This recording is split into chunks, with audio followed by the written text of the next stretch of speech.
Okay, we're ready. Thank you. Does anyone have anything that they'd like to discuss off the record before we begin? Okay, not seeing anything, not seeing anyone. I'll ask Alan, can we go off on the record now, please? Okay, doke. On the record. Good morning and welcome, everybody. We have sent all council information on how to participate by Zoom. For audio-only participation, attendees can dial in at 1-305-224-1968. It's 1-305-224-1968. And then they would have to enter the webinar ID, which is 837-3736-433. It's 837-3736-433. This is the first day of evidentiary hearings for the SouthCoast Wind Energy LLC Brayton Point project, EFSB 22-04 and DPU 22-67 and 22-68. My name is Robert Shea. I am the presiding officer in this proceeding, and I am conducting today's first day of evidentiary hearings. As part of the bench today, there are other members of the Siting Board staff. Andrew Green, Director of the Siting Board. Joan Foster Evans will be joining us later. Joan is the General Counsel of the Siting Board. Wayne Wong, the Assistant Director of the Siting Board, and Smitha Divakar, a Siting Board Analyst. Please note that this hearing is being recorded by our stenographer, and video recordings will be posted to the Siting Board's YouTube channel for viewing. Let me explain the guidelines we will use regarding speaking at this evidentiary hearing. There's a court reporter participating remotely who will transcribe everything said during this hearing. As we are all relying on internet connections or telephones to participate, we could experience some technical problems, such as sound from speakers, including potential background noise, video and audio issues, and potential delays. Therefore, I ask that everyone please speak slowly and clearly.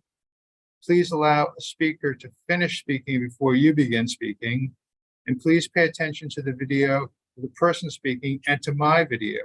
I will raise my hand like this as a sign on my video if I need to interrupt the person currently speaking to ask them to stop. May I now have the appearances of counsel, please? Good morning. My name is Eric Runge with the law firm of Dave Pitney, address of 1 Federal Street, Boston, Massachusetts. And with me is my colleague, Margaret Zepiel, also representing the company. Thank you, Mr. Runge. Mr. Pucci? Yes, good morning. This is George Pucci. I'm counsel for the intervener town of Somerset of the law firm KP Law. My associate is with me as well, off camera, Nicole Montana.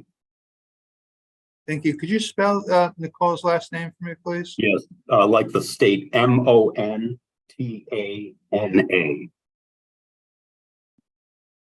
Okay, thank you very much. Thank you. Are there any other counsel present? Seeing none, let me say that I have spoken with counsel for National Grid, and they have told me that they will not be represented, National Grid will not be represented at this hearing. I've also communicated with counsel for Commonwealth Wind, which is a limited participant. That company is also not planning to be represented at this hearing, although the counsel I spoke with, Adam Kahn of Foley Hoag, Mr. Kahn did request that we send an invitation to Zach Gerson of Foley Hoag. So if Mr. Gerson wants to participate, he would have to ask to be admitted as a participant. Before we begin the hearing, I would like to address some procedural matters. On July 7th, the town of Somerset filed a motion to dismiss or stay these proceedings. The justification for the relief sought is the company's notification that it intends to terminate its existing power purchase agreements. On July 12th, both South Coast Wind and Commonwealth Wind filed and served oppositions to the town's motion to stay or dismiss. We have decided to proceed with the evidentiary hearings, but we have not made a decision on the town's motion to dismiss. We are taking the town's motion under advisement. As I stated in an email that I sent to the service list yesterday, the deadline to respond to the company's or Commonwealth Wind's opposition is this Friday, June 21. Any response would have to be submitted in writing and served on the service list. There are now moving to motions for protective treatment. There are 3 motions for protective treatment that have been filed in this case. The first such motion was submitted with the initial filing. It seeks protection from disclosure of competitive cost information contained in attachment G of volume 2 of the analysis. No one has objected to this motion. Furthermore, this is the type of financial information that the citing board has traditionally treated as confidential. Therefore, I allow the motion for protective treatment. The second such motion was filed and served on April 24th, 2023. It seeks protection from disclosure for an attachment that was part of a response to information request EFSB-G-3. The attachment contains non-public information about the infrastructure of the Brayton Point substation that was provided by National Grid to the company and identified as confidential energy infrastructure information. No one has objected to this motion either. The citing board's precedent is to presume that such information is confidential. Therefore, the document designated as EFSB-G-3(1) is hereby presumptively designated as confidential. Any party may challenge that presumption by a motion. The document and the information therein will not be disclosed unless and until a motion challenging the confidential designation has been properly noticed, heard, and granted.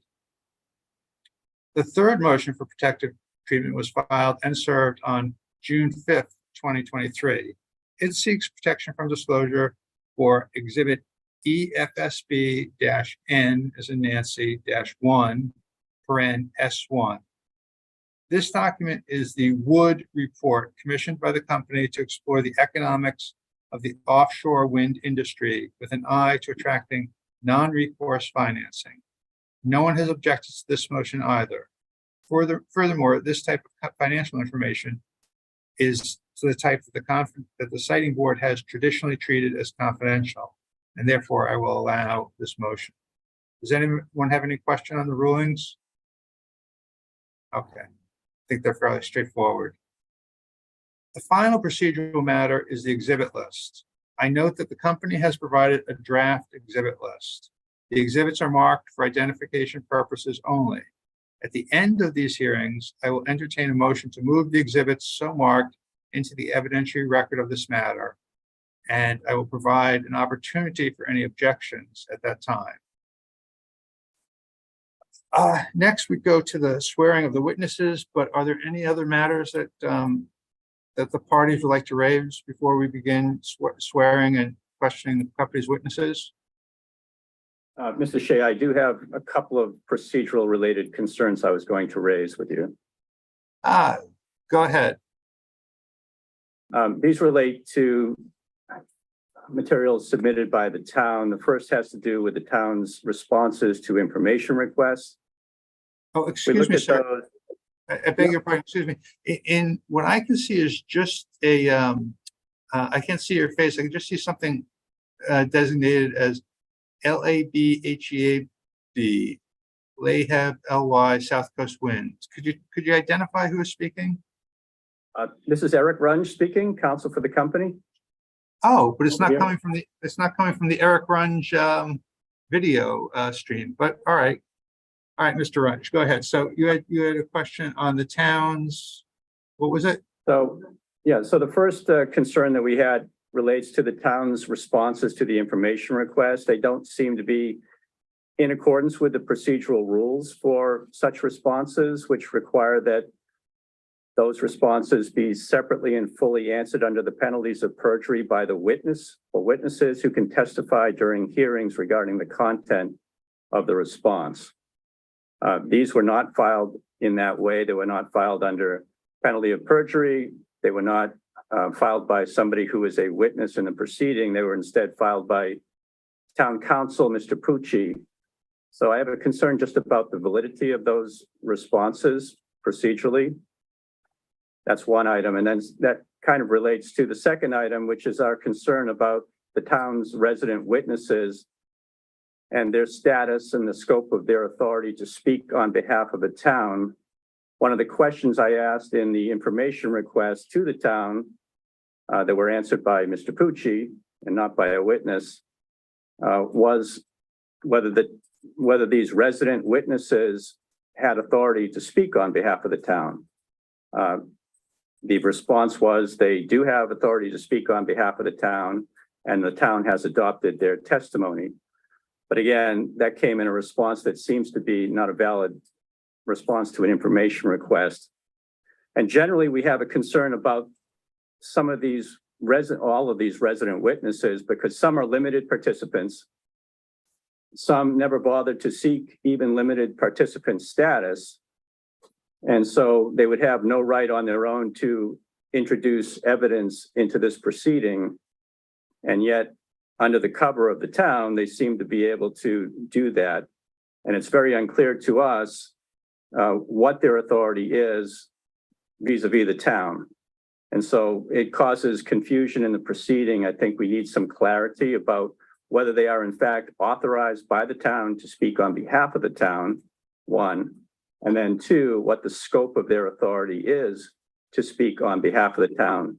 They say in their testimony that they are testifying solely as residents of the town and in their individual capacity. So again, we need clarity. Are they speaking only as a resident in their individual capacity, or are they speaking on behalf of the town about anything else? Thank you, Mr. Runge. Mr. Pucci, would you like to address those arguments? Sure. The last one first.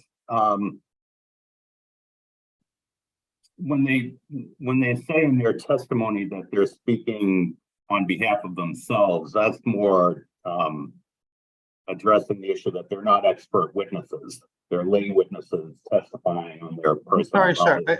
I'm sorry, I couldn't quite, that's more, and once you said that's more, cut out. When the witnesses talked about, can you hear me okay now? When the witnesses talked about? When the witnesses talked about personal testimony versus on behalf of the town, that is more distinctive in terms of that they're not expert witnesses. They're testifying to their personal knowledge as area residents who are going to be affected by this facility. So that's the point about them saying that they're testifying, personally, but for the conservation agent and health agent who is testifying, in his official capacity on behalf of the town. In terms of, and having it signed under the penalties of perjury, I mean, I would have liked to have known about the objection before this morning. I can certainly arrange to have that and have it submitted in whatever format that you want it in. But there's no ambiguity about it. These are witnesses testifying on behalf of the town with the town's authorization. They were submitted through counsel for the town. And again, it's more on the factual issues of how, what the concerns are, local concerns, that the residents will be affected by the construction period and also the operation of the facility. So that's why, the reason for the lay witnesses.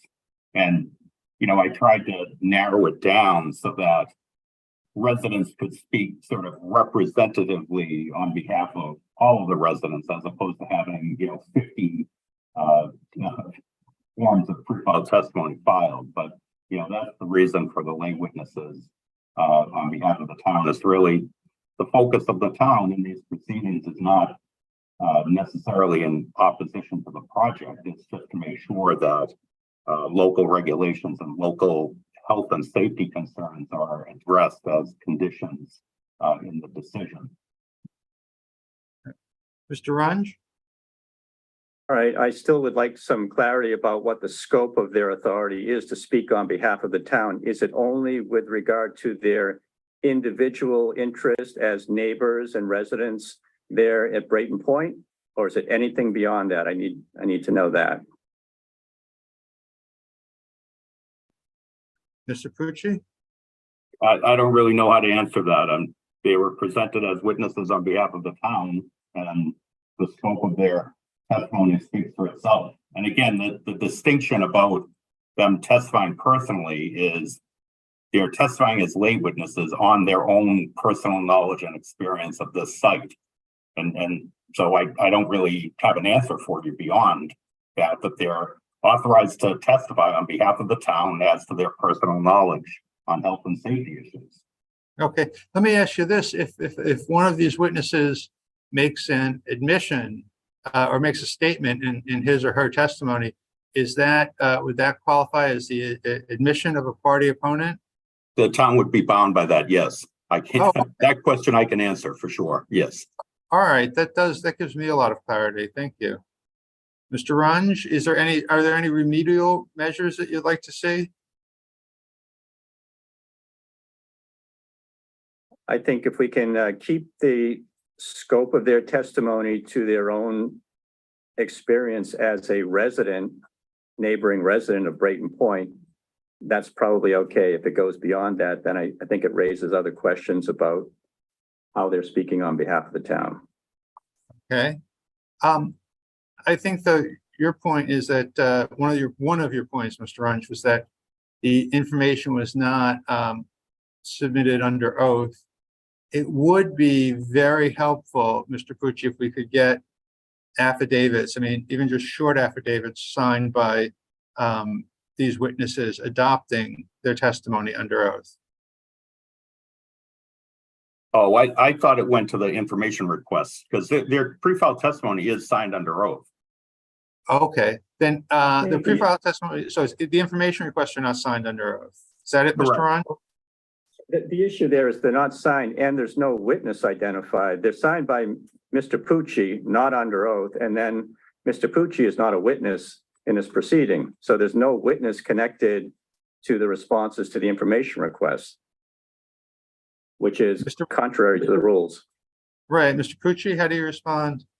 Yes, that's correct. And I can correct it by having a witness who's able to verify the information contained in the information responses to sign that under the penalties of perjury. I can definitely do that. One witness could say with respect to answers designated as X, Y, and Z, these are facts true to the best of my knowledge, signed under the penalties of perjury. Correct. I would think the overwhelming bulk of our responses would be able to be verified by the actual town official who submitted pre-filed testimony, the conservation health agent.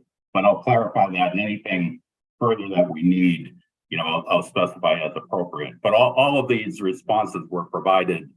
I was working with the town to provide those responses. Right.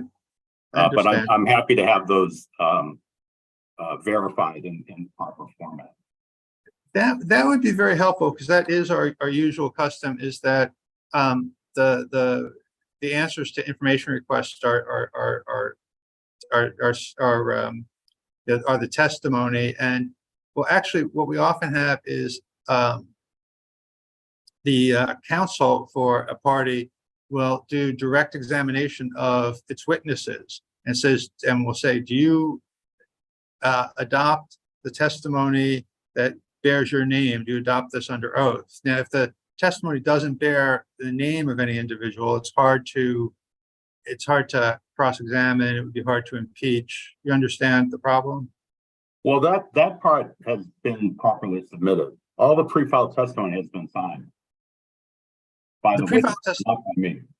The pre-filed testimony has been signed, but the answers to information requests are not designated by witness.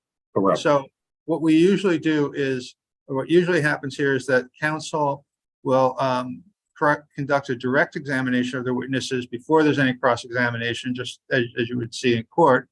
but the direct examination is usually very limited. It's, the information request answers that bear your name. Do you adopt these information request answers under oath? And the witnesses would say, I do. I think Mr. Ranja's point is that it's hard to know which answers to information requests belong to which witnesses. Understood. I'm sorry, sir. Understood. I'll take care of that on the information responses. Okay, I forget how many information responses were there for the town of Somerset. There were two sets, one to South Coast Wind and one to the EFSB. Okay, so yes, if you could designate the witness for each answer, that would be very helpful. And then your witnesses are not scheduled to be heard until Thursday, not scheduled to be cross-examined until Thursday, July 27th. So it would be helpful if we could have, by that time, a witness for each information request. That's fine. No problem. Thank you, Mr. Pucci. I appreciate that very much. That would be a big help. Thank you. Are there any other matters? All right. Are the company's witnesses who will testify today present and ready to be sworn? Mr. Runge? They are. Okay. And so, go ahead. Would you please identify your witnesses before they're sworn? I will. And so today we have Jennifer Flood, Kathleen Freeman, Daniel Hubbard, Kelly Smith, Tim Ryer, Lawrence Mott, and Eric Frazier. And I'll just note that we had two others listed, but they will not be here today. And they're covered by the witnesses who are here. One is William Cotta and Paul Souza. They will not be present. So they are ready to be sworn in. Thank you, Mr. Runge. I'll ask that all the witnesses, the company's witnesses, please raise their right hands and make sure you're on camera so I can see you. Raise your right hand. Do you solemnly affirm or swear that the testimony you're about to give shall be the truth, the whole truth, and nothing but the truth? I do. I do. Yes. Okay, did all the witnesses respond? They Yes. did. Okay, so let the record reflect that all the witnesses have been sworn. We have provided a hearing schedule to the parties. We will begin today with questions from the EFSB staff to the company's witnesses. Topics will include project overview, project approach, and project need. Project need will include PPAs and federal permitting and project approach. In addition, after my siting board colleagues are finished with their questions for today, I would like to ask a few questions regarding matters that have come up only recently. So I'll turn the microphone over to Mr. Runge if you'd like to conduct direct examination.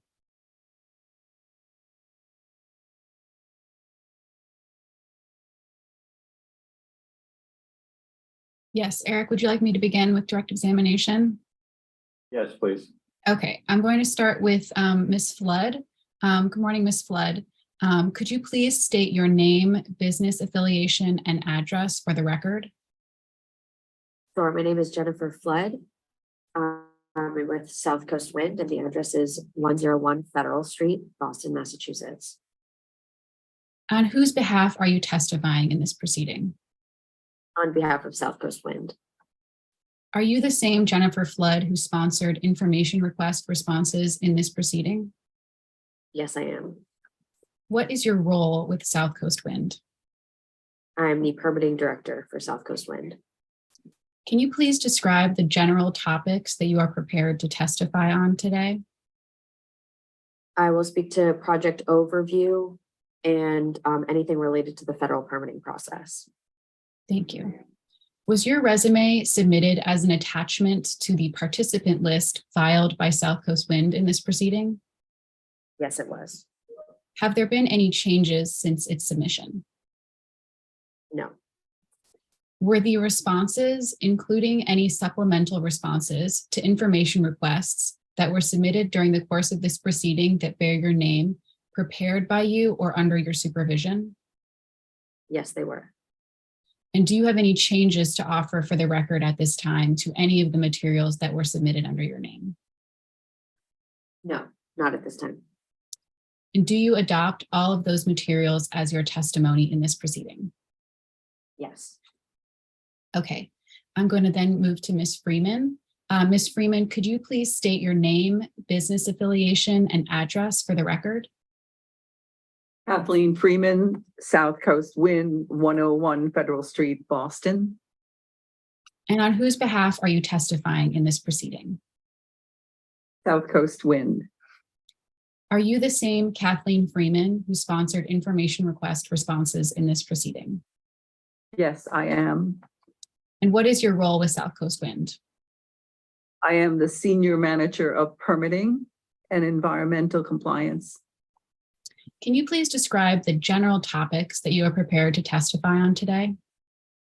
Overview, anything related to state and local permitting and consistency with state policies as they relate to need.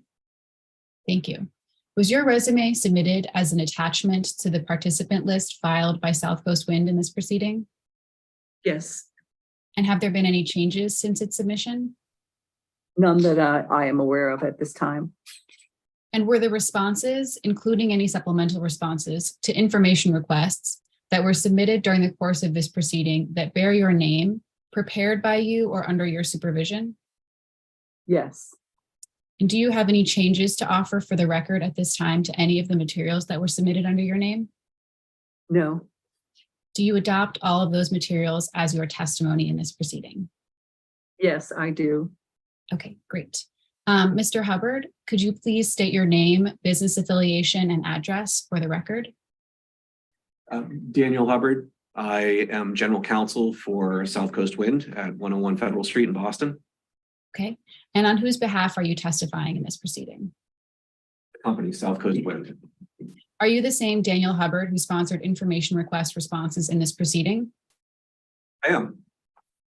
And can you please describe the general topics that you are prepared to testify on today? Project need.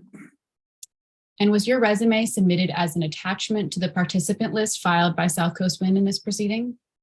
It was. Have there been any changes since its submission? I no longer serve as Director of External Affairs. I'm purely a general counsel for the project. Okay, noted. Thank you. Were the responses, including any supplemental responses to information requests that were submitted during the course of this proceeding that bear your name, prepared by you or under your supervision? They were. And do you have any changes to offer for the record at this time to any of the materials that were submitted under your name other than that was previously noted? I do not. Okay, and do you adopt all of those materials as your testimony in this proceeding? I do. Okay, good morning, Mr. Ryer. Could you please state your name, business affiliation, and address for the record? Tim Ryer, work for South Coast Wind, address at 101 Federal Street in Boston, Massachusetts. Thank you. And on whose behalf are you testifying in this proceeding? South Coast Wind. Are you the same Tim Ryer who sponsored information request responses in this proceeding?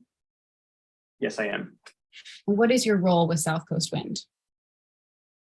I am the export and array cables package manager. Thank you. Can you please describe the general topics that you're prepared to testify on today? Topics under project overview and project approach that relate to transmission technology, cables, construction, and engineering. Yeah. Great. Was your resume submitted as an attachment to the participant list filed by South Coast Wind proceeding? Yes. Have there been any Yes. changes since its submission? No. Were there responses, including any supplemental responses to information requests that were submitted during the course of this proceeding that bear your name, prepared by you or under your supervision? Yes. Do you have any changes to offer for the record at this time to any of the materials that were submitted under your name? Nope. And do you adopt all of those materials as your testimony in this proceeding? Yes. Okay. Ms. Smith, could you please state your name, business affiliation, and address for the record? Sure. Kelly Smith. I work for South Coast Wind and the address is 101 Federal Street in Boston. On whose behalf are you testifying in this proceeding? SouthCoast Wind. Are you the same Kelly Smith who sponsored information request responses in this proceeding? Yes, I am. What is your role with South Coast Wind? I am the onshore package manager for SouthCoast Wind. Can you please describe the general topics that you are prepared to testify on today? Yes, I'll testify on topics under project overview and project approach. And was your resume submitted as an attachment to the participant list filed by South Coast Wind? Yes, Have there been any changes since its submission? no, And were the responses, including any supplemental responses to information requests that have been submitted during the course of this proceeding that bear your name, prepared by you or under your supervision? yes, Do you have any changes to offer for the record at this time to any of the materials that were submitted under your name? no, Do you adopt all of those materials as your testimony in this proceeding? yes, I do. Mr. Mott, could you please state your name, business affiliation, and address for the record? Lawrence Mott, South Coast Wind, 101 Federal, Boston. And on whose behalf are you testifying in this proceeding? South Coast Wind, LLC. Are you the same Lawrence Mott who sponsored information request responses in this proceeding? I am. What is your role with South Coast Wind? My title is Transmission Development Manager. Thank you. Can you please describe the general topics that you're prepared to testify on today? Project overview, grid connections, and transmission. Okay. Was your resume submitted as an attachment to the participant list filed by South Coast Wind in this proceeding?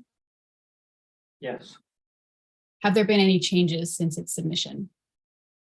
No. And were there responses, including supplemental responses to information requests that were submitted during the course of this proceeding that bear your name, prepared by you or under your supervision? They were. Do you have any changes to offer for the record at this time to any of the materials that were submitted under your name? I do not. And do you adopt all of those materials as your testimony in this proceeding? I do. Okay, and last but not least, Mr. Frazier, could you please state your name for the name, business affiliation, and address for the record? Certainly. Eric Frazier, address is 101 Federal Street in Boston, Massachusetts. Affiliation is for South Coast Wind. My title is HVDC System Package Manager. Thank you. And on whose behalf are you testifying in this proceeding? South Coast Wind. Are you the same Eric Frazier who sponsored information request responses in this proceeding? Yes, I am. And can you please describe the general topics that you are prepared to testify on today? The project overview topics as well as the project approach items. And was your resume submitted as an attachment to the participant list filed by South Coast Wind in this proceeding? Yes, it was. Have there been any changes since its submission? No. Were the responses, including any supplemental responses to information requests that were submitted during the course of this proceeding that bear your name, prepared by you or under your supervision? Yes, they were. And do you have any changes to offer for the record at this time to any of the materials that were submitted under your name? No, not at this time. Do you adopt all of those materials as your testimony in this proceeding? Yes, I do. Great, Mr. Presiding Officer, each of the witnesses is ready for further questions. Thank you. Thank you. Let me ask Mr. Wong if he would like to proceed with the cross-examination. Yes, I would. Thank you, Mr. Shea. Thank you, sir. Okay, so just a couple of general things. As Mr. Shea had stated, I'm going to start with some project overview questions and then get into project approach, followed by project need. And then after that, I think we'll give the intervener a chance to ask questions. But generally, the other thing I wanted to say is, I know there's some overlap in terms of expertise on the panel. So my questions are directed at the panel, and whoever is able to answer the question, please feel free to speak. I'll try to direct them towards a witness, but I'm not always sure that I have the right witness. So Whoever is ready to speak, please go ahead. So, okay. So this first question I have it refers to the company's response to EFSB-PA-2. And I'll give you some time to get there. But generally, it's with regard to National Grid. I know National Grid's not here represented today, but I just wanted to confirm a few things to your knowledge. Let me know when whoever is ready to answer is ready. Dan. Depends.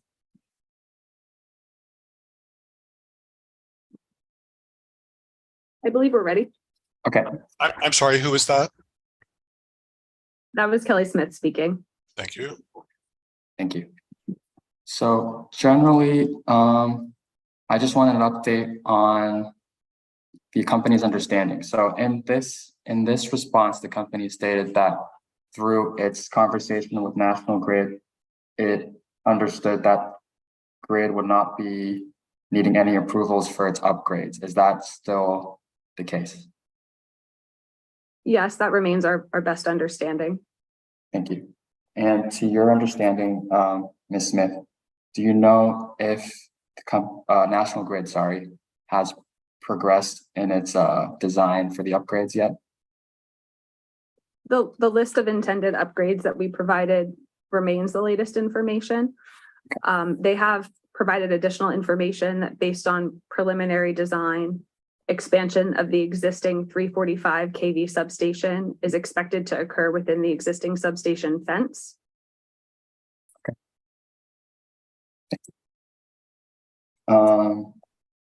So the next question I have is with regard to the construction start date. So I know, throughout this evidentiary phase, we've gotten a few different Gantt charts and schedule charts. I just wanted to make sure that I have the most recent one. And I'm going to be referring to the company's, I believe it's an attachment to EFSB-N-2 parens S2. And I believe that was an attachment. And I'll give you some time to get there as well. But I believe it's the second attachment at the end of that attachment.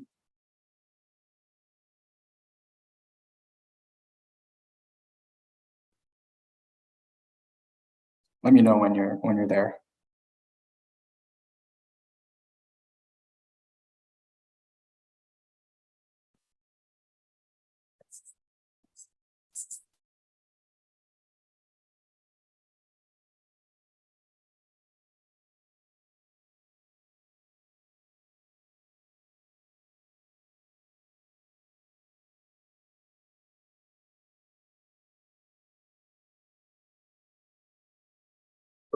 Okay, I think we're there. I'm sorry, who is that? That was counsel for the company. Thank you. Thank you, Mr. Runge. So just wanted to confirm, is this the latest, to your knowledge, construction start date? It looks like it's Q1, 2025. Yes, that is correct. Thank you. And I don't have a reference here handy, but I think the company provided a Gantt chart as well. I wanted to just go through that chart. Do you happen to know which information request that might be in?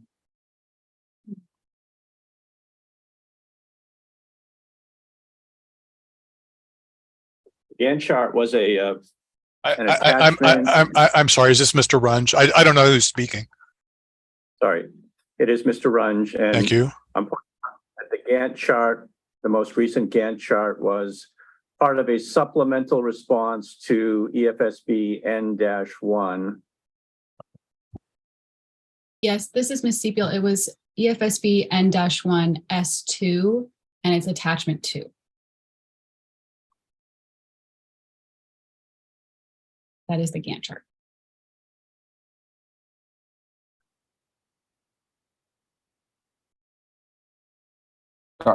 Yeah. I think I might have misspoken. So I was looking for the chart that showed the construction phases and their months. So if you could help me with that. Apologies.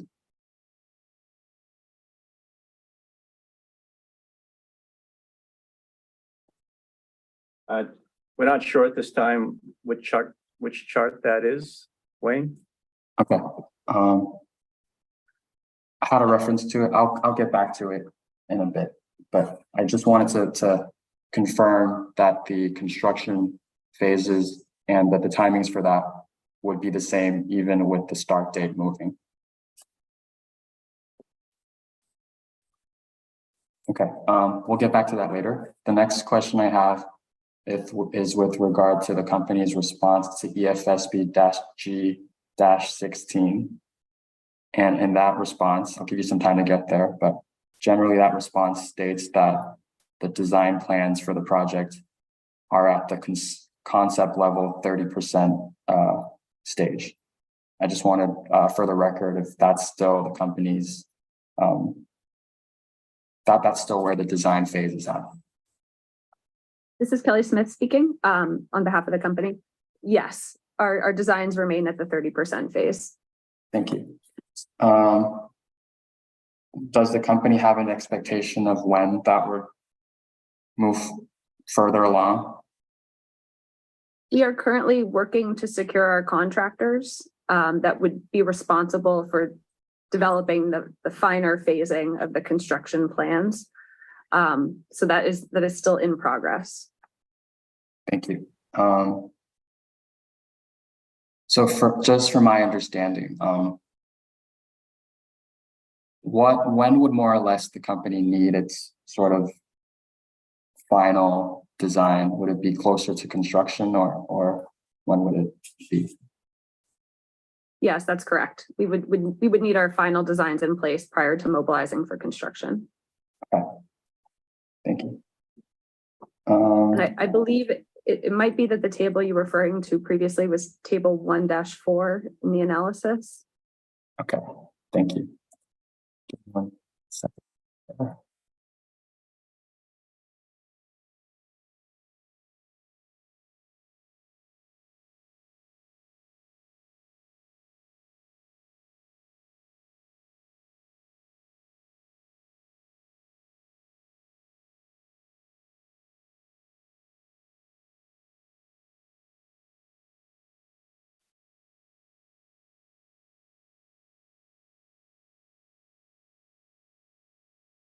That's right.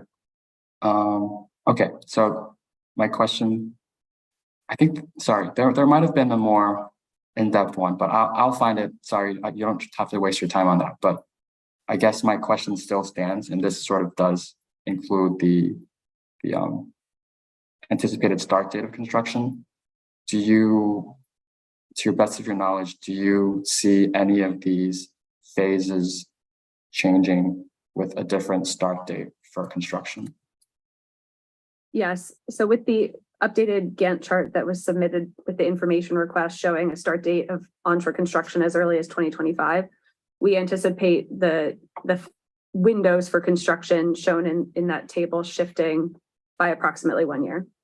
Okay, and the duration of those windows wouldn't change? The duration of the windows has not changed at this time, no. Thank you.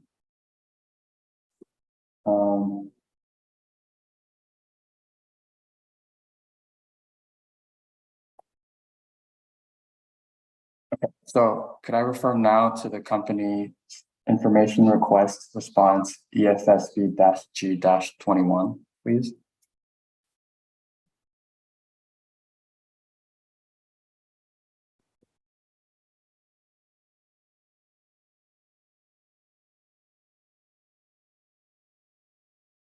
The Dan one.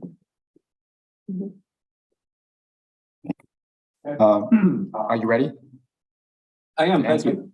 I'm sorry, who is that? Sorry, it's Dan Hubbard. I'll wave my hand.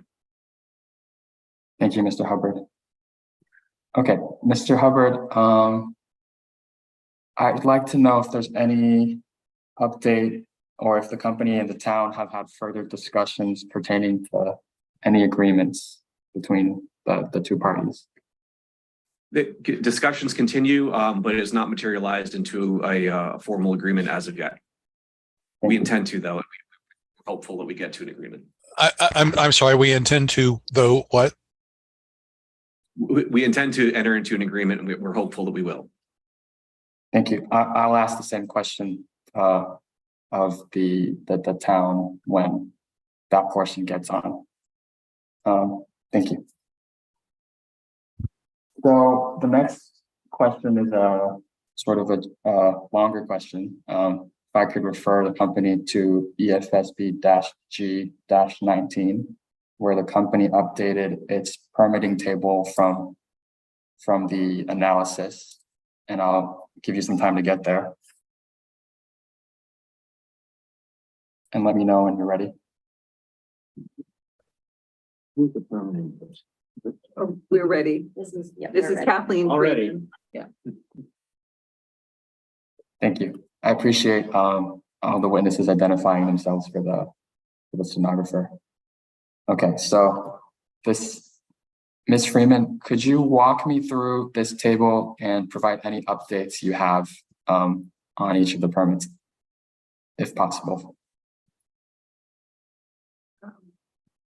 Jen, you want to take the federal and I'll take the state? Sure. This is Jennifer Flood, and I can start because I believe the table starts on the federal side. So starting with table 6.1, I think just going through all of the BOEM edits since we filed, it is captured in this table, but the draft environmental impact statement was released by BOEM in February of this year on February 13th. And 3 public meetings were held in March. Just moving through the table.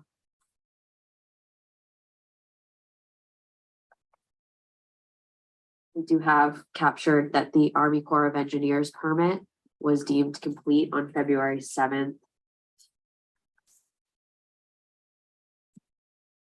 Still moving through, we do have in the table that the EPA deemed our OCS, our Outer Continental Shelf Air Permit, complete on April 7th. Our Endangered Species Act Section 7 consultation with U.S. Fish and Wildlife is still moving along. We do not have a date right now in that table, but that is expected to wrap up in the next month or so. And going through the rest of the lines on the federal section, there are not any other updates that are not captured in this table. Thank you, Ms. Flood. Yeah, Ms. Freeman? Speaking on the state side, this is Kathleen Freeman. Ms. Freeman, before that, can I ask one follow-up for Ms. Flood? Yes. Sorry, Ms. Flood, so you said for the U.S. Fish and Wildlife Service, you're expecting something within the next month or so. I just want to make that crystal. It's somewhere between July and August. Is that what you were looking at? Yes, that's correct. And this will be the milestone that they deem the consultation package with BOEM complete. And that is scheduled for within the next month. Ms. Freeman? Thank you. Kathleen Freeman, speaking for the state and local side. Under the Massachusetts Executive Office of Energy and Environmental Affairs. We plan to file our final environmental impact report this week with the MEPA office. On the EFSB side, obviously, the adjudicatory hearings have started today, July 18th. Same with DPU. On the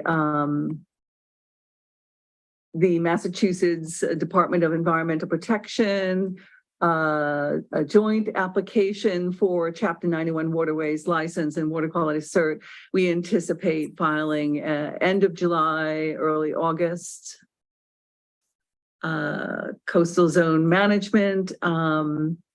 We have entered into a third stay agreement with a anticipated completion by December 1, 2023. we can update that in the table. Mass DOT, filing for Mass DOT will likely be pushed out to 2024 if indeed an access permit is required. We don't believe so, but again, 2024. BUAR, that is. I'm sorry, what is that? DUAR? Oh, I'm sorry. Massachusetts Board of Underwater Archaeological Resources. The special use permit will be renewed in September, and we will file for that. Is that correct, Jen? Massachusetts Historical Commission, the MHC. There are no updates to that. That is current. The Massachusetts Fisheries and Wildlife Natural Heritage Program. This entry is correct, is updated. Massachusetts Division of Marine Fisheries. This is current. Moving to local, Somerset Planning and Zoning Board. We have filed, this is current, we have filed a comprehensive, individual and comprehensive zoning exemption pursuant to general laws, chapter 40A, subsection 3. Somerset Conservation Commission. We anticipate filing, this is current at this time,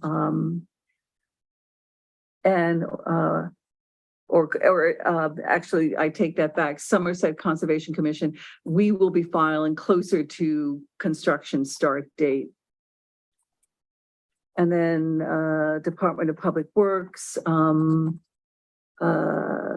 street opening permit, grants of location. We don't believe we'll need street opening permits or grants of location because we're not installing infrastructure in any state-owned streets, any public streets.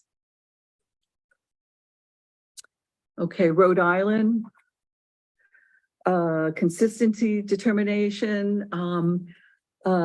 We entered into yet another stay agreement where a decision is expected December 1st, 2023, consistent with the Massachusetts CZM timeline. Category B, assent filing was submitted on the 24th and is undergoing review. Freshwater permit that was filed on February 24th is undergoing review, so no updates there. And with the Rhode Island Energy Facilities Board, we have updated our responses, and there was a stay hearing on June 12th and an open meeting recently, and those proceedings, the stay has been continued. And you have the motions filed by the Rhode Island EFSB that were filed by Council Day Pitney. I don't think we have any further updates for Rhode Island. No. Thank you. I appreciate the responses, and I think Ms. Freeman, you did offer in your testimony to update the table anyway. So could yes, I have? Is that a record request? It could be, or you could just have it as a supplemental update to this information request. Okay, thank you. Noted. I did have a couple questions on just what you were saying just now.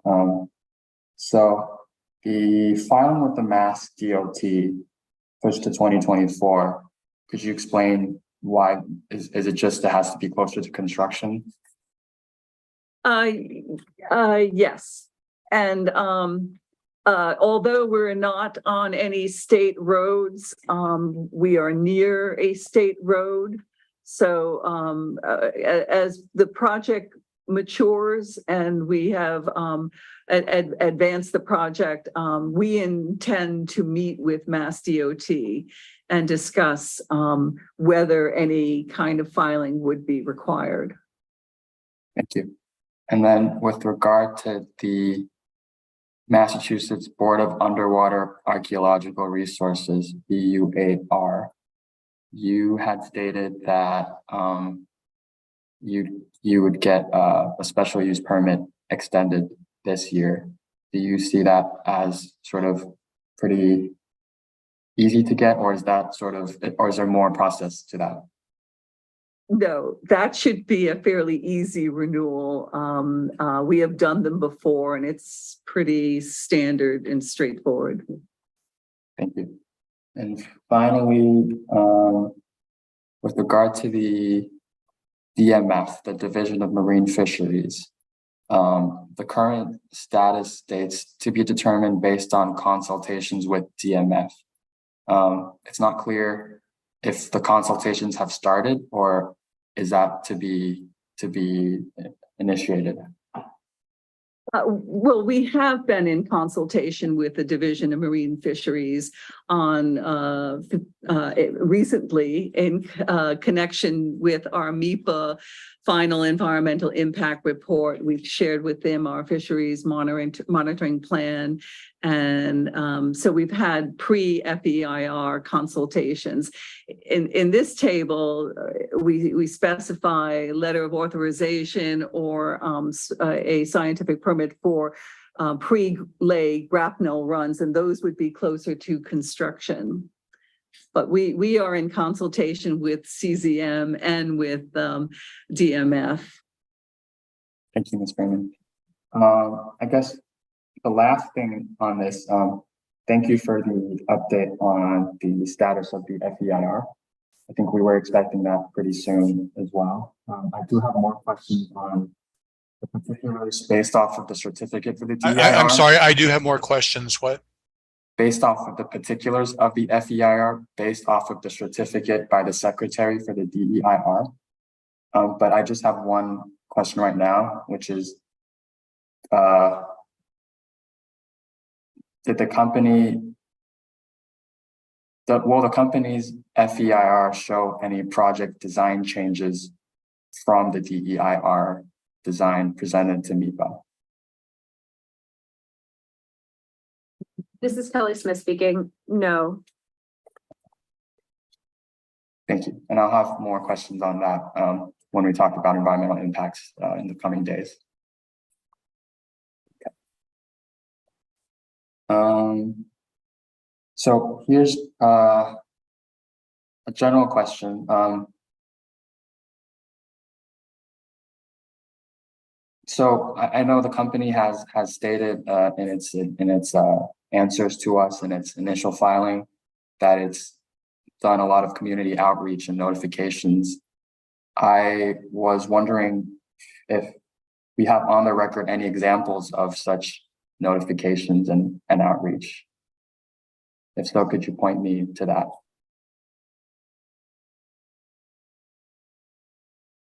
Do you want me to take this? Kathleen Freeman, our FEIR, which we plan to file this week, will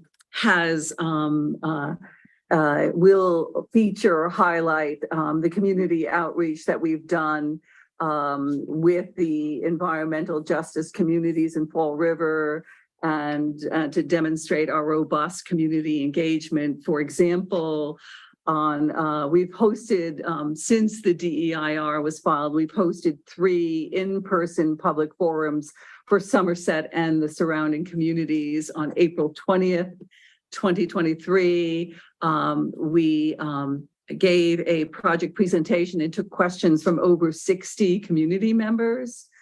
On June 27th, we hosted a voluntary informational drop-in session at the Somerset Public Library, where 7 of our team members were available with project materials to answer questions and connect with the community members. The event was advertised in the Fall River Herald, the New Bedford Guide, and Facebook Live Fall River. And I should mention that that based on the Commonwealth's environmental justice mapper, the most recent version, it identified environmental justice populations within Fall River, which is why we've targeted Fall River. And then on July 12th, at the Council of Aging Center in Swansea, SouthCoast gave a project presentation and took questions from over 70 community members. And on top of that, in July this month, we sent in an informational mailing to all Fall River households in the environmental justice populations within 1 mile of the project, totaling more than 10,500 households. The mailings available in both English and Portuguese included information on the project planned activities on Brayton Point and local economic opportunities.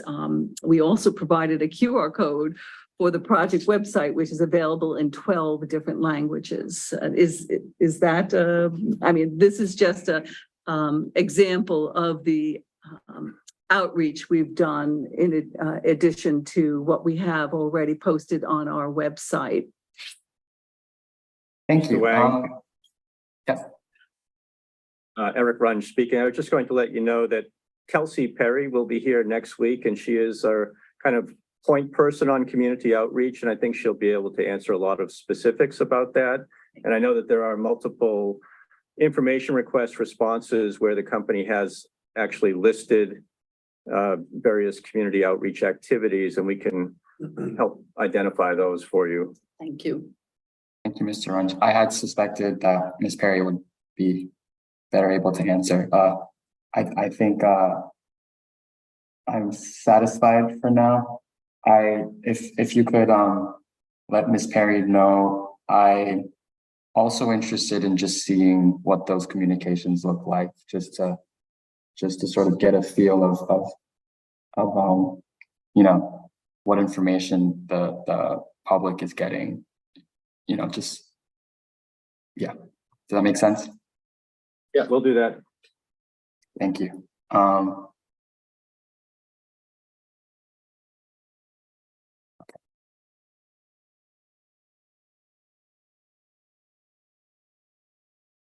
So could I refer the company now to the analysis at page 543, please? It's with regard to the company's stakeholder engagement plan.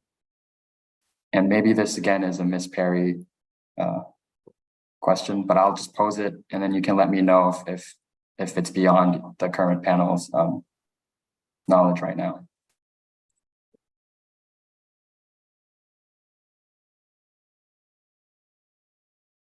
Mr. Runge speaking. I'm looking at 5-43 of the analysis, and it doesn't seem to be about community outreach or. Okay. I might. Looks like it's construction and operations and maintenance. The Let me last see. paragraph, construction. The paragraph just above construction. Thank you, I see it. This is, Kathleen, you might be able to deal with this. I have it. Oh, you have it. Yeah. Okay. Are we talking about the EJ populations above construction or construction? Above construction. Above construction, okay. Yep. The question is? So the question is, Ms. Freeman, here it states that the company will maintain a stakeholder engagement plan with outreach and communication mechanisms and so on. I guess I want a little more information on that. Has the company been collecting this information, and what has the company learned from this communication, if it has already been implementing it? I believe this question is best answered by Kelsey. Can this be tabled to her availability? Yes, definitely. Thank you. Okay.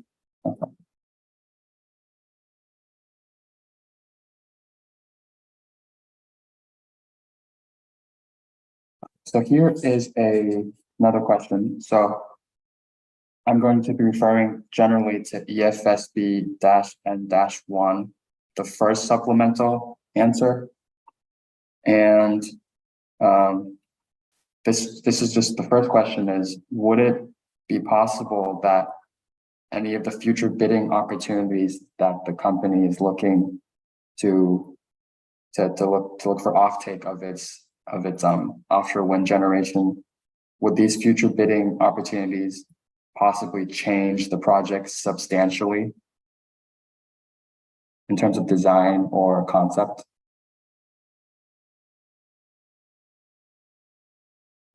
This is Dan Hubbard responding. The future bidding scenarios that we're aware of at the present time, I don't think would have dramatic impact on the design of the project. It would be more related to offtake. Okay. And which of these bidding opportunities are you referring to? I suspect you're referring to upcoming solicitations that are regional, and so we're exploring and open to all that we're aware of presently, regionally in Massachusetts and other New England states. Okay, thank you. Thank you. That answers my next question.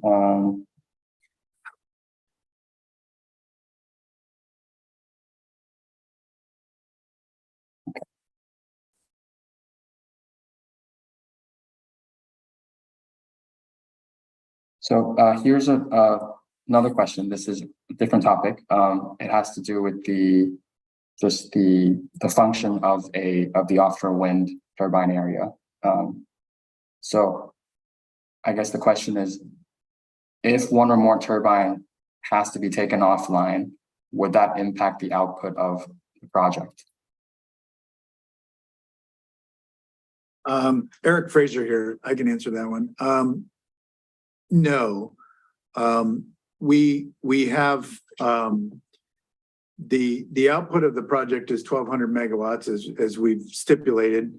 The output of the turbines will be slightly more than that to account for power needs of the system, as well as to account for some level of maintenance type activities to allow us to take a turbine or a couple turbines offline for maintenance or repairs for that specific activity. So the output would not be affected by one or two turbines being offline for maintenance or repairs. Thank you. If I guess we use one or two turbines as the example, but if there were more than that, would it at what point would it be an issue in terms of output? Once we lose probably more than I don't have the exact figures in front of me, but I would say if we lose more than 5 turbines, we would start seeing a downtick in our overall output. Thank you, Mr. Fraser. Next question is related to that. So correct me if I'm wrong, the company is proposing 2 main cables bringing electricity from the wind turbine area to the shore. Would each of these turbines be connected to all the turbines in terms of power, or do they split the power being 600 with each line, or 1200 for each line? Yeah, I can answer that, Tim Ryer. So the cables work together as a circuit. So the circuit of the 2 cables together, they work in tandem essentially to deliver the entire 1200 megawatts rather than one delivering 600 and the other delivering 600.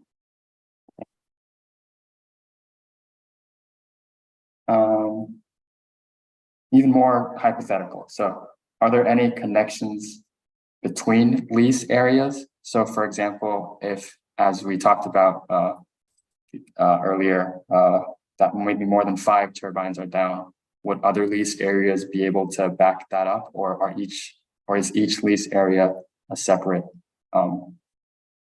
thing.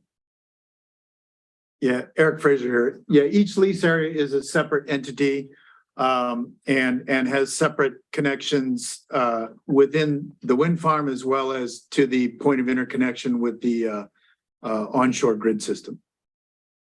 Thank you. Last question on this. Could I refer the company to the analysis at page 1-3, please?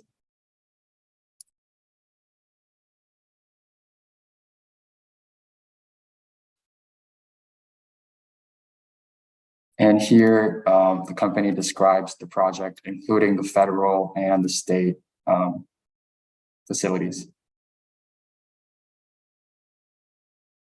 Let me know when you're there. All set. Thank you. I'm sorry, who is that? Eric Runge. Thank you, Mr. Runge. Just so I'm completely clear, I want to know what each of these sections is describing. I'm clear that the Massachusetts portion is describing just the 1200 megawatt portion of the greater wind turbine portion, but does the federal description describe the full 2,400 megawatt project, or is it just the 1,200 megawatt? Yeah, this is Jennifer Flood. The federal portion on page 1-3 of the analysis describes the entire lease area. So the full build out, that is the equivalent to 2,400 megawatts. Thank you. And sorry, this is Tim Ryer. I just wanted to add in addition to that. So that's under the clean energy resource under additional federal jurisdictional facilities, the subheading, as following down with Massachusetts jurisdictional facilities and Rhode Island jurisdictional facilities. Those three subheadings are solely describing the 1,200 megawatt project. So yeah. Mm-hmm. Thank you. That answers my next question. Okay. Thank you. So hearkening back to Ms. Freeman's testimony on the Rhode Island portion of the permitting, I just had a quick confirmatory question. So based off of the company's information to us, and we know that the EFSB, the Rhode Island EFSB rather, has stayed their proceeding. I wanted to know if the company sees any legal recourse for that, and if it's investigating that. This is Dan Hubbard. Yeah, thank you very much. Yeah, we are presently discussing that internally, not ready to make a statement publicly on that. Okay, thank you.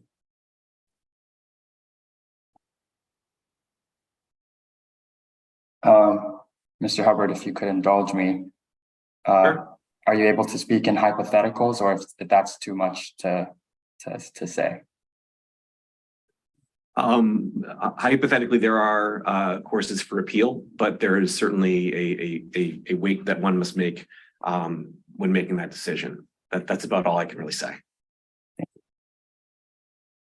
Okay, so this next question is, to the company's knowledge, how long does the Rhode Island EFSB approval process usually take? This is Kathleen Freeman. Based on our review of other offshore wind projects before the Rhode Island EFSB, and the fact that our project was already 5 months in the hopper before the stay, we were estimating, based on our Gantt chart, another 13 months, assuming that the stay was lifted this month. And since it has not been lifted, that assumption has shifted. So we were figuring 13 months from the date that the stay was lifted. Okay. And another hypothetical question. In the company's view, is there a possibility for the duration or the stay of the Rhode Island EFSB portion of the project hindering the Massachusetts portion of the project in terms of its permitting and design and so on? Kathleen Freeman, no, we don't anticipate that. Certainly we can move forward with the Massachusetts portion, especially in view of the strong public policies in Massachusetts driving offshore wind, including in particular the 2022 Offshore Wind Act, the 2021 Climate Change Act. Yeah, we anticipate we can at least proceed forward with the Massachusetts portion of the project. Sorry, go ahead. No. I'm sorry. So I guess I'm not completely familiar with what the Rhode Island EFSB would be approving. I guess my question is also, it seems, well, in the EFSB for Massachusetts, we've been given two options for landfall. And I guess Rhode Island also has been given, would have been given two options for either land, the cables would go to the east or the west. Like, if we were to approve one design idea and Rhode Island were to go the other way, how would the company rectify or mitigate that? This is Tim Ryer. I can address that one. So the options are independent of each other. So essentially they converge with each other into a single common route where the offshore cable route passes between Rhode Island and Massachusetts state waters, and then they diverge again to the landfall options respectively in Massachusetts and Rhode Island. So the selection of the preferred or alternative in Rhode Island does not affect which alternative can be selected in Massachusetts. Thank you for clarifying. I didn't read too much into the Rhode Island filing. Okay. Before I move on to some project approach questions, I wanted to see if anyone else on my end had questions for project overview. Yeah, I'd like to follow up on one of your questions, Mr. Wong. Yes, go ahead, Mr. Green. Okay. Referring back to the questions regarding the stay at the Rhode Island Energy Facilities Siting Board, my understanding is that the board in Rhode Island announced a stay through October 1st, 2024, or until the project otherwise obtains financial commitments or financial surety. Is that a correct summary of the action taken by Rhode Island? I'll take that, Dan Hubbard. That is a correct summary. And it should be in final format on the website relatively soon. Okay, so let's assume that Rhode Island honors that time commitment and commences their review of the project again starting October 1st, 2024. And let's add the review time that I believe Ms. Freeman cited of approximately 13 months from the point in time that the review recommences in Rhode Island. So that would take us approximately to November 1st, 2025, which I think is roughly, Q4 2025. How does that projection align with your earlier comment that the company anticipates commencing construction in Q1 2025? How do we square those two timeframes? Just one clarification on that is that the Rhode Island EFSB, There was the backstop date that they mentioned of October. However, the threshold requirement is selection for a PPA. It's not fully negotiated or fully approved. So that actually backs out a few months in terms of that timeline. But as far as the remainder of the timeline, I would ask Ms. Freeman to carry the balance of that question. Okay. So the Rhode Island EFSB is the permit to construct. However, there are other major Rhode Island permits for which we have already filed applications. There's the Ascent permit category B, which we filed with the Rhode Island CRMC, and the water quality cert and other permits that we filed with RIDEM. We anticipate that those permits will proceed, and we will pursue them diligently while the citing proceedings are stayed. I'm sorry, we're hoping that, yeah, go ahead. Did you say RIDEM? Rhode Island, I'm sorry, Rhode Island Department of Environmental Management, RIDEM. Thank you. So, those timelines that I was referring to in my question are the timeline to issue a decision, presumably, and would not account for contingencies. I assume Rhode Island faces the same risk of appeals that the Massachusetts Energy Facilities Siting Board decisions do as well. Is that also correct?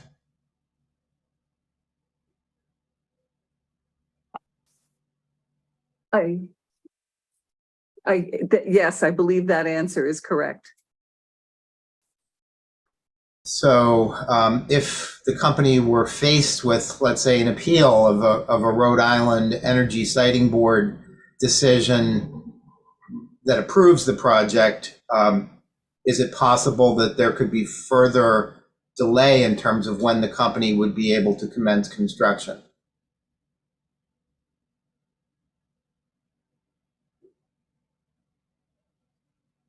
You want to take that?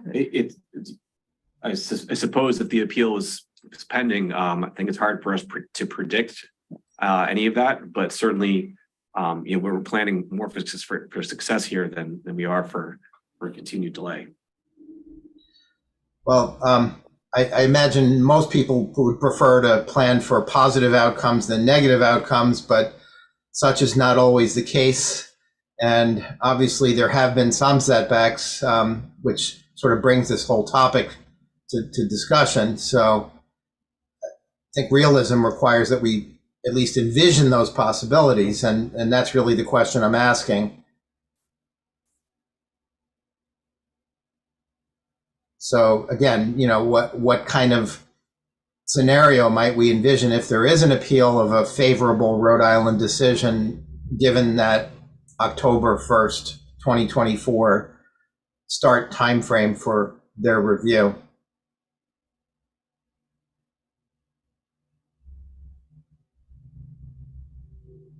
Well, this is Kathleen Freeman. We would continue working and consulting with the Rhode Island agencies during the stay period to accelerate the estimated 13-month timeline as much as possible. We fully intend to consult with the state agencies that the Rhode Island EFSB has already identified as requiring advisory opinions, and we're not going to sit on our laurels. We will be aggressively working behind the scenes to ensure that we can accelerate that timeline and ensure the success of the project.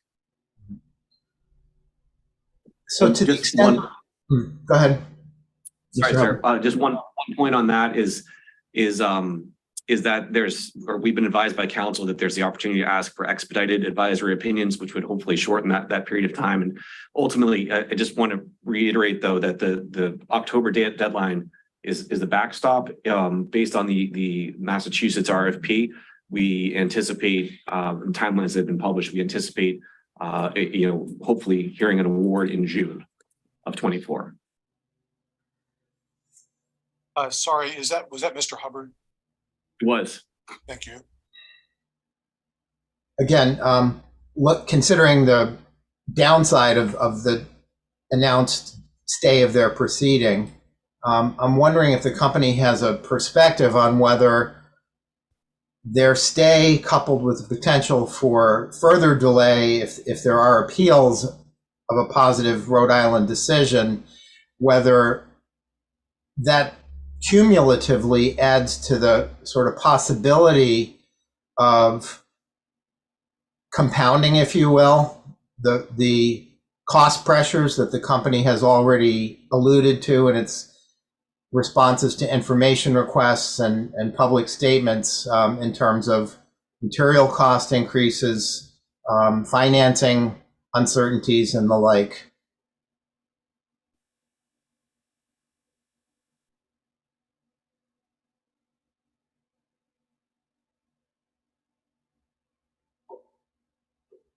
Anybody want to touch that? So as far as the appeal impacting costs, I would have to perhaps point at the fact that what we've seen market-wise in terms of other PPAs in other states and also anticipated in Massachusetts is that those agreements would contemplate indexing, which is a bit more of a future-proof scenario than the present scenarios. So we would as far as timelines, I think that's something we'd have to take in turn. But at this point in time, I'm not aware of any dynamic change that would have on cost. But that's my understanding. So help me out here. So the concept of indexing, would that essentially mean that if there are cost pressures affecting the project, that the company would have the opportunity to recover those additional costs in a final pricing for the PPA if it were accepted and approved in the bidding process? I don't want to get too far ahead on it because the mechanism proposed or the mechanism has not been established formally, as I understand it in Massachusetts. But indexing in general would, and this is common in most large construction contracts, is that the cost of materials which are subject to fluctuation due to global impacts is essentially measured at a agreed term timeline by the parties, and that then is locked in. Yeah. So if we continue to see inflationary pressures of the kind that have affected this project, let's say over the last year or two, is it reasonable to assume that delay would tend to increase the cost as reflected in an indexing arrangement? And again, when I say cost, I'm talking about cost both to the company and ultimately to the consumers who are paying for the output of the project. I think it's fair to say that if costs continue to go up, then an indexing mechanism across the board would, for all projects, not just South Coast Wind, would reflect such outcome. And would you agree that, again, any delays to the project would ripple through that indexing mechanism, given the assumptions of my question? If the assumptions are that if the assumption is that inflation continues and costs continue to go up, and those go up continuously and consistently with the passage of time, I think your assumption is correct. But there's always a possibility of it decreasing as well, especially on materials, as we've seen a bit. And is the point that underlies this question, is that something the company has presented in its arguments to the Rhode Island Energy Facility Siting Board, in terms of perhaps why it should not further delay its review of the project, that it could ultimately be to the detriment of ratepayers who finance this project? Is that an argument you've you offered in Rhode Island? Specifically, no, sir, we didn't offer that to Rhode Island. Do you think that's a reasonable argument?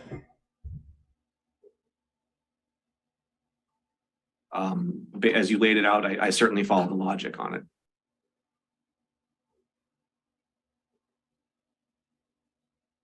Okay, back to you, Mr. Wong. Mr. Shea, it's 11:30. Before I start, do you want to go on a break? That's why I wanted to ask Mr. Brock if he could use a break now.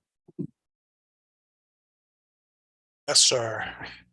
All right, so why don't we break for 15 minutes? It's 11:30. We'll break till 11:45. Thank you.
Bob, I think we have everyone but Mr. Mott.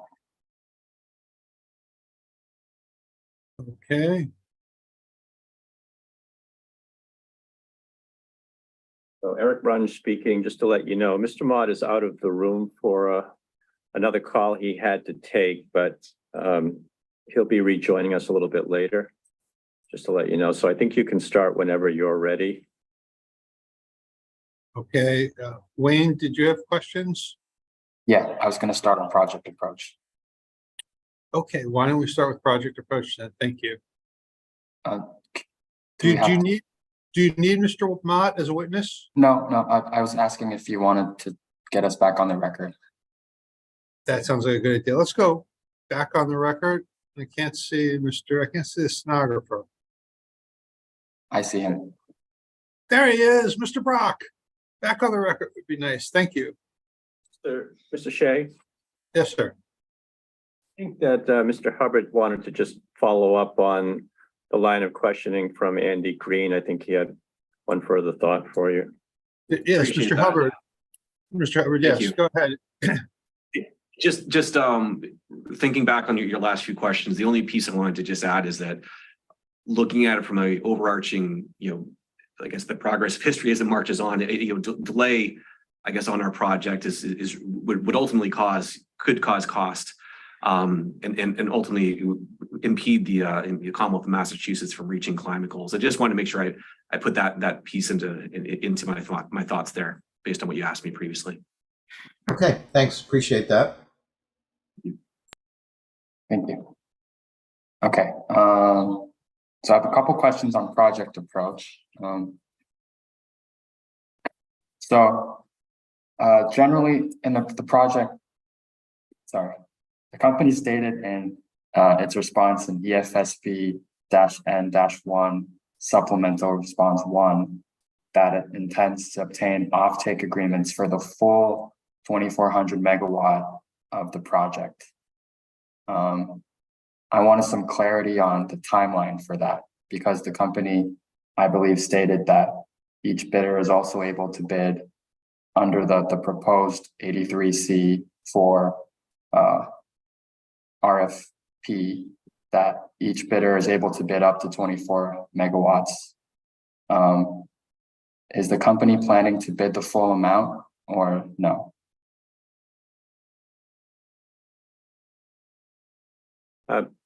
Eric Runge speaking here. I think that, the company's specific plans regarding participation in any procurement are really commercially sensitive. So I think general questions about 83C4 are okay, but I think if you have specific questions like that, I'd prefer to have those done through a record request and we could file an answer under a motion for protective treatment because it is commercially sensitive. Thank you, Mr. Runge. I guess I'll ask the next question, which might tell you why I'm asking the question, which is also let me know if you're not able to answer this, but if the company were to bid the full amount, would the notice variation be moot? Would you just have to have one project instead of also a notice variation? This is Kelly Smith speaking. I would just say not necessarily. I think the notice variation remains a viable option in either case. Okay, I guess I meant, this might be getting into the weeds, but the notice variation is for an additional amount of power. So if the project is, if the company is able to get offtake agreements for more power, then wouldn't the company just be asking for approval of the notice variation? I mean, it wouldn't be a notice variation anymore. It would just be the project. Or is that too simple a thought? Right, so Kelly Smith speaking again. I think in either case, it would be two separate 1,200 megawatt projects needed to deliver the full capacity of the lease area due to the ISO New England single source contingency requirements. And it is a bit too speculative on the exact timing of construction for the various components of each project. So it would not necessarily be all one project at that point. This is Kathleen Freeman adding to that. As we stated in our analysis, if the company does intend to use the spare conduits under the notice variation, that we would come back to the siting board and to MEPA for that second 1,200 megawatts per the ISO New England reliability standard. Thank you. Thank you for the clarification. Okay, the next question has to do with the transition between HVDC and HVAC cables onshore. I'm sorry, between what? HVDC and HVAC cables onshore. So it's high voltage direct current and high voltage alternating current. Okay, so I just didn't have this information clearly laid out to me. Maybe it's somewhere in the analysis, but it's clear to me that there's two HVDCs going into the converter station. Is that correct? Eric Fraser here. Not exactly. There's one HVDC circuit. HVDC is a positive and negative, similar to a battery in your phone or something along those lines, or your vehicle. HVAC is a three-phase system, which it's completely different. So the connection from offshore to onshore is one HVDC circuit. Onshore would be converted from HVDC over to 345 kV HVAC, and that's what would be connected into the point of interconnection with the National Grid substation. Thank you. That's really clarifying. And how many HVAC cables would there be? Eric Fraser again. On our preliminary design right now, there's 6. There's one circuit, but there's 2 cables per circuit due to the ampacity of the system. 6 cables, 1 circuit, 2 per phase. Correct. Thank you. And this might have been explained again, but please indulge me. I know HVDC is 320 kilovolts, and HVAC is 345 kilovolts. Is there a particular reason for the difference? Eric Fraser again. The difference is really they're not dependent on one another. 345 kV AC is a standard US grid system voltage class. So we want to match it because that's what's available to us at the point of interconnection with the National Grid system. The 320 kV DC has to do with the design characteristics of the HVDC system. The voltage output on the AC side is really only driven because of the infrastructure onshore and not the DC system, because essentially transformers can be built to transform the voltage to pretty much whatever you want it. But by design of the bigger grid system onshore, we're going to the 345 kV AC. Thank you, Mr. Fraser. And this is also just for my understanding. I think the company's given some examples of HVDC cables used for long distance, high voltage rather, HVDC, high voltage DC cables used for long distance transmission of power. Do you have a ballpark of what those kilovolts usually are? The system design is for 320,000 volts on those two cables, positive and negative, coming from offshore to onshore.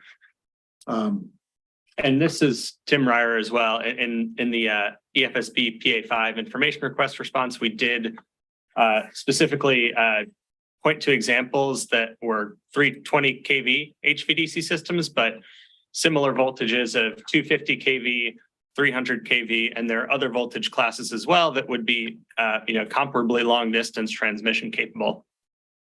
Thank you. Thank you, Mr. Ryer, and Mr. Fraser. Okay. So now I'm going to point the company to its information request EFSB-G-20, which is responsive to a question that the board staff had on shared transmission for offshore wind. I'll give you some time to get there. And let me know when you're ready.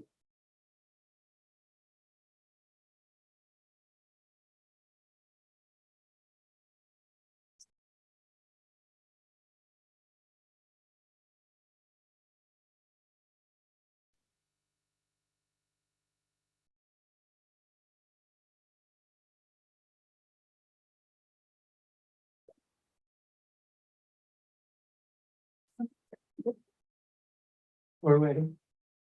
You ready? I'm sorry, was that Ms. Freeman? This is Lawrence Mott speaking. Oh, thank you. Thank you, Mr. Mott.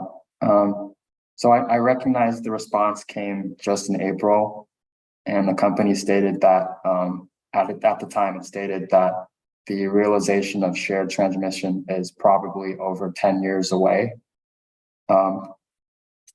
I guess 3 months later, is this still the company's estimation? Yes, it is the company's estimation that the concept of fully shared transmission between onshore and offshore remains a goal. I would highlight that the infrastructure that we intend to install, these cables, they could be repurposed in the future, meaning the actual cables themselves remain useful because they have a long life. And as we all know, the future 30 years from now may change. Mr. Mott, that's interesting. Could you elaborate more on how it might be repurposed? Our company, of course, is here to proceed with a very defined design, and these are the standard cables that Mr. Fraser and Mr. Ryer just outlined, and that they will proceed between offshore and onshore. But the use of DC versus AC offers more flexibility in the future, meaning the cables, as we've seen, have lifetimes of 50, 60, some cables are up to 100 years old in New York City currently. And therefore, it's true if you put different equipment and other facilities on the ends of these cables in the future, because some of these changes in policy or the regulatory environment occurred, then this asset, we believe, is useful, flexible, and more future-proof. Thank you. So are you saying that DC cables would last longer than AC cables? Is that what you were testifying to? No, not the physical cables. They're probably similar depending on the specification of the cables, but the designs that are being discussed in the general industry right now look to the use of HVDC for these future flexibility versus AC. I'm sorry, for these what? These HVDC cables have more future flexibility than AC. And I guess in terms of flexibility, would that be in terms of the rating of the cables are easier to rate up and down, or is that a misunderstanding of your testimony? If I may use an analogy, is we're building a highway to carry this energy, and you want that highway to be most useful for the long term for ratepayers in this case. So a DC cable is the future for carrying electricity in high amounts and longer distances. Thank you. And just so this is on the record, did this future proofing sort of factor into the company's decision to use DC cables? Yes, a design of an HVDC, the choice of an HVDC system is based on many factors, primarily its ability to carry energy long distances, reduce the environmental impact because there's so few cables compared to AC, and the efficiency of carrying this energy with DC. And yes, the ability to have it useful for they call it a link between onshore and offshore. Thank you. And I'm just, again, this is for the record, just to lay it out clearly. So if the cables were, as you said, repurposed for other purposes in the future, sort of the offshore DC, trying to find the right phrase for it. I think they're called. Sorry, 1 second. Sure, converter stations. He's looking for the term electric cable corridors. Export cable corridors. Oh, okay. Export cable corridors are you referring to? No, I'm looking for offshore substation platforms. Thank you. Thank you for your help. So the sort of, I guess my understanding of the shared transmission concept is that there would be a cable, few cables going from onshore to offshore, and they would meet at a point offshore for separate wind generation resources to connect to. So would that point then be your group of offshore substation platforms in this concept? Eric Fraser here. Not necessarily. What we're talking about, two different types of platforms here. Similar, but the platforms you're referring to, I believe, are more of like a meshed type system where several platforms are connected together and they're mutually connected at various points into the onshore grid system. And then the various wind farms would connect, rather than onshore, they would connect to these offshore platforms directly. Those platforms would be designed and developed specifically for purpose and would be different than our particular platforms. But as Mr. Mott indicated before, should that happen in the future with who knows what the future holds, those offshore export cables could be repurposed as a potential connection point. I mean, these are future what if scenarios we're talking about, but certainly it is possible. Thank you, and thank you for clarifying between the two concepts. So I've heard different descriptions of these different concepts. You know, some say like it's a power strip in the ocean that different projects can connect to. And would that be the mesh concept you were referring to, Mr. Fraser? Yes, that's correct. Okay. And when I say shared transmission, does that refer to that concept, or is that a separate concept in your understanding? I believe it's the same, yes. Okay. So I guess Mr. Mott and Mr. Fraser, what's being contemplated in current policy discussions? Is that I guess from inferring and just confirm whether this is correct, is it they're contemplating the mesh grid concept? Is that correct? To try to frame some of this, there are no formal policy discussions that I'm aware of in the general US offshore industry. There are a variety of paths forward being considered. New Jersey is leading some ideas.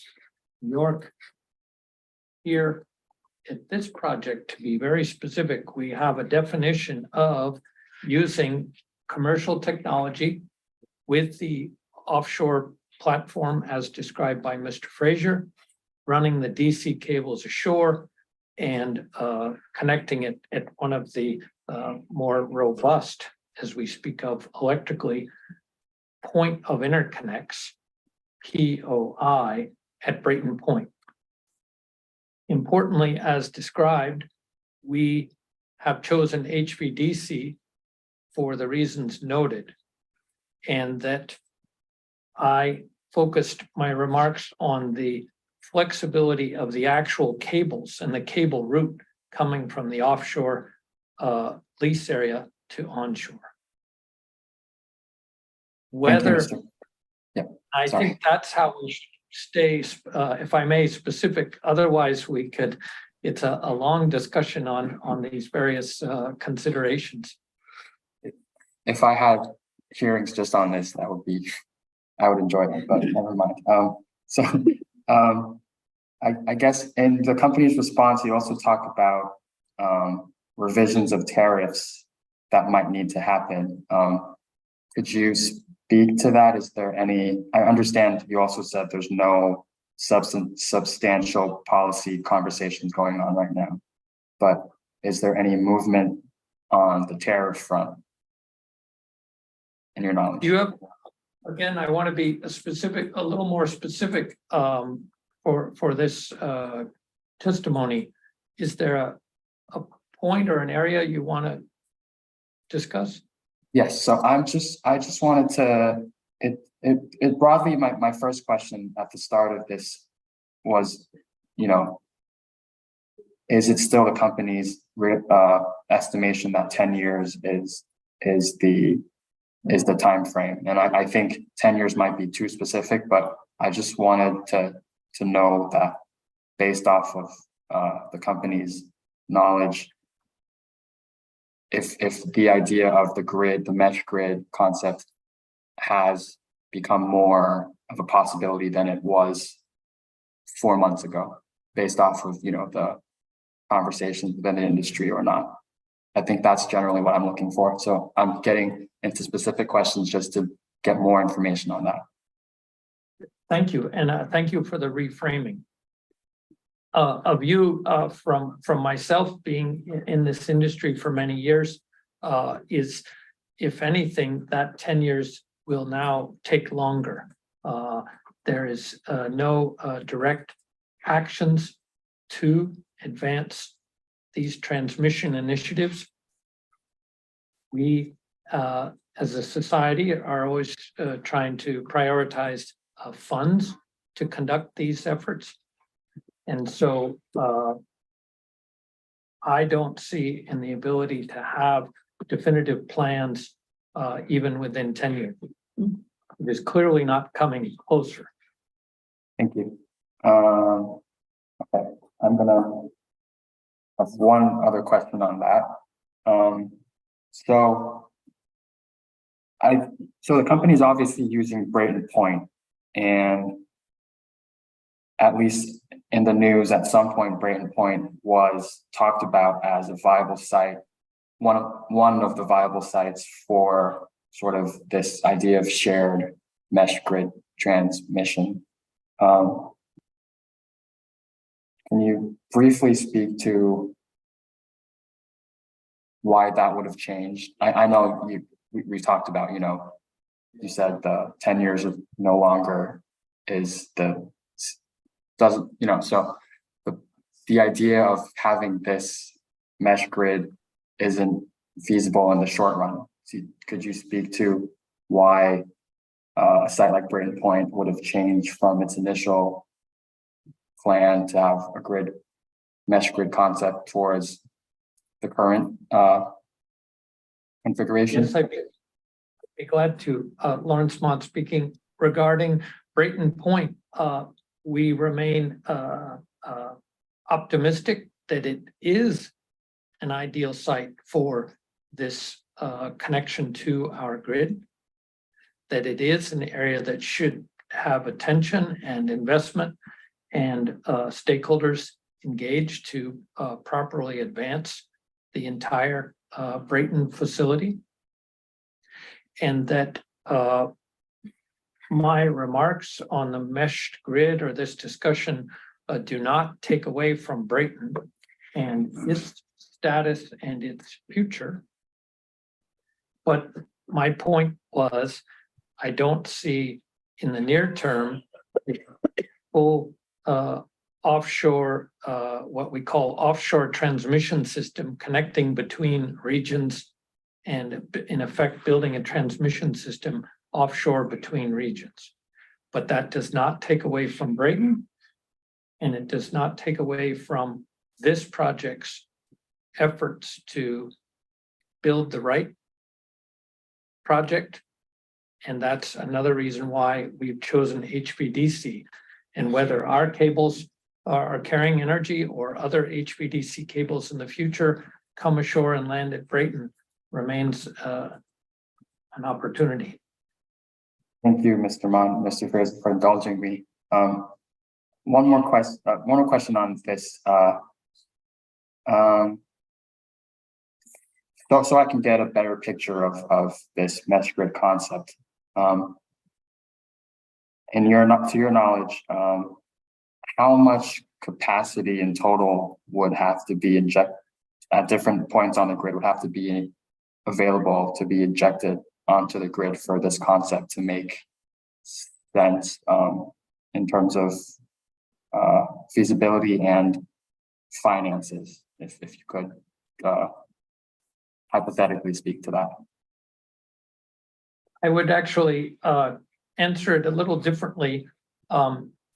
The future, as we progress, and I do think it will happen towards a more regionally connected transmission, which meets the goals of reliability and resiliency, efficiency, and interconnecting renewable energy to the demand centers, will be based much more on policy and regulation as various states advance initiatives to procure renewable energy. I don't think I would offer today a number of megawatts or gigawatts or dollars. Thank you. I guess it's also, correct me if I'm wrong, it's right now, all these are concepts. Like I guess I wanted to look for sort of an idea of the scale of such an undertaking. And are you able to speak to that, or is that too far as well? I think the scale will be much more than it is currently. If you look at the state procurements across the region on the East Coast of the United States, they're still early, and we have a long path to mature this early industry and this initiative before we can take it to the next level. Thank you. This is truly my last question on this. Are you familiar with the September 2022 Regional Transmission Initiative paper put out by the New England states? I am. Did the company provide comments or no? SouthCoast Wind, under its previous name, Mayflower Wind, did provide comments. Could you briefly speak to the nature of your comments? I would also note that in addition to Mayflower's comments, one of our sponsors, Shell, also submitted comments, as well as our other sponsor, Ocean Winds. So all three. I will speak to SouthCoast Winds generalities, as you asked. Our initiative was that we have a near-term goal to meet this state Mass 83C legislation, and that to accomplish that, we should focus on onshore upgrades, as you noted, Brayton Point, and the most efficient upgrades within the grid surrounding SEMA, that's SEMA, Southeastern Mass Transmission Network, to benefit ratepayers and the expansion of our grid. And that matches some of the previous discussions we've had the last few minutes, which is to prioritize actions now that also align with future needs, because onshore upgrades are needed before we look to the future of these offshore transmission systems. Thank you, Mr. Mott.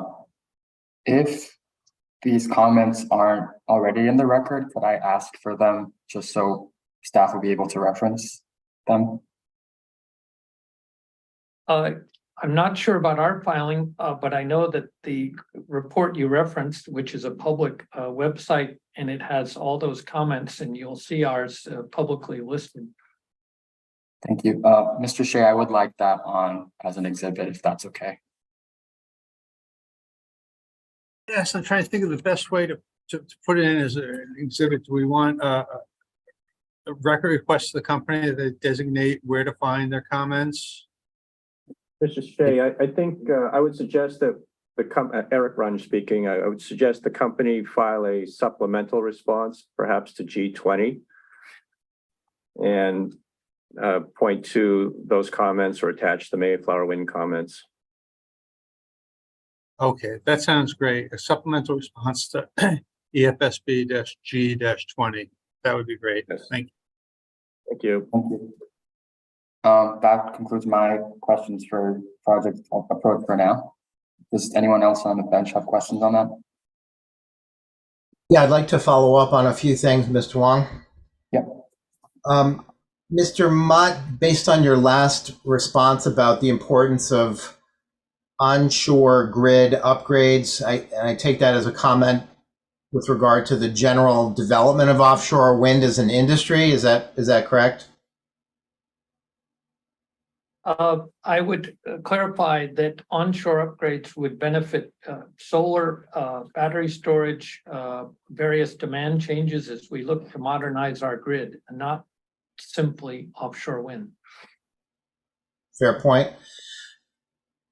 I'm wondering what the existing capacity is of the Brayton Point facility, and in particular from the National Grid substation onto the grid, in terms of how much capacity can Brayton Point accommodate before there's a significant increase in the amount of onshore transmission investment required to interconnect offshore wind?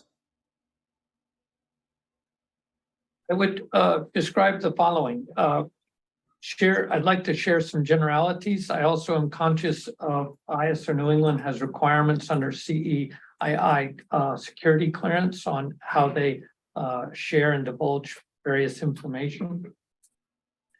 But the original coal plant sited at Brayton was approximately 1,600 megawatts.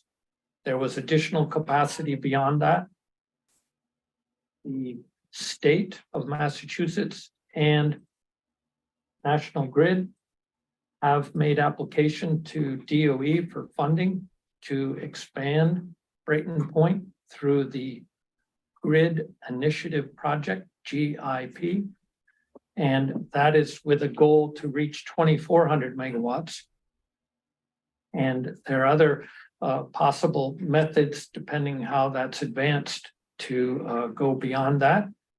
And I would also reference the ISO New England's publication, which is their 2050 report that they're working on.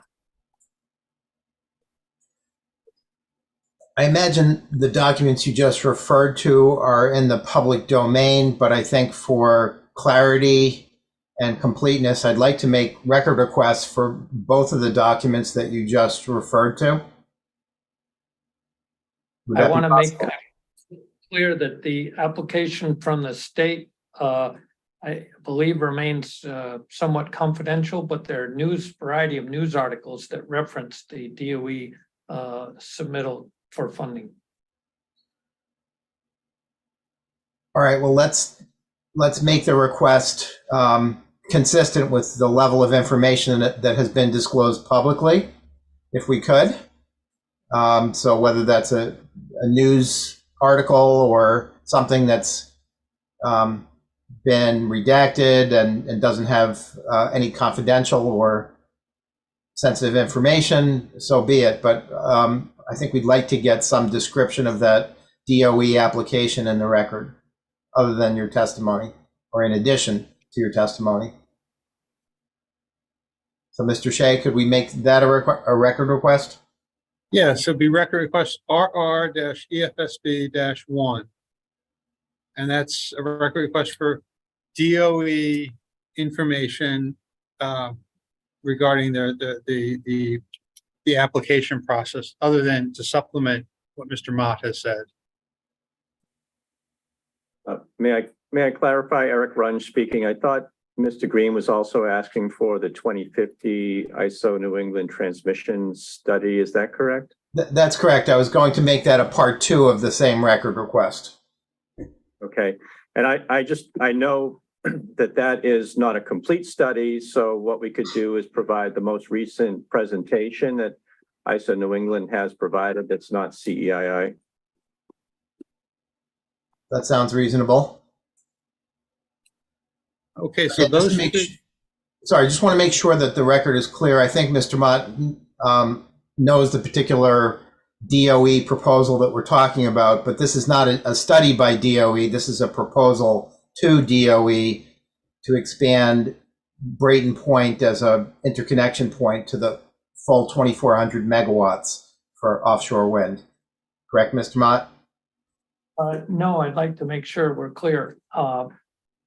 DOE in a national program has assigned funding to upgrade our grid.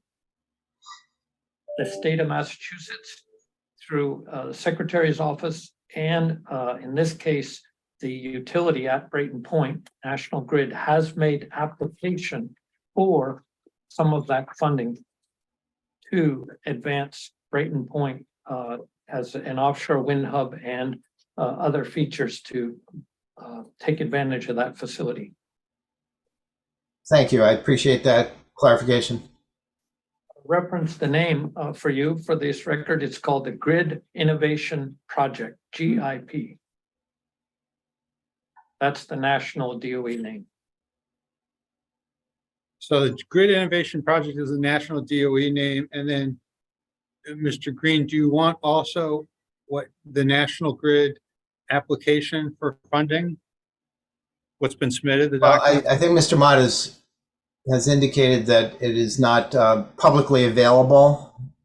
So we may have to rely on perhaps news reports of the application for funding that was submitted to DOE. Okay. Thank you. As I mentioned, that would be record request RR-EFSB-1. Okay. Back to the earlier questions, Mr. Wong was asking about the use of DC technology for the offshore export cable. Is it correct, by the way, that the earlier South Coast Wind project that would connect at Falmouth relied on, or was proposed initially, and perhaps still, to use AC technology for the offshore export cable? Is that correct? Yeah, Eric Fraser here. That is correct. And the big difference really is the length of the cables. An AC system experiences what's called line losses due to the impedance that occurs in the cabling itself.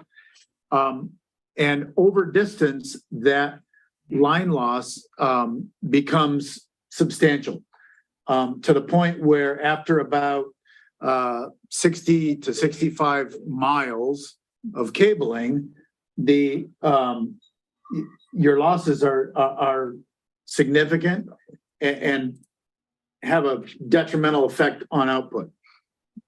DC does not experience those line losses, and with the DC connection into Brayton Point, we're looking at somewhere pretty close to 100 miles.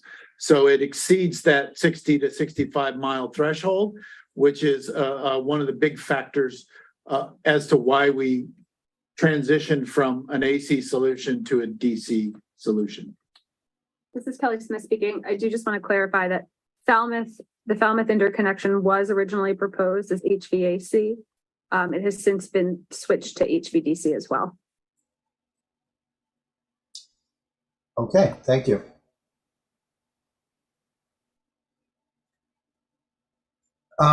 So back to, again, the questions Mr. Wong was asking about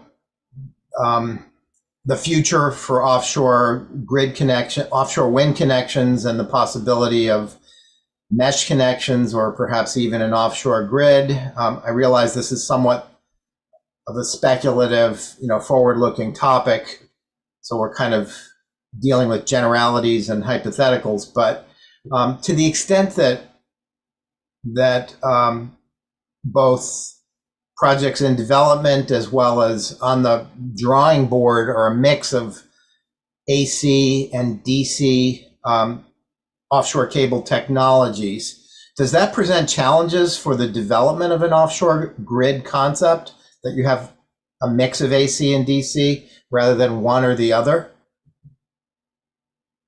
I would, 2 points. I'm sorry, who is this? Excuse me, Lawrence Mott speaking. Thank you. It may introduce difficulties if these projects were built in multiples. I think if we look at the state of New England and Massachusetts right now, we have a early project vineyard going at AC directly ashore. And we've now seen more of a move to DC. So the industry is responding with more of a standardization around DC. So I think the question is clarifying itself. We are maintaining more of a modern standard of DC. So does that sort of change perhaps the answer that we heard just before from Mr. Fraser regarding the sort of advantages of AC for shorter length cables? I don't think we're changing the answer. I think that the offshore projects tend to be farther offshore. There are only a few that are in the shorter distances. And the efficiencies and more commercialization of DC are being integrated. So again, with an eye towards the possibility of a grid offshore or mesh type connections offshore, which would you say is preferential to advancing that concept? DC cable technology or AC cable technology? And why? I would, as stated previously, it would be DC. And the early design discussions have focused on AC as shorter distance interconnections, which may be offshore, and using DC to come ashore. And I use the term link between the offshore and the onshore. I'm not sure I'm getting quite the answer I was looking for, which is if the objective is to have sort of upward compatibility that projects being built now or in the near future will lend themselves to integration into an offshore grid, which is better, AC or DC technology? DC technology is better. This is Mr. Mott speaking. DC from the application to run from onshore out to the lease area offshore, DC. And again, can you give us an engineering understanding or some technical insights as to why that's the case? The list I stated previously of DC has the ability to carry more energy, has less environmental impact, much smaller cable area requirements, and is more efficient in carrying that, lower losses. And as I noted previously, the flexibility in the future to have those DC cables integrated into some system such as you referenced. Okay, thank you. I turn it back to my colleagues. Anyone else have questions on project approach? No. Okay. So I'm going to start with need, and it's going to have different components, but I'll start with the general question. So in the company's in the company's information request response, EFSB-N-1, parens S1, the company stated that it would update the siting board when it terminates its PPA contracts. Is there any update on that? Is the company intending to do so imminently? I'm happy to take that. This is Dan Hubbard. We're still in negotiations, and we anticipate to conclude them in the relatively near future. Tough to put a timeline on it, but I would anticipate by the end of the summer.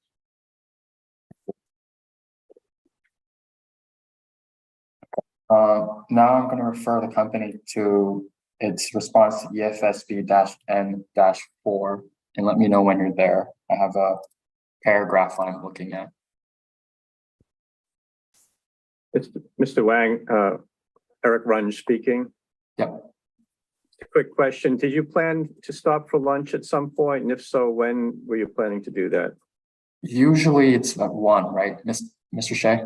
That's right. We usually stop at 1. Do you have do you think we should stop earlier? Do you have a particular? No, I was just trying to plan ahead, so that's helpful. Thank you. And it's usually for an hour, I think. That's what we usually do. Stop 1 for an hour.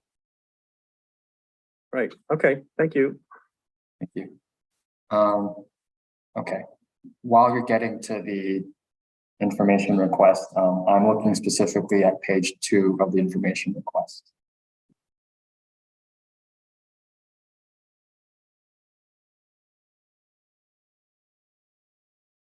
Let me know when you're ready. I'm there. Thank you. I'm sorry, who is that? All right, Dan Hubbard. Thank you.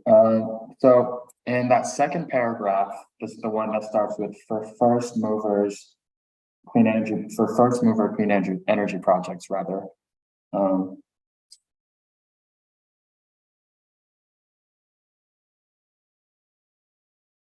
And it goes all the way into the next page where it says, there will therefore be instances where an offshore wind generation developer will need to commence transmission connector project siting activity before it has an approved PPA and so on. Mr. Hubbard, what is the basis of this statement in the paragraph? The basis for that is really born from the fact that there's multiple tracks of development going on with any offshore wind developer, both technical permitting and also in terms of lining up things like financing to build the project.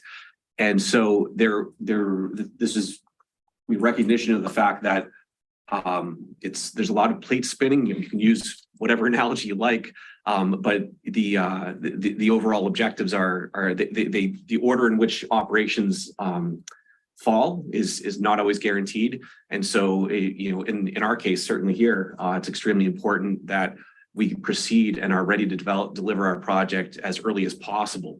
For the reasons we discussed earlier regarding being online, meeting climate goals. I'm sorry, for the reasons we discussed earlier, what? For the reasons mentioned earlier about regarding delivering our project in a timely manner, meeting climate goals, meeting the public policy needs, and obviously capitalizing on key elements like production slots and supply chain. So that's what that stands for.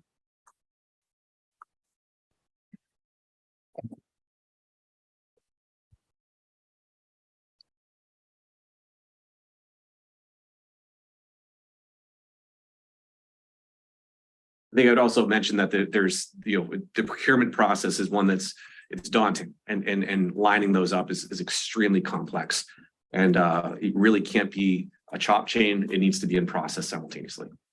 Appreciate the clarification. Thank you. Now I'm going to go back to the analysis at page 2-9.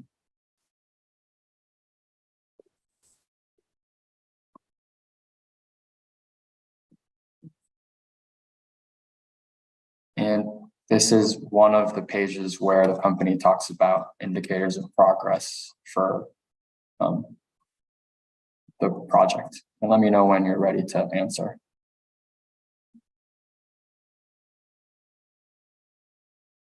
I'm there. Yep, thank you. I'm looking at the second full bullet point. The company states that as part of the successful partnership with Mass CEC in its previous bids, the company has committed to invest $115 million in initiatives. And the company indicates that this is an indicator, a progress indicator rather.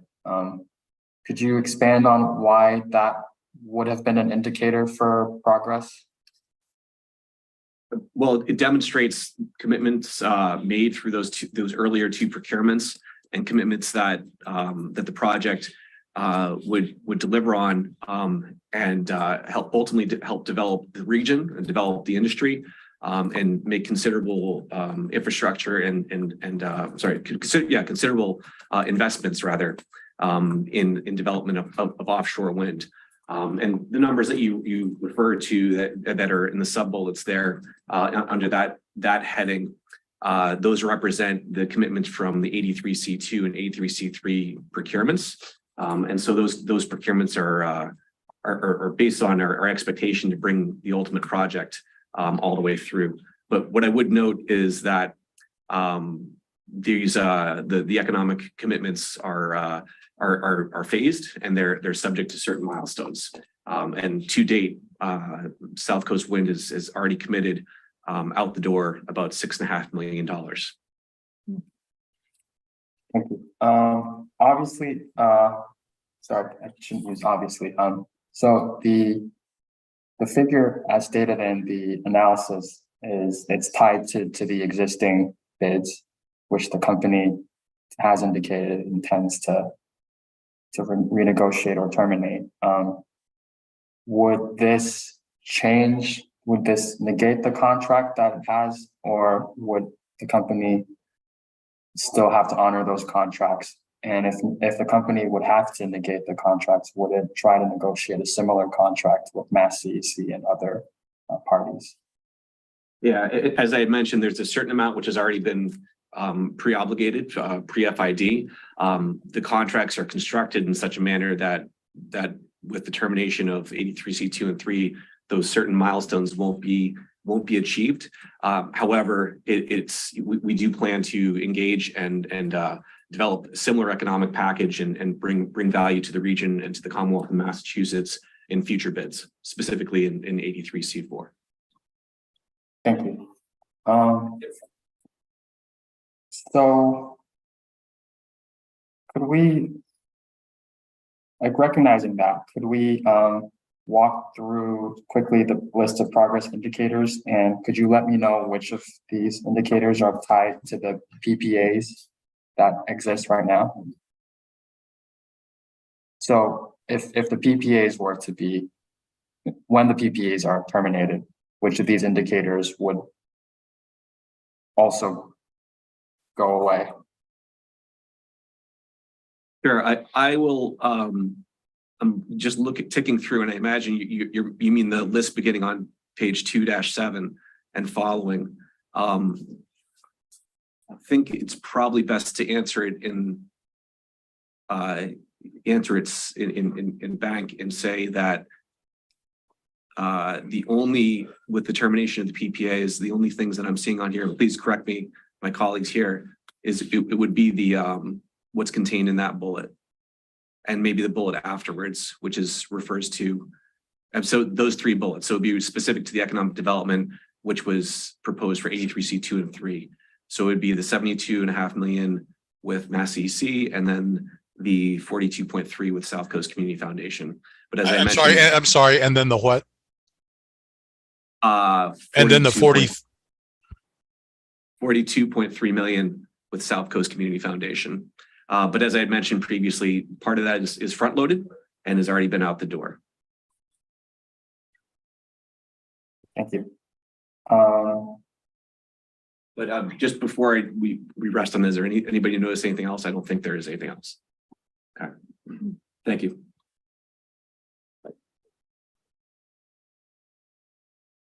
Eric Runge speaking. Just wanted to point out that we did file a supplemental response to N-1, and it had information in that regarding additional indicators of progress that have been updated. Also in the response to the motion to dismiss from the town, we've included some of those. We may supplement the analysis to just update those to make sure they're in the record. Mr. Runge, I'd really appreciate that if all the indicators were in one place. That would help prepare. Thank you. I guess just a quick follow-up on that. In terms of these economic development commitments, at least for the past 2 rounds, did those commitments and discussions come after the PPAs were, after the company was selected for the PPAs, or did that come during or before even the PPAs were finalized? The staging, the creation of an economic development package occurs during the bid development process, so prior to submission. Okay. Then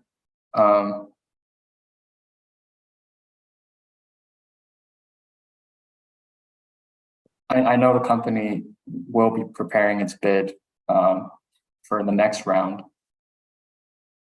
Would the company then pose those economic development commitments as indicators for project progress?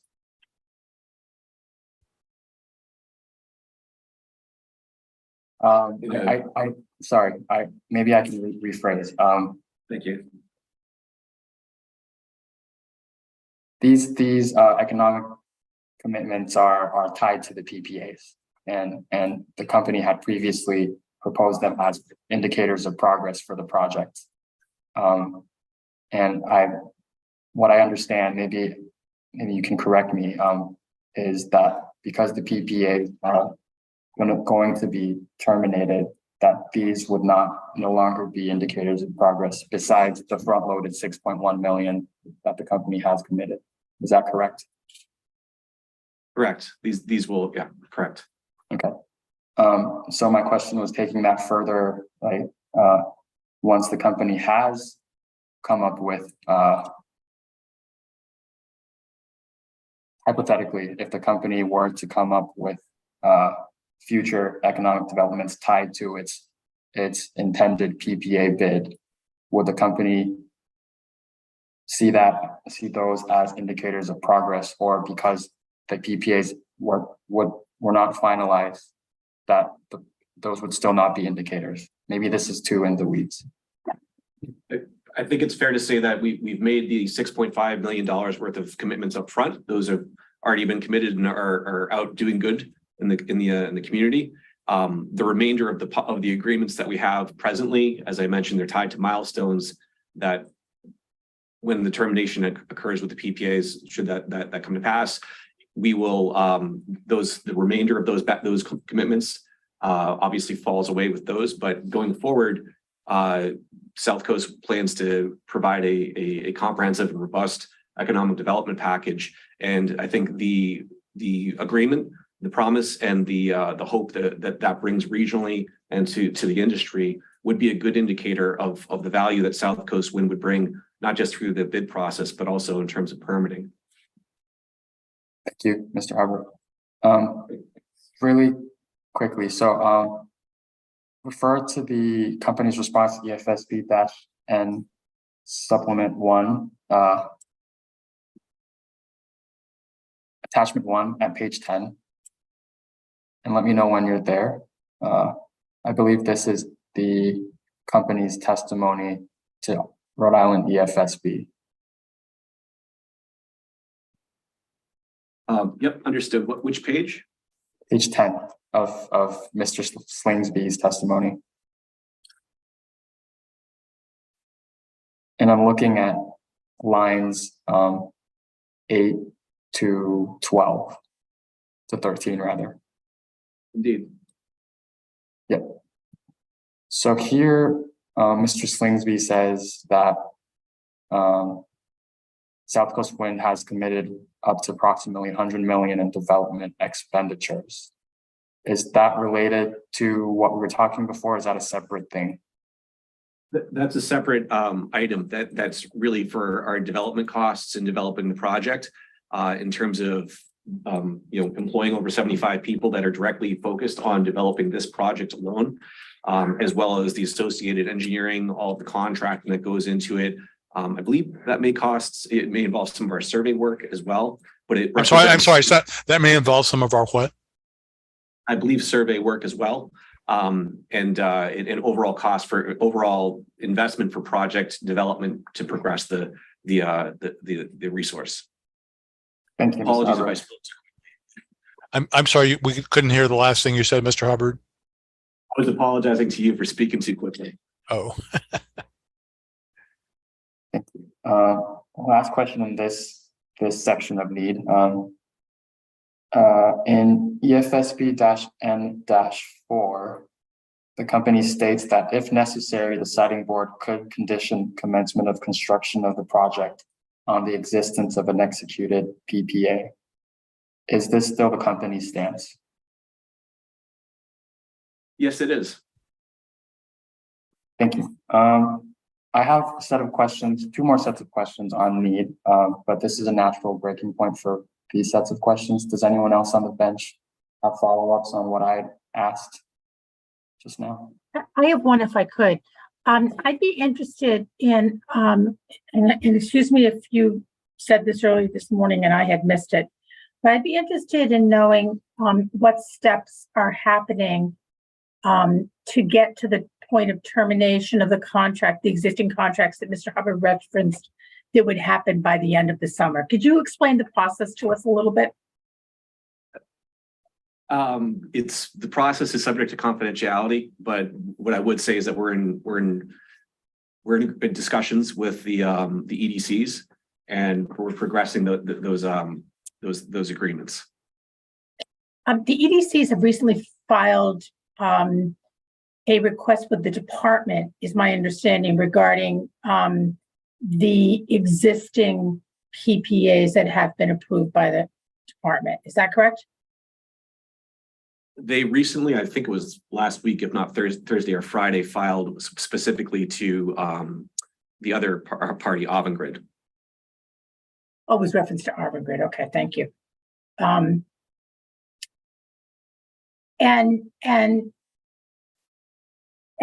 I understand that there's a certain amount of negotiations going on that's confidential. What would be the product that would be filed with the department once the negotiation period has been completed? I think it would be safe to guess or to anticipate that it would be similar to the filings that our competitor was filed on behalf of our competitor. So it would be notification and the termination agreement. And you're expecting that to be filed possibly by the end of the summer? That's our estimate. And when you say end of the summer, do you mean end of August or into September? I would hope August. The unofficial summer or the official summer? Let's go August. Okay. Anything else you can tell us about the process, Mr. Hubbard? But unfortunately, given the sensitivity, I really have to abstain. Okay, thank you. We will see what comes in at the end of August. I do have a few questions on this subject of need and the standard of review and EFSB-N-4. So I thought maybe it's almost time for lunch, but just a few questions. And I wrote these out in advance, so I apologize if they might be slightly overlapping with what Wayne Long has asked. But is the company proposing a change in the standard of review just for this case or just going forward? It would be going forward. Going forward after this case. The proposal, just to clarify, was really, Eric Runge speaking, was to have this apply in this case and for all other cases going forward that are similarly situated. Okay, so it would apply in this case as well. All right, thank you. As a practical matter, I'm wondering how this change in the standard review would work. Would the parties develop a record differently from the way they develop a record now? Or would the standard review just really apply in the briefing phase?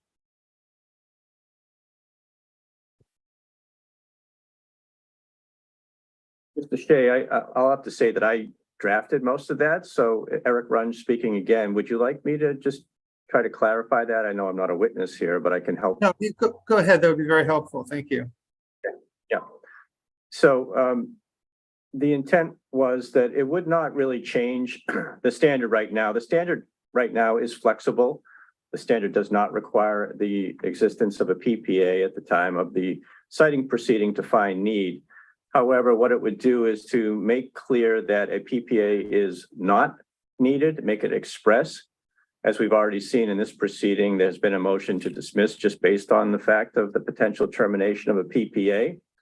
And so partly that change to the standard would eliminate that kind of risk for a developer, which is not necessary and is counterproductive to what is trying to be achieved with the development of offshore wind. The second change to the policy is to make it express that the factors of public policy requirements would be considered along with indicators of progress, and not just looking at indicators of progress, but also expressly looking at public policy requirements that drive the need for public policy projects such as this, and to take those into account.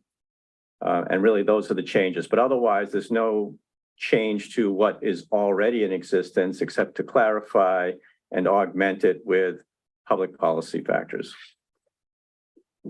Thank you. And then just a final question, and I know this is a little pardon me, it's a little speculative, but do you think that a change like this would make the siting board more comfortable or less comfortable in making a finding that a proposed generator is likely to be available to contribute to the regional energy supply?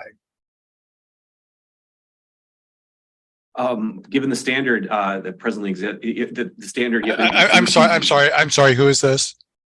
Dan Hubbard again. I would hope that it would help the EFSB reaching that decision that a resource is available to contribute. So you think it would make if I understand you correctly, it would make it easier for the siting board to reach the decision that this proposed generator is likely to be available to contribute to the regional energy supply. Correct. It would make the EFSB more comfortable. Thank you. Thank you for answering those questions. Appreciate it. We're getting close to 1 o'clock. Does anyone want to break now for an hour of lunch? Or Wayne, if you have like a few short questions, we could. I probably won't go into a question. I did, since we do have a couple minutes, I just wanted to ask if it's possible as a record request to get, I understand that the Bowen draft environmental impact statements, rather, I think the COP, sorry, is what's really voluminous, but I was wondering if we are able to get on the record the draft environmental impact statement from Bowen as a filing, if it's not already. Do you mean, I think the DEIS, I think draft environmental impact statement has already been filed. I think it's on our exhibit list.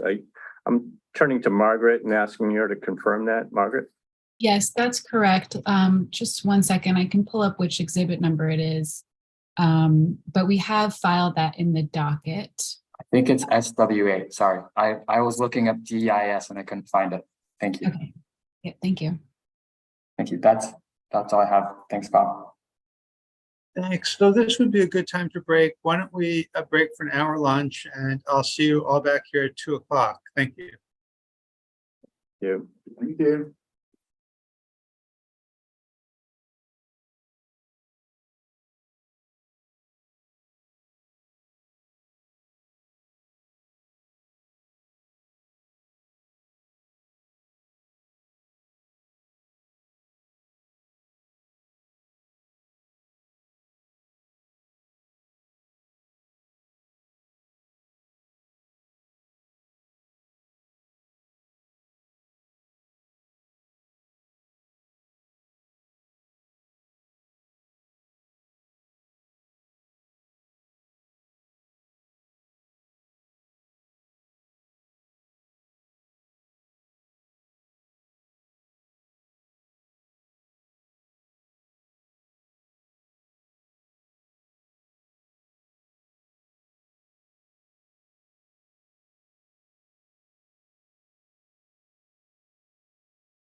Can I be heard?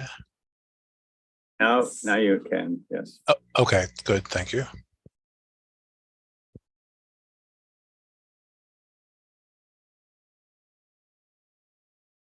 I guess we're still waiting for a few people. Mr. Fraser, Company's witnesses are here. the company's witnesses are here? Yes. Okay, so then why don't we go back to cross-examination then? Mr. Wong? I'm sorry, are we on the record? I'm sorry, yes. As we're off, let's say off the record. We just had some damage in my house. I may have to get off at some point to let in a contractor. We had a window got smashed. I'm not really sure how. So if I have to break for 5 minutes, please excuse me, and we'll be back. But I'm expecting a contractor sometime, maybe around 5. But so excuse me if that happens. But yes, why don't we go back on the record and Mr. Wong, would you like to resume cross-examination? Yes, please. Thank you. Thank you, Mr. Shea. Okay, so as stated by the company in its EFSB-N-1 parens S1 response, the project is moving forward with its permitting with Bowen. Is that correct? Yes, that's correct. This is Thank Jennifer you. Flood. Thank you, Ms. Flood. And BOEM is approving the generator portion of the project as well as federal transmission lines. Is that correct? Yes, that's correct. Thank you. So in the DEIS at page 1-6, and I'll give you some time to get there. Let me know when you're ready. But generally, BOEM states that the company asserts need for the project is the need for a commercially viable offshore wind energy project. Does that sound familiar?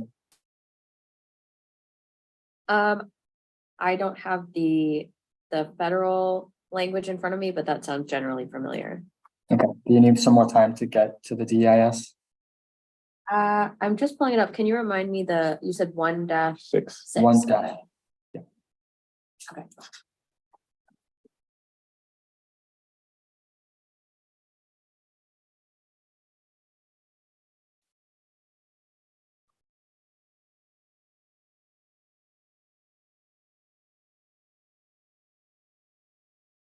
The sentence.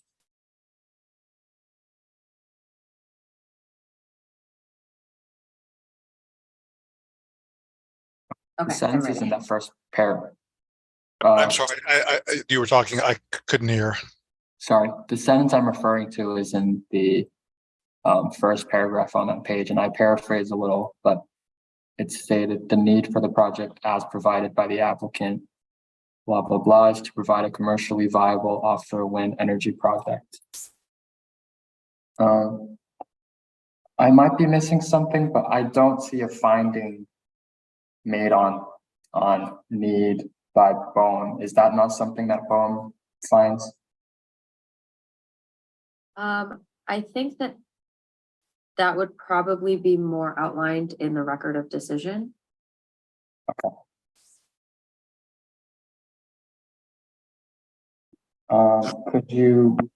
Would you be able to be more, could you confirm that for me? It sounds like you're a little tentative on that.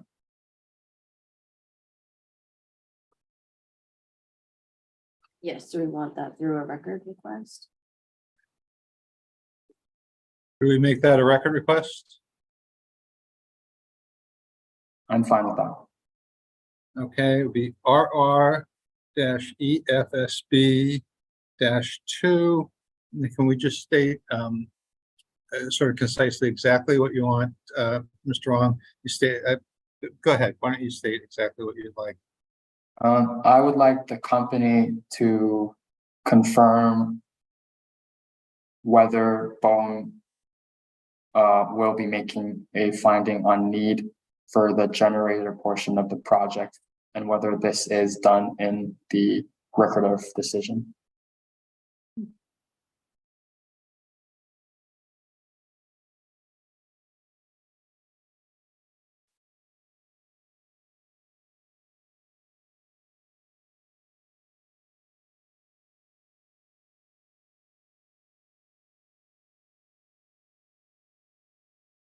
Right. Is that clear? Yes, that's clear. Thank you. Bob, what number is that? Number 2, RR-EFSB-2. Thank you. And just so we can close that loop for now, did the company furnish Boeing with information pertaining to the need for the generator portion of the project? We've updated, this is Jennifer Flood, we've updated Boeing verbally. We are in the process of working on the next iteration of our construction and operations plan, and that will have edits specifically in the needs section related to what's currently stated about the PPAs regarding 83C2 and 3, but they have been updated verbally, and it will be reflected in revision E of our COP once submitted.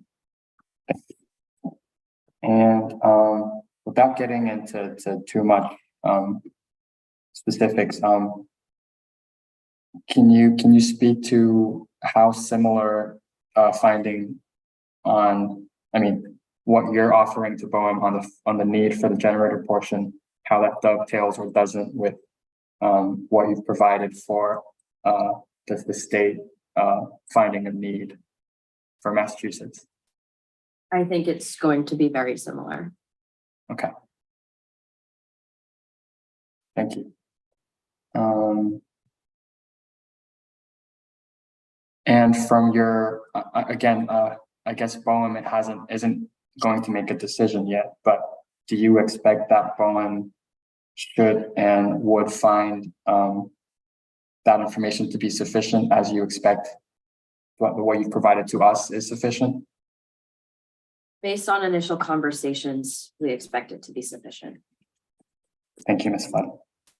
Okay, so the next question gets to an earlier question about the sort of year-long delay of the project start date. In your opinion, does this delay affect the federal approval process with Boeing? So far, no, it does not, based on initial conversations. And from what I understand, and correct me if I'm wrong, is as the entity that you're leasing from, Boeing needs some indicators of progress within that lease area that you're proceeding with developing it. Has the delay complicated that at all or no? It has not. We've kept up the momentum with all of the other development activities, in particular our site characterization surveys and assessments and other federal filings that fall under the National Environmental Policy Act, which Boeing is leading. So it has not delayed other things to date. Could you briefly describe some other signs of progress that Boeing looks for?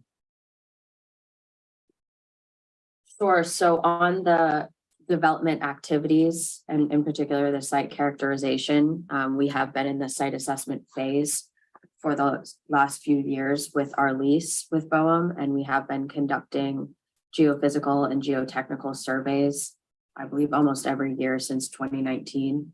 We've also done multiple rounds of benthic surveys, and all of those are in the lease area and along the export cable corridors to shore. And with that information collected, we've submitted the final versions of major reports that are attachments to the construction and operations plan that Boeing really looks at to be able to move to certain milestones in the National Environmental Policy Act process. So examples of those are the Marine Site Investigation Report, or MSIR, and the Marine Archaeological Resources Assessment, or MARA, as well as the Terrestrial Archaeological Resources Assessment. And we've also progressed in other consultations under BOEM, such as the Section 106 process, which rely on both the MARA and the TARA reports. Appreciate that. Again, this is with reference to the construction schedule we're talking about this morning. In that sequence, it appears to show that construction would begin after the potential PPAs are executed. Does this show that the PPAs being executed are a prerequisite for the company to start construction, or is that just a coincidence in terms of scheduling? I think that it's a coincidence in that particular schedule, but I also don't think we will start without power purchase agreements. I'm sorry, without what? Power purchase agreements. So it's not likely that the company would start any form of construction with the expectation that PPAs would be negotiated in the future.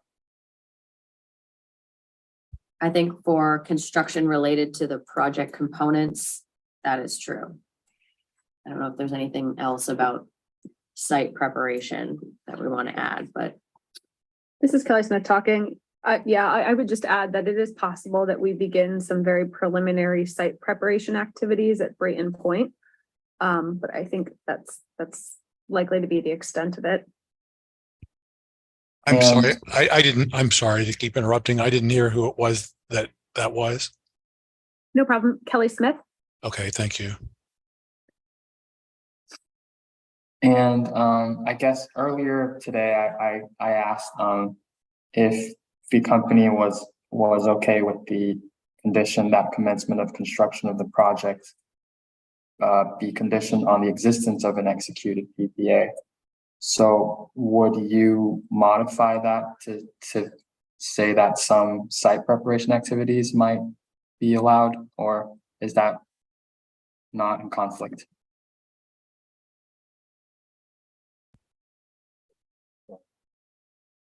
I think we would allow that. Could you state that? Yep. Could you state the full thing? So it's coming from company, not me. I think that some modification to allow for site preparation, for example, at the Brayton Point site would be reasonable, and we would welcome that allowance. And this is Jennifer Flood. Thank you.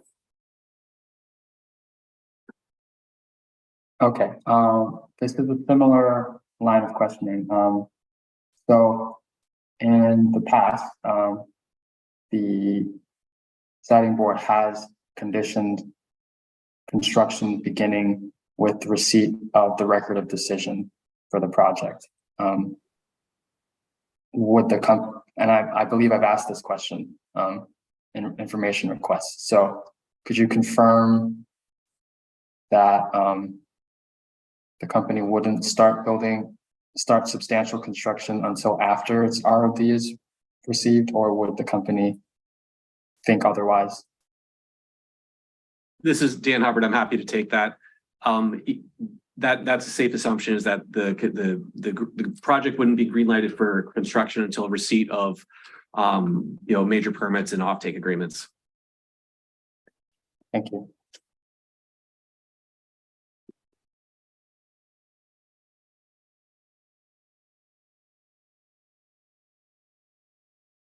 So I guess this other question is related to how soon after receipt of an ROD and PPAs would the company start construction? For example, if you get the ROD,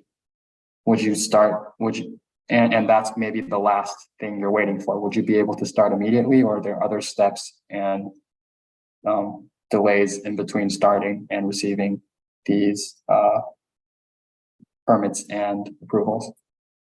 Yeah.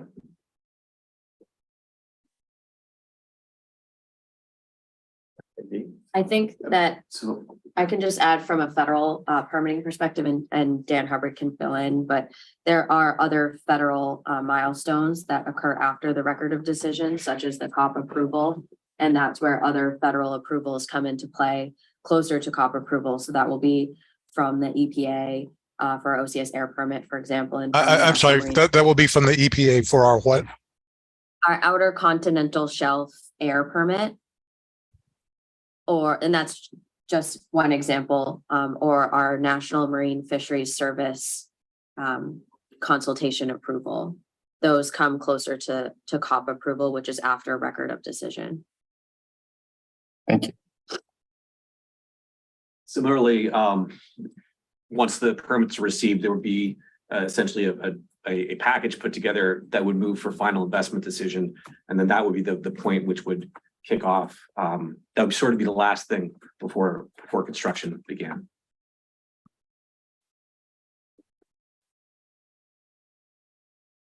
Thank you. So hypothetically, when would the company need an approval? Rather, when would the company need an ROD in order to start its construction as planned in Q1 2025? Right now, our record of decision is scheduled for Q4 of this year. And that gives us appropriate amount of time with the other federal approvals to come into play and the other financial milestones, internal financial milestones that we need to meet. And I think this morning we talked a lot about delays and costs. So sort of re-asking that question, would a delay in the time frame for approval beyond Q4 of this year affect the commercial viability of the project? Could it, rather? A delay to the record of decision? Yes. It's possible. I think it would depend on the duration of the delay.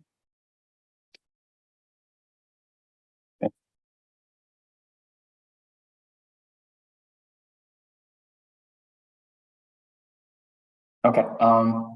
Next question is based again off of the company's response to EFSB-N-1 parens S1.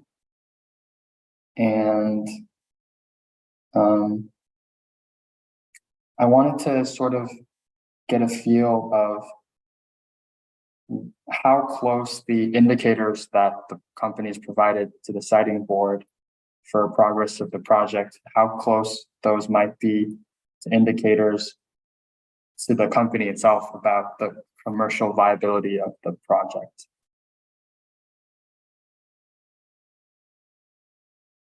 Could you give me a feel of that?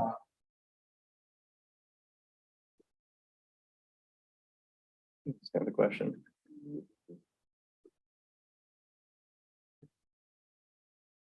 I think we just need some clarity on Eric Runge speaking. Could we get some clarity on the question, Mr. Wang? Yep. So I understand that you've presented progress indicators to us with regard to the likelihood of this generating facility appearing to be able to be able to connect to the transmission lines that would be under our approval. But I also understand that the many spinning plates that Mr. Hubbard was talking about earlier include financial viability of the project. So I sort of was curious as to, you're looking at, it's slightly nuanced, right? Like, because financial viability could be different from whether it's likely to appear or not. So I just wanted to know how similar those indicators would be, if you understand the question. I'll take a stab at that. This is Dan Hubbard. I think the indicators that we presented in a number of places in the record, those are strong indicators of the project. The project is a viable development project. And there's massive investment. There's a lot of effort put behind the permitting efforts, the geotechnical, all the engineering that's going into it. I think there's plenty of momentum and plenty of potential for this project to ultimately deliver. And so would you present these indicators to potential people interested in financing the project? And that's something that they would be looking at on whether they're going to provide. I think so. That's a fair thing to say is that I'm no expert in the financing process, but you ultimately bring a package that discusses the process, the credibility, the entire plan, and then it creates an investment case. And I think those are all very strong indicators that investors would look towards. Thank you. On top of these indicators, are there any additional indicators you can think of that might contribute to the project appearing commercially viable to a potential investor? Yeah, indeed. I think, I'm sorry, anybody else want to take this? No. Sorry, just trying to be fair here in the room. There's one of the things that's really important is the market to which you as a project will ultimately contribute. And there's massive opportunity here in the Northeast, as well as it's evidenced purely on that, there's a number of things we can look at and evidencing the upcoming solicitations in Massachusetts, potentially other New England states, as well as continued investment and also the critical sort of goals and milestones that are put in place from a policy perspective, which create need. Ms. Freeman had discussed them in depth a little bit earlier on. But that sort of policy environment is fertile for a project like ours and is attractive to investors. Thank you. And just a quick clarification. When you talked about markets, are you talking about potential demand for the power coming off of the offshore wind resource? Absolutely. I think it's again, Dan Hubbard, sorry, there's the markets in terms of the availability of power purchase agreements. Then there's also the market in terms of the overall transmission and energy market. And looking at publicly available information, if you look at ISO statements, there's 7,000 megawatts that have been retired or are in retirement process, and there's demand for additional generation. There's also public policy that speaks to, if you live in New England, you know what it's like for energy costs in the wintertime. So on top of that, there's maybe not a market directly, but if we think about it in terms of global implications and politics, there's the energy security element of it. And that's one of the things that SouthCoast stands for, is the proposition of energy security for the Commonwealth of Massachusetts, but also New England. Thank you, Mr. Hubbard. So going into the attachment again, the testimony by Mr. Slingsby to the Rhode Island EFSB. I don't have a page reference, but the company indicated, or rather Mr. Slingsby indicated in his testimony, that obtaining siting approval relatively early is necessary in a project development cycle. Would the company also say the same for the Massachusetts EFSB approval as well?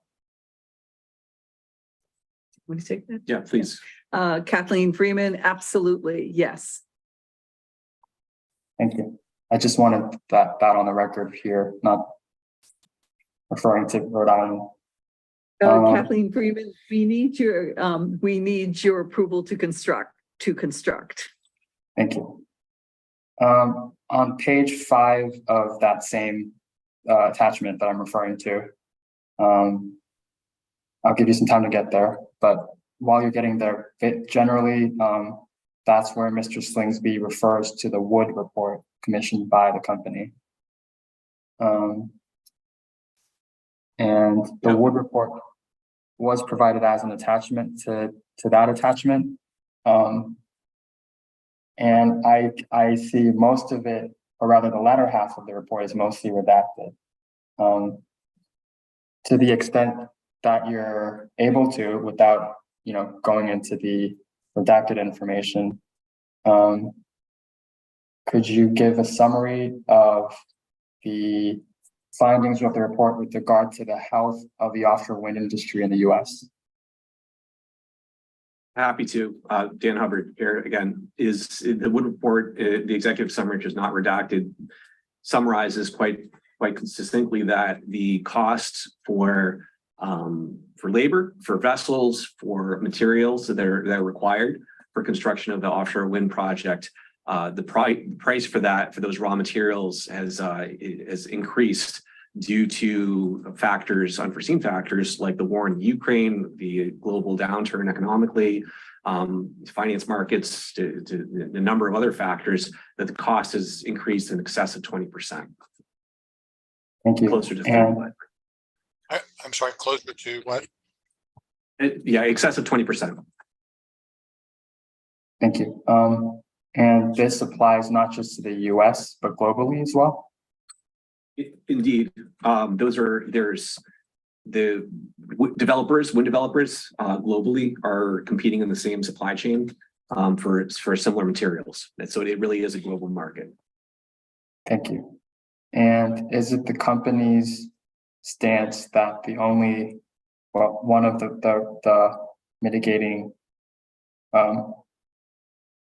options is just to move forward with higher prices for the contracts in the future? I'm afraid I don't understand the question. Could you restate it, please?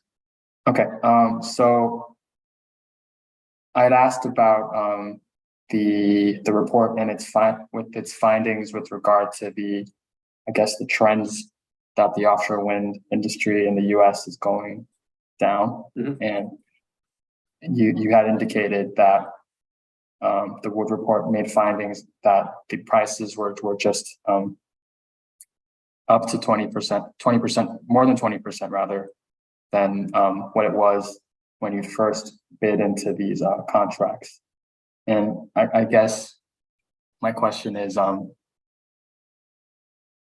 the only solution that the company is seeing at the moment just to move forward and bid at higher prices for future contracts? I understand now. Thank you for that. The company, SouthCoast, explored all options. We worked diligently with the EDCs and also with here in Massachusetts. And the indication that we received after pursuing other avenues and exploring opportunities for uplift or amendment, what was communicated to us, and this is evidenced in the 83C4 draft RFP, is that termination and rebidding was the path that made sense for all parties. Thank you. And I know these negotiations are maybe their contents are a little sensitive, but from my understanding, if you're able to, could you explain some of the options you had thought about exploring in terms of mitigation? Indeed, we'd explored, as was stated in the docket back in October, opening discussions with the EDCs to negotiate, examining how impacts, if there was any other levers that could be pulled. One of the things that's underway right now is energy communities, and if that would have improved the situation, and if there's any work or any opportunity for areas of agreement, but without getting too much into the confidential nature of it, none of those were available. We were very clear. It was clearly stated to us that those were not options for us. Thank you. For the record, could you explain energy communities? Sure. It's under the IRA. It's and perhaps I'm not a tax expert here, but essentially there's federal tax incentives where a project utilizes interconnection, in our case at Brayton Point, and that unlocks or makes available certain federal tax incentives. So this gets into the future bid. So again, without revealing too much, without revealing anything that you don't want to reveal, is it the company's expectation that any bid in, well, that the bids in the next round of 83C would still be attractive to the EDCs as they were in the previous rounds? Yes, and without getting into competitive sensitive information, we do believe that we have a reasonable chance of success. We believe in the project. We believe it's essential for the region, and we believe that we can moving forward we can deliver on this project. So to answer your question, yes, we feel that we'll present an attractive option. Okay, and I guess would it be too far to say that it would still be lower for ratepayers than without offshore wind? I'm not really an expert in this, but I believe that on average, will present a competitive price that'll present tremendous value to the ratepayer. Thank you. Okay. So this morning, you and Mr. Green talked a little bit about indexing, and I just want to ask a couple follow-up questions on that. So just to confirm, at least the proposed language for 83C4 includes indexing. Is that correct? That is my understanding. Thank you. And you talked about indexing of costs of materials and so on. Does that include interest rates as well? The mechanism, as I mentioned earlier on, Mr. Green, the mechanism has not been fully fleshed out to the best of my knowledge. So I can't speak to whether or not that would involve anything other than materials. Okay. Would the company see any benefit in indexing for interest rates or no?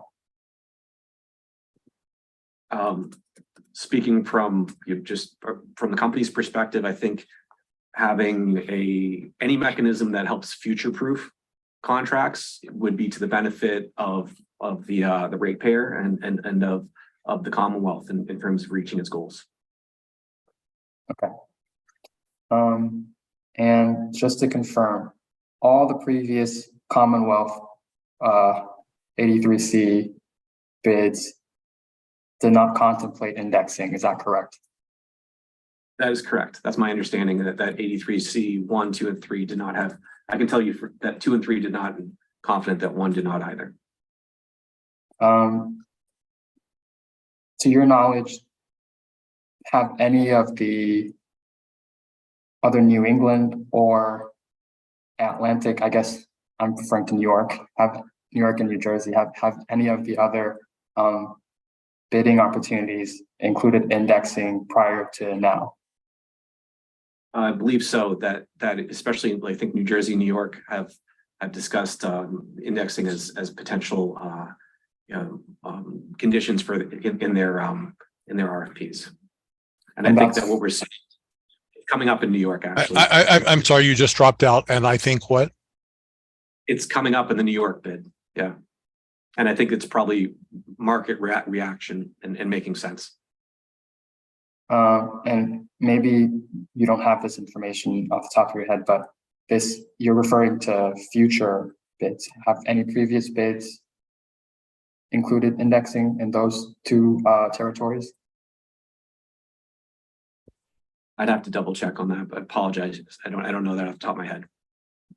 We could do that as a record request. Happy to provide that. Okay, this will be record request RR-EFSB-3. And could you state exactly what you're looking for? To the company's knowledge, have any previous bids, not future bids, included indexing in their pricing?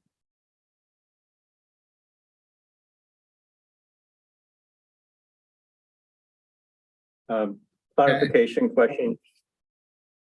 So Eric Runge asking a clarification question. Do you mean in New England only or New York and New England? Or what? Let's say the Northeast. Thank you. Thank you. Final question on indexing. So obviously indexing, we've been talking about prices going up, and Mr. Hubbard, you'd indicated that, you know, prices could go down as well. And I also understand that we don't know the mechanism, it's not been finalized, but is it the company's expectation that if prices were to go down, that the prices would also be adjusted down? So if material prices were to come down, would your bidding price also come down with that, or would you stay and you reap the additional profits from that? Again, the indexing mechanism hasn't been completely fleshed out, but I would assume that it would. I would assume that it would move with as a factor of costs. But again, I don't have that information in front of me. Thank you. Okay. So next set of questions are sort of related, but this is another issue that's been brought up by the company and also other companies with regard to pricing. So the company's indicated that supply chain issues are also an issue that have affected project financing. Is that correct? Correct. Thank you. And from what I understand, the supply chain issues are also a global issue as well. Is that correct? That is correct. Thank you. Is it possible that a supply chain shortage, because you're competing, you know, globally, could that lead to delays in construction? Yeah, delay in the project would create a more competitive scenario for us to secure production slots and competition in the supply chain. Well, I'm asking is it possible that you might not be able to get what you need in time for construction?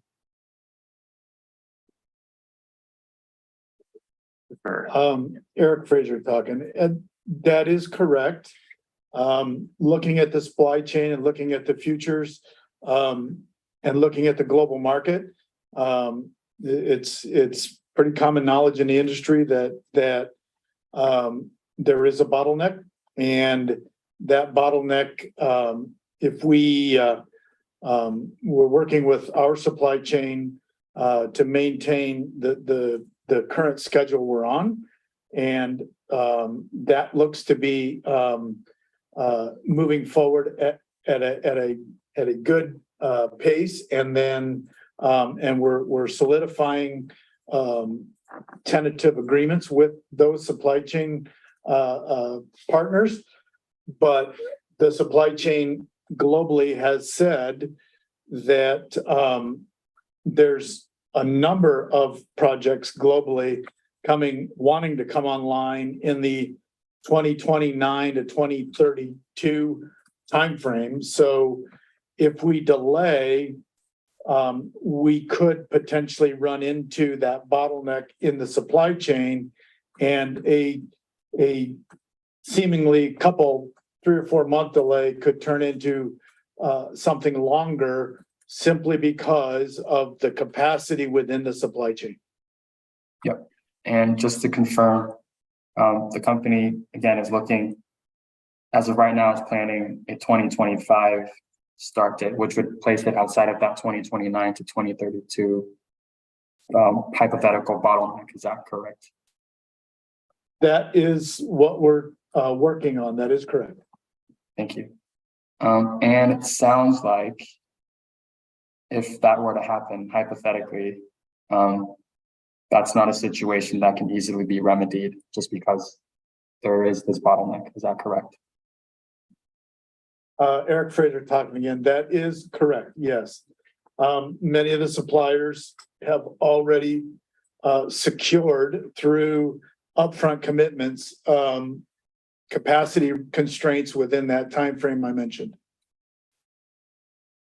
This is going a little beyond this project, but to your knowledge, Mr. Fraser and the rest of the panel, are the global supply chain providers trying to remedy the situation with more equipment and so on, or is this just too far and too large of a scale to remedy?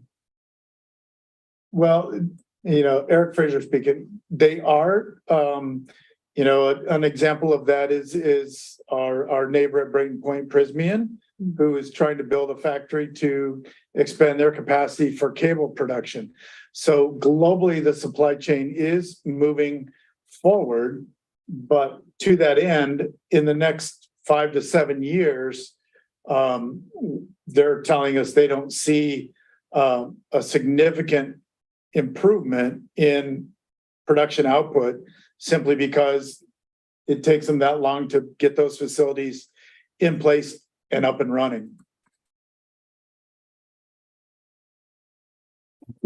And to close the loop on that thought, so I guess this type of delay caused by the supply chain bottleneck could also affect project commercial viability as well. Is that a correct statement? It potentially could, depending on the commitments within a future PPA with regard to when the project would have to come online, COD date, if you will. Thank you. Wayne, just 1 second, please.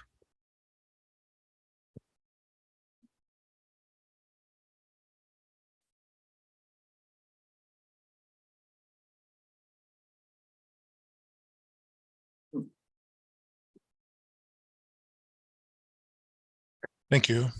Thank you. Okay, so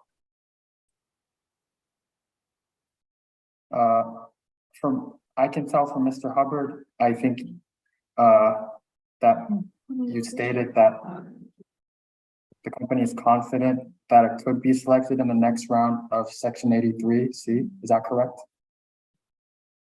I didn't get the question. Eric Fraser talking here. We're having a little technical difficulty. We missed that last part. Can you give us just a second, please? Mm-hmm. Can you hear me now? Yeah, we can hear you. We lost our video and we lost the audio for a little bit. We can hear you again. Eric Runge speaking. So we're just trying to get back the video here. I think we can hear you though, Wayne. If you want to go ahead and ask your question, we'll let you know if we can't hear you. Okay, and let me know when you're fully on as well. Okay, so I heard from Mr. Hubbard, I believe that the company is pretty confident about its potential bid for the next round of 83C. Is that correct? That's correct. Okay. I guess this is a hypothetical question. So is this round of bidding the company's, is this last round of bidding crucial for this particular project's commercial viability? It's our understanding that the overall pool of megawatts is and will be increasing. So there will be subsequent rounds issued here in Massachusetts, and additionally, there's other solicitations happening regionally. So I would say it's extremely important for us, but we're examining all opportunities. And you probably wouldn't speak to whether this is a do or die for the project. Would you be able to say that or no? I would not like to say that, no. Okay, thank you. And this is Lawrence Yep. Mott. I'd like to add to that when you look at the entire offshore sector, the South Coast project is one of the more mature, well-developed sites. Your previous question on supply chain, we have a lot of proactive efforts to secure that supply chain. And therefore, to your point, this has a very high likelihood of progressing because of the mature status of this entire project. Thank you, Mr. Mott. I appreciate that. Has your video returned? Yes. Yes. Thank you. I was just reminded of the IRA. So does the production tax credits, would that production tax credit still apply to the project, or has this PPA sort of renegotiation termination taken that off the table? It's my understanding that that has not taken it off the table. I'm sorry, who is that? Dan Hubbard, sorry. And the company would still factor that in its potential bid for the next round. Indeed. Thank you. Okay. Earlier, well, before lunch, Mr. Shea asked some standard of review questions. This has to do, I'm tying the two subjects together. So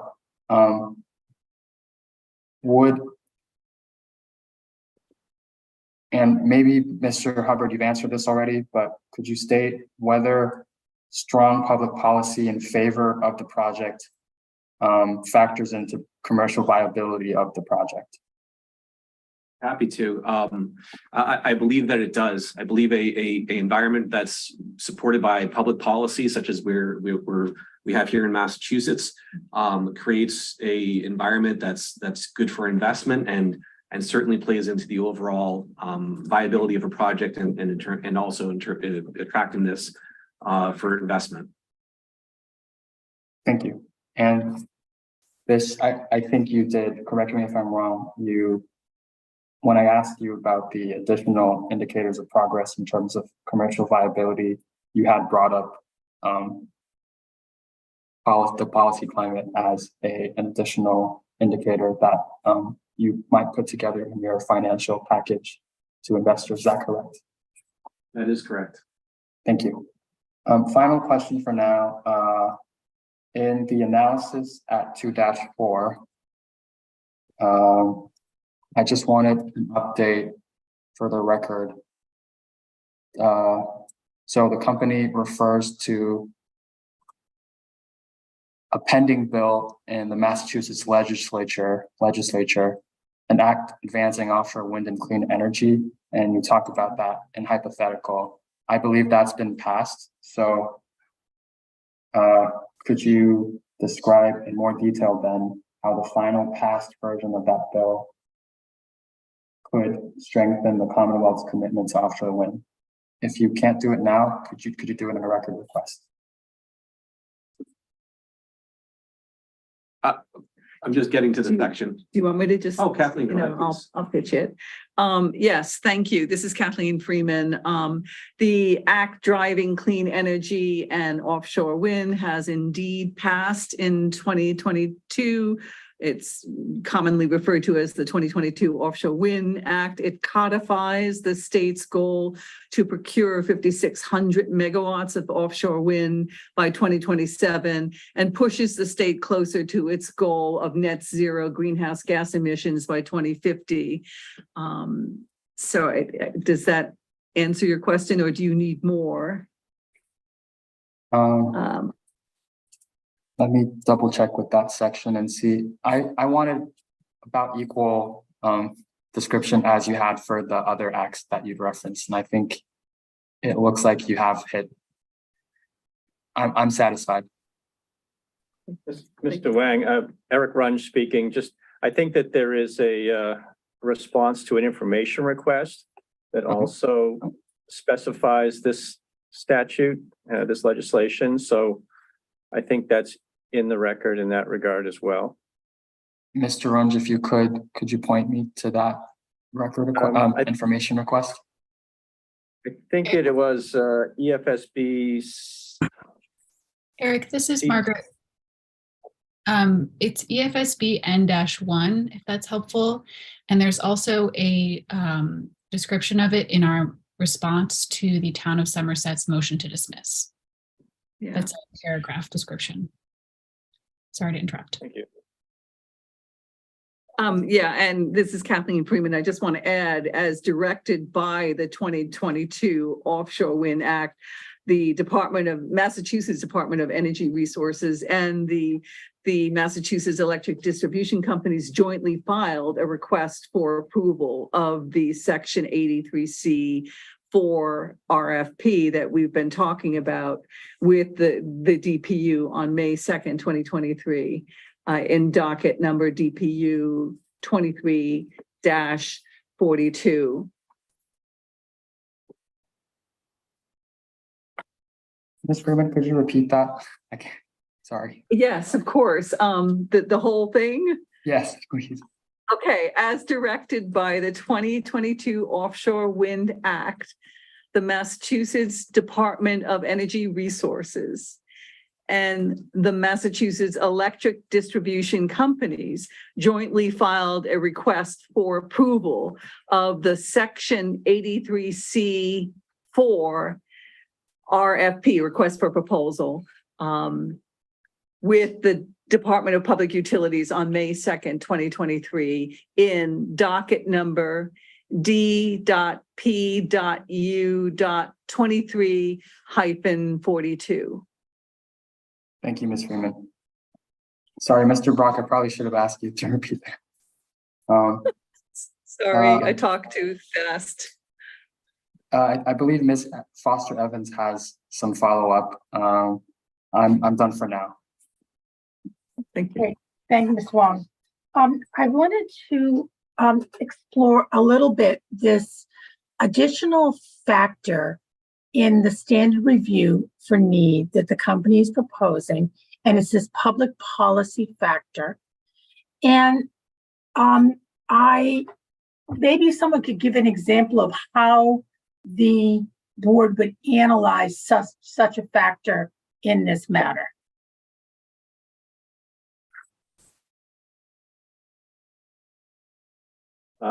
So I'd be happy to. So Eric Runge here, and I'm again not acting as a witness for the company, but as counsel, and I drafted that response to N-4. So if it would be helpful, I could do that.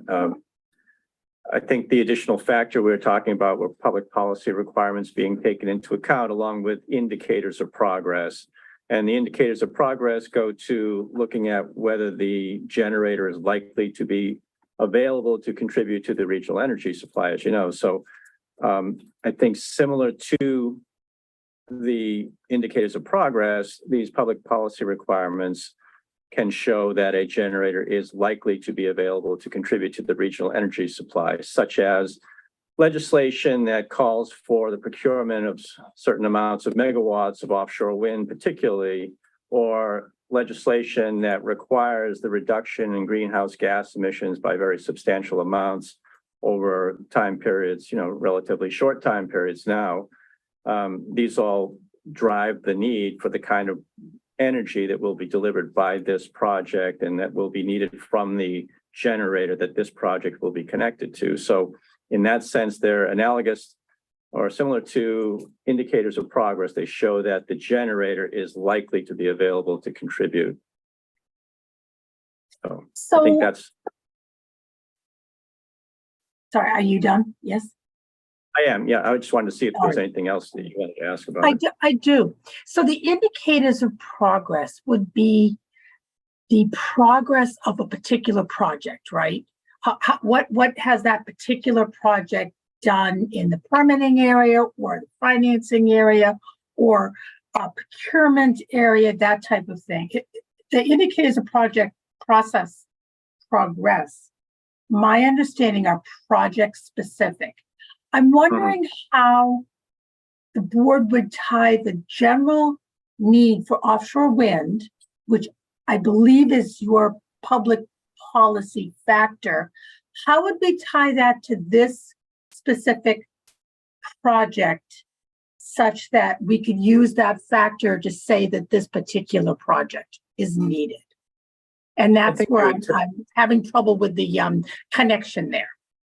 Understood. And so I think the way you tie it together is that this project is one of a very small universe of actual offshore wind development projects that are out there.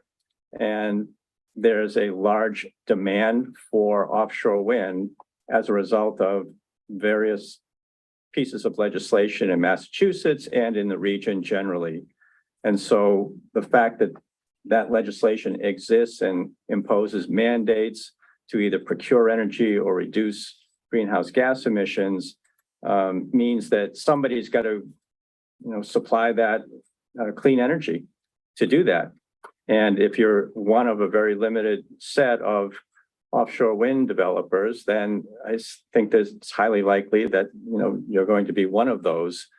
So you take the indicators of progress that show, commitment to the project and development activity, and then you combine that with these pieces of legislation that drive the need for this type of energy to be delivered by the project. I think those two together show a strong need.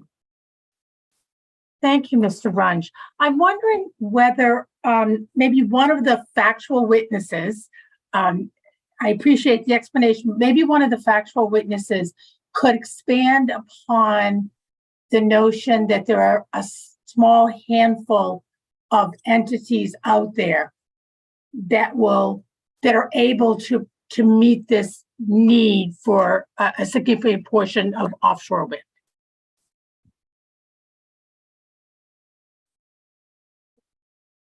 This is Lawrence Mott. I'll touch on a few.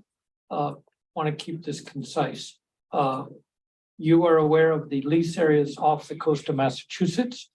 There are a good number of those or a percentage of those. I'd like to correct my statement. Of those leases, there are a percentage of that are marketing themselves or responding to requests for proposals in New York, therefore not serving the Massachusetts 83C legislative goals.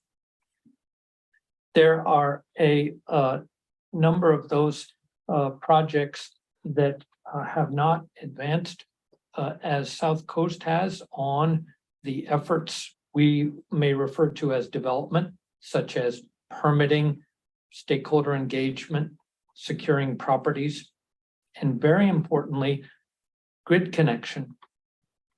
We highlighted earlier the real efforts this project has made on grid connection and development and we were pleased to host you at Brayton Point and why Brayton Point is a focus. I think also a very near-term item, and maybe to some of Mr. Wong's questioning, the state of Massachusetts and one of the utilities has pursued very aggressively to secure DOE funding for Brayton Point and advancing that as an offshore wind hub.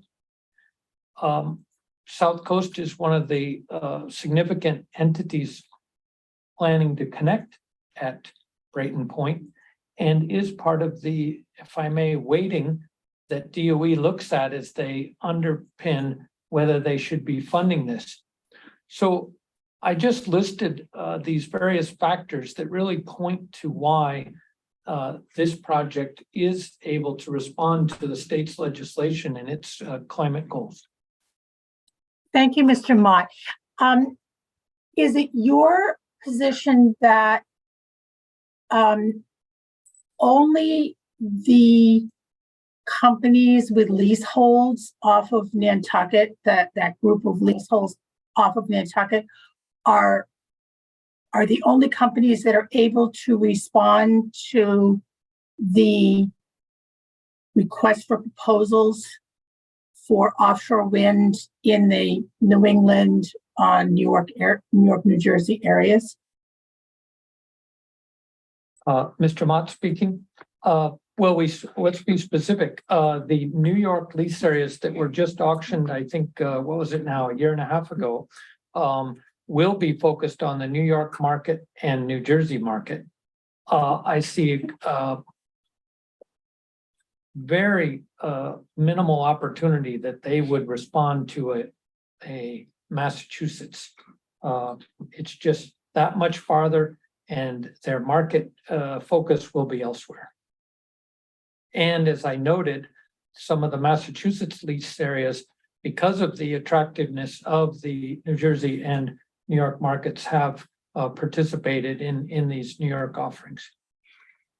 Thank you for that. I'd actually add to that, BOEM, Bureau of Ocean Energy Management, has talked about a auctioning of Gulf of Maine. That would be an opportunity to have lease areas that could potentially respond to the Massachusetts market. That's really not clear whether they're going to go forward with that auction or not. It is potentially scheduled for the end of 24, but I hear possibility that that may not occur. I don't know if the state should be counting on that. Okay, thank you. And other than Maine and the Massachusetts lease areas, given the likelihood that the New York lease areas would serve New York, would there be any other lease areas that leaseholders that would be able to respond to Massachusetts requests for offshore wind energy? Yes, there would be others. And could you identify them? I think we could look at the lease area.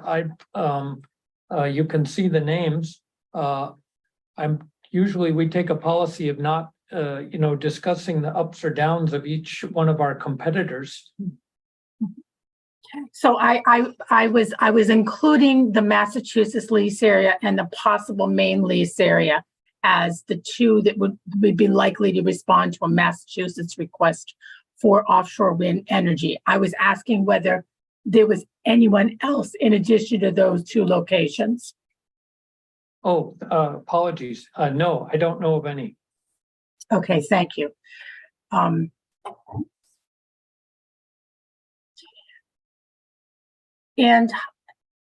84C4, what is the quantity of energy that procurement is looking for? So 3,600. So it's up to 3,600 megawatts. Sorry, Dan Hubbard, up to 3,600 megawatts. Thank you. And then there are also RFPs outstanding in Rhode Island and Connecticut. Is that true? One's coming up in Rhode Island, in Connecticut, but I don't believe the timeline's been published yet. Do you know how many megawatts? I believe 1,196. Okay, thank you. I think I'm done with this particular line of questioning. Thank you very much. I had a quick follow-up. It might have been answered by Mr. Hubbard, but I know we talked this morning about possibly June 2024 for PPA selections for the 83C fourth round. Is that correct? That's our understanding based on the timelines which have been published in the draft RFP. Thank you. So that's the information. Thank you. And besides that, I think you and Ms. Foster Evans were talking about the Connecticut bidding. And from what I understand, you're saying that it's not as clear as for the Massachusetts RFP when a PPA selection might be part of that process. Correct. I think there are some indicators out here, and unfortunately Will is not here today, but that we believe that will be issued in succession. So not at the end of it, but it would be within the next year or so. I think we get some more indications. Okay. When that. So within the next year or so, you'd hear about the timeline, not necessarily when PPAs would be selected. Correct. Yeah, it should be coming out soon. And the fact that no other New England state right now, to your knowledge, has any bidding coming up means that it's not likely that they'll have PPA selected before June 2024. Is that correct? That's a safe assumption. Okay, thank you. I'm done for now as well. I think I have a few follow-up questions as well on the topic of need. So we've been talking about standards of review and what the board has done previously in terms of establishing need for interconnection transmission facilities for offshore wind projects. And I believe the board has approved 2 to date, the Cape Wind Project and the Vineyard Wind Project. And the company has, in this case, put forward, I would say, a slight twist on the former standard of review to emphasize the public policy environment that the projects are developing under. So my question is this, so, and sort of, looking at whether the standard does need to change in light of where we are today relative to the past. For South Coast Wind at Brayton, is there any realistic possibility that the company would ever break ground on the project and start construction absent having a financing arrangement in place, whether that's a PPA or some other assured source of funding for a multi-billion-dollar project like this? Could that ever realistically happen?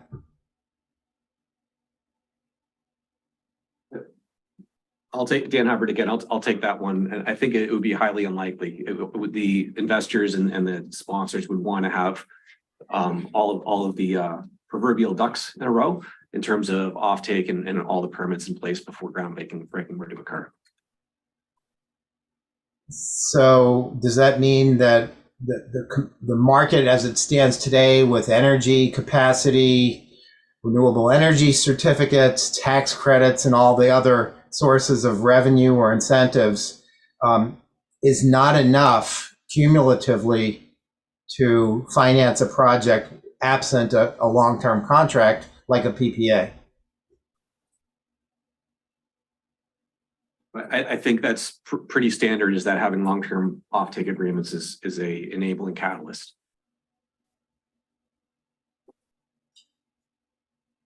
So if one were to take a view that the siting board should not approve or perhaps even begin to review an offshore wind project until a PPA were in hand,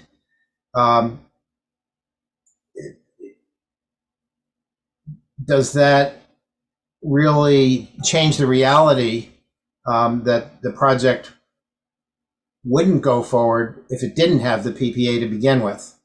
And in other words,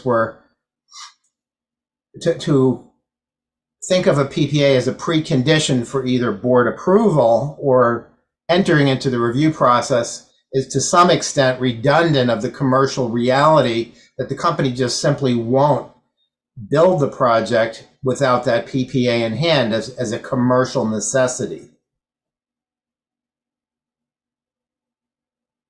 It really boils down to the timing for the entire process and ensuring all those pieces are in place. But you're correct, is that construction likely wouldn't happen until all those pieces are in place, one of which is the power purchase agreement.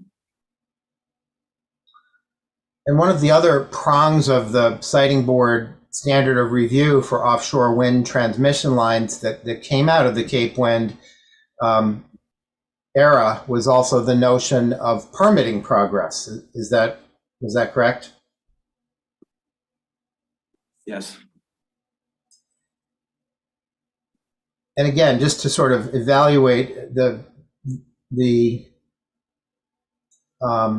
selectivity of the board's requirements or indications on permitting progress and how much of a difference they make. Could South Coast Wind begin construction of the project if it did not have either substantial or complete permitting progress? Permitting progress? No, we wouldn't be able to construct absent that.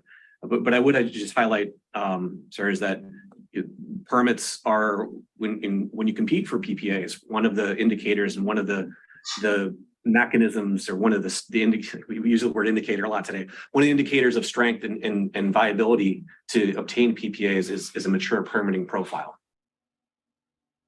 This is Kathleen Freeman. To add to that, the siting process, as you know, is a long process, and again, to be competitive, as Mr. Hubbard said, having permitting in place ensures greater success in the offtake process. Also, my experience with Massachusetts Siting Board is that the board there is precedent that you have consistently issued decisions to construct with a 3-year window, 3 years to begin construction. And that also can be conditioned on achieving a PPA. If with a approval to construct such as that, certainly would ensure the success of projects like South Coast Wind.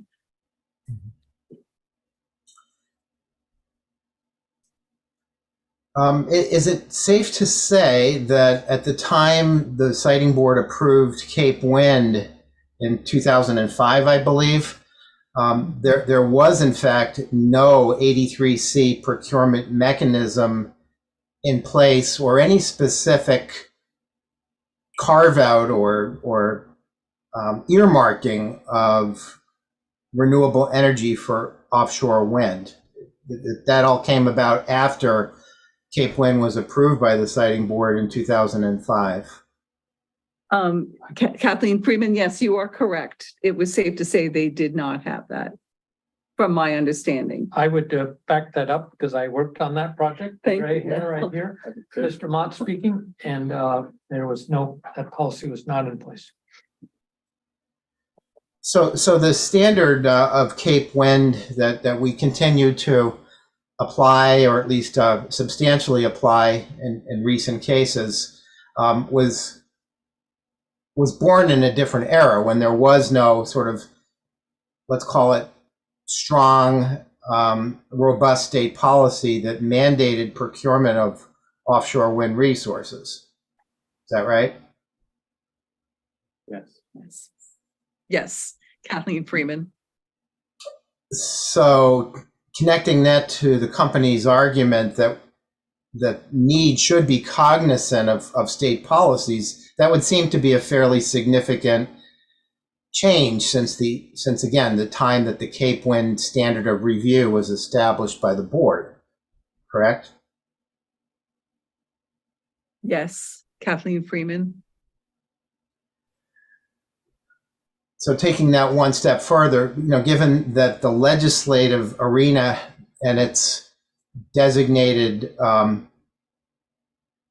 priorities for offshore wind development are clearly established now with successive pieces of legislation noted in the company's testimony,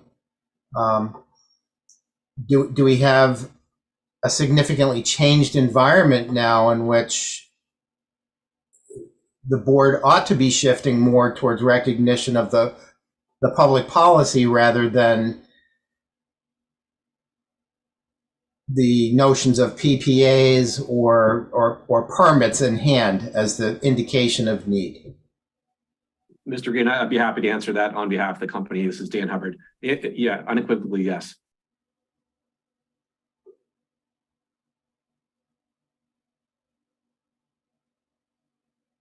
Mr. Mott speaking. Mr. Green, you might consider an analogy.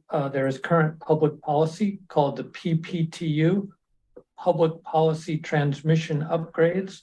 That is FERC and ISO New England, been around for a while. And it specifically pushes for publicly funded transmission upgrades in order to respond to public need or public policy. And so there's an example where you have clean energy goals or Mass 83C3 or other direct legislative directives that support this mechanism. So I just PPTU if you want to look that up. Let me play devil's advocate to the scenario I was sort of painting out in those last few questions. And I think this references perhaps some of the sentiment that the Rhode Island Energy Facility Siting Board has reflected in their decision to stay their proceeding. And I'll summarize it by saying that if need for the project is in question and its viability is not assured, that there might be a misuse or inefficient use of public resources in conducting a regulatory review of a project that will not come to fruition. And I'm wondering what the company's point of view is on that particular concern, that again, an agency trying to make the best use of limited resources should hold back arguably from conducting a review of a project where its success is not assured, maybe potential or likely perhaps, but not assured. And what your view is on that perspective. This is Dan Hubbard. I'll answer first here. Is that the indicators that we presented in terms of investment commitment, both for the process in terms of developing supply chain permits and moving the project forward and exploring all commercial opportunities, I think are adequate indications that that the project is deserving of a review, and that by holding up a review, it may have an adverse effect on reaching all of the policy objectives, given the relatively small community of folks that can contribute in the offshore wind space. I know that we have a few veterans of energy project development participating in today's hearing. So you probably can answer this question without doing a whole lot of research, but is it safe to say that the siting board has approved non-utility generation projects in the past that, despite the board's approval, were never built for other commercial reasons?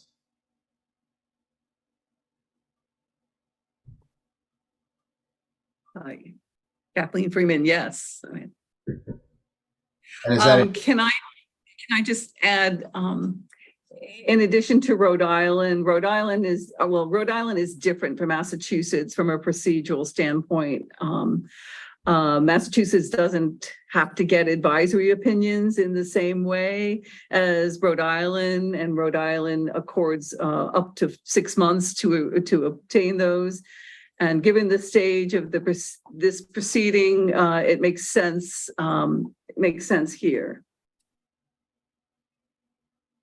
Could you explain that a little bit more in terms of what you mean by advisory opinions and what that mechanism is?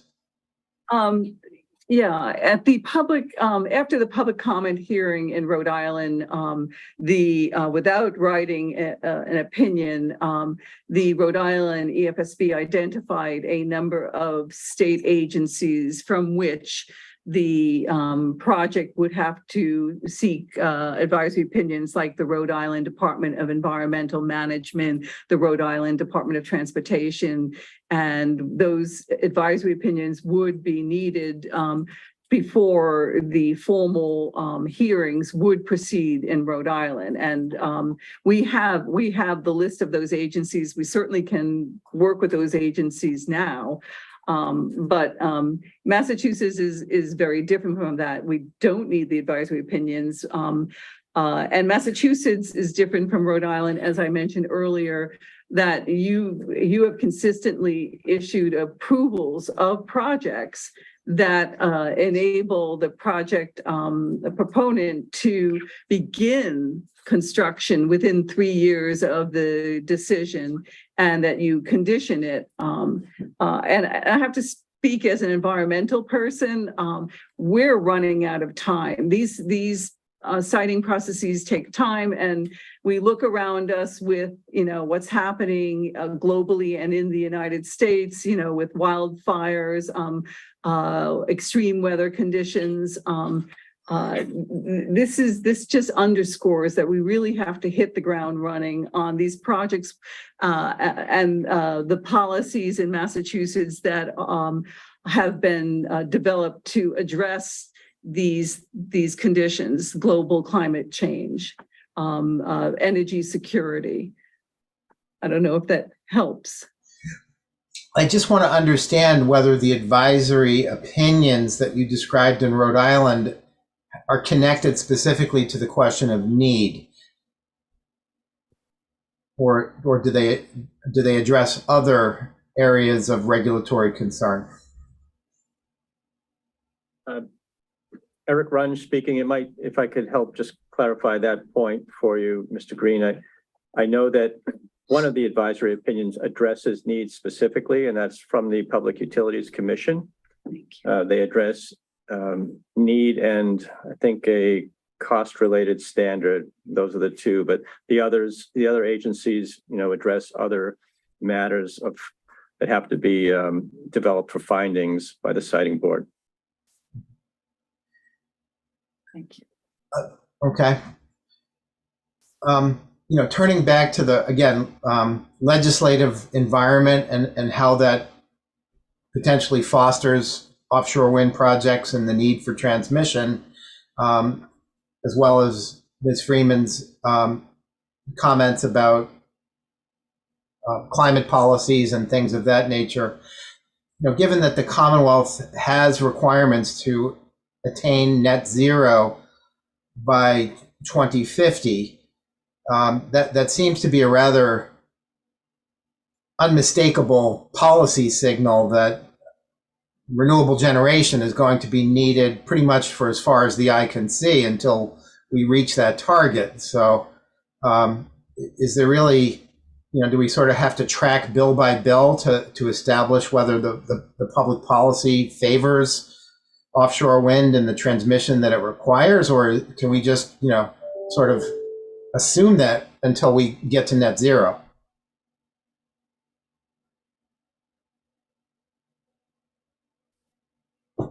Mr. Mott speaking. You stated clearly, Mr. Green, on these policies, 83C is now been in place for some years. It's continued to build and mature and refine itself. It does not have, in my understanding, takeaways or lacks in its ability to continue. And then we just go up the scale from a regional neighboring states, and we go to the national policy, one of which is the current 30 gigawatts by 2030 of offshore wind. And we look at the expanding efforts around the world, whether that's Europe or Asia, other markets, even Brazil now pushing out on offshore wind. So clearly the process, we should be confident that this source is coming to be, and that the states, as you noted well, will continue to need, in New England especially, more local energy.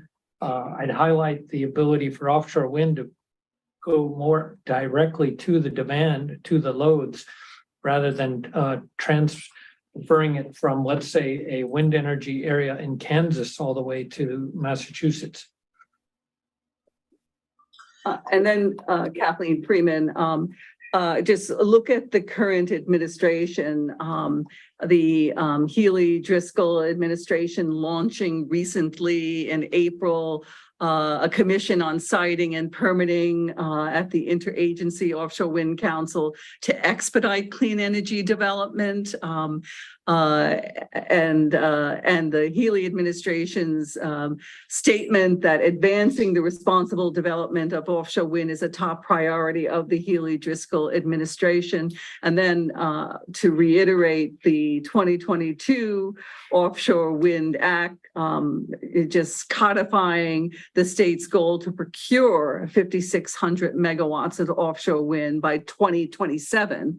Those are very strong indicators. Dan Hubbard here, just to close that thought though, Mr. Green, is yeah, given the need enumerated and everything that rolls up to the 2050 goal, I think it's safe to say that so long as that objective stands, then perhaps there's no need to track each piece of legislation and that there's adequate stated need. I beg your pardon. It's now about 3:30. I'm just going to ask Mr. Brock if he'd like a break. Sure. Can I get 2 more questions in, and I will be done hopefully by 3:30. Okay. Okay, at least I'll try. So 2 other topics relating to need that I'd just like to get an answer as to whether they're relevant. And those are whether the project addresses the question of electric system reliability and the price of electricity to consumers. And does this project have benefits or detriments with regard to reliability and cost? Mr. Mott, speaking on the first, reliability, I would also add resiliency, which has become another real keen interest in the safeguarding of our transmission system. And so offshore wind and this project specifically do contribute. That is benefit, reliability, resiliency, and giving the grid more options for energy. I think I've noted some of those principles. Any comments regarding cost? Regarding cost, the interesting notion, sorry, let's start over. I was laughing at how the transmission authority, ISO New England, is concerned that many times offshore wind will be too cheap and will be an interesting metric in how the grid operates. So specifically to your question, this project will be delivering low-cost energy, and low-cost energy that matches many of the demand curves within the daily diurnal, we refer to it, often meeting the evening peak loads, which is a good match with some of the new solar generation coming online that meets the air conditioning loads of the summer afternoons. So this benefits the ratepayer for long-term energy. I'd add that renewable energy is the promise of predictability because we're not exposed to the volatility of fuel prices. Once we provide a commitment on those prices, it's focused on the cost of capital. Of course, that's the difficulty right now with the rise in interest rates for the cost of money. But once you're settled, then that's a predictable, direct ability for renewable energy to provide long-term, low-cost energy. This is Kathleen Freeman. And let's not forget about those winter months where offshore wind can deliver a capacity of up to 50%. And I can remember a number of winters ago where there were natural gas constraints and the costs for energy went through the roof. You're referring to the polar vortex, I believe. Thank you. Okay. Well, I said I'd be done by 3:30, and I can stop now, and if there's anything left, I'll pick it up after the break. Thank you. So why don't we take a 15-minute break, and we'll see you back here at 3:45. Thank you. Thank you. Thank you.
we could resume now. Mr. Runge, are your witnesses all present? All present and accounted for, yes. Very good.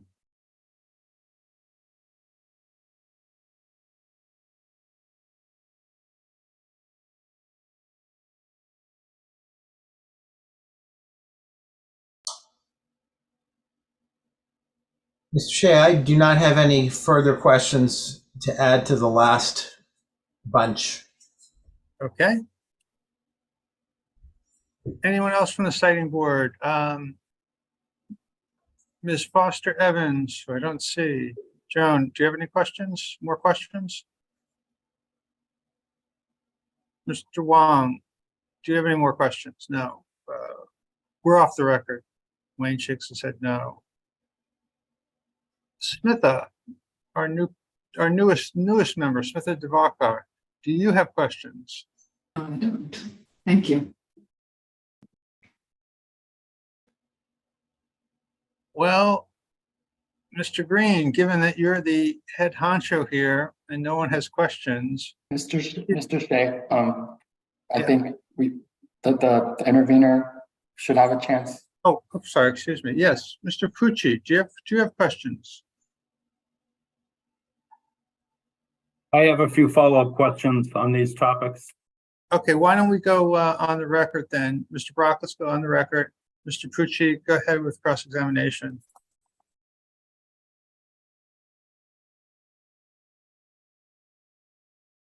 Thank you, Mr. Presiding Officer, and witnesses from SouthCoast Wind. Again, good afternoon. Started in the morning, now it's late afternoon. I'm Attorney Pucci, and I represent the town of Somerset. I have a few follow-up questions, and I tried to do my best to not just ask my own questions. I tried to, where they duplicate, the extensive questioning from the EFSB personnel. And so I did my best to just have questions following up on things that were already covered. So I'll try to refer to those with clarity as we go along. And I do, anybody can answer my questions under the procedure we've been following, but I did have a follow-up on testimony from various people. So I'll identify what I'm referring to, and then if that person wants to respond and anybody else can add, that would be fine. So the first one I had was, I think it was for Kelly Smith, and the topic this morning, this was very early in the morning, right after we started, was in terms of the completion of the design phase. Do you recall that? I'm looking for you on my screen. Oh, there you are. Do you recall that testimony from this morning? You were asked about the percentage of completion of the design of the project. I do, yes. Mr. Kelly Smith. And I think that you said you were at the 30% phase, 30% completion. Is that fair? We call it the 30% conceptual design phase, which basically describes the laying out of major components to establish the corridors where we would do our siting and how we would generally configure the site. And what components are remaining on the remaining 70% approximately on the design? So the way we think. I just want you to take your time, break it down a little bit for me. You described, let me strike that and start again. With regard to the 30%, could you just describe that in a little more detail? What has been completed in terms of the design? Sure, I would be happy to. So we have done 30% conceptual designs for the landfall infrastructure. So that includes the horizontal directional drilling options to make landfall from offshore to onshore at Brayton Point. We've also developed 30% concept drawings for the underground duct bank and cable system from the landfall site to the onshore converter station site.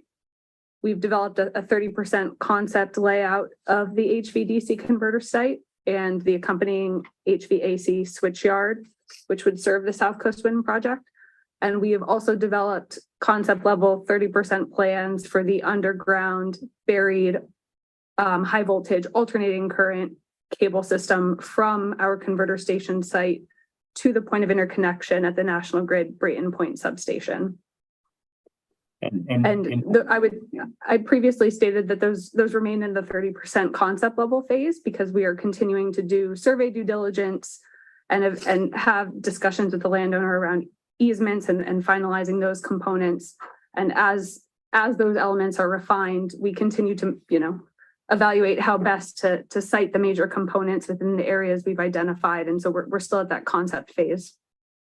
Okay, and I'm gonna let the EFSB representatives get into details about environmental issues and site specific issues, and then I'll have follow-up questions on that. So I'm not going to try to get into any detail on that right now on the components you described. But then from there, then what would the approximate remaining 70% consist of? And if that's phased, at a certain point, 50%, 75%, 100%, if you could describe that process.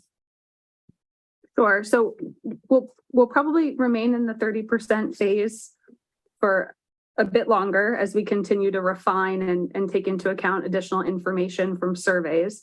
So that 30% phase, again, is just describing exactly how we site things and define easements on the private industrial site at Brayton Point. Then moving forward, the design will continue to advance once we have our EPCI contractors on board. I'm sorry, once we have our what? EPCI, engineering, procure, construct, and install. So that would be the major contractors that would develop the detailed design of the electrical components and the detailed sheets for construction.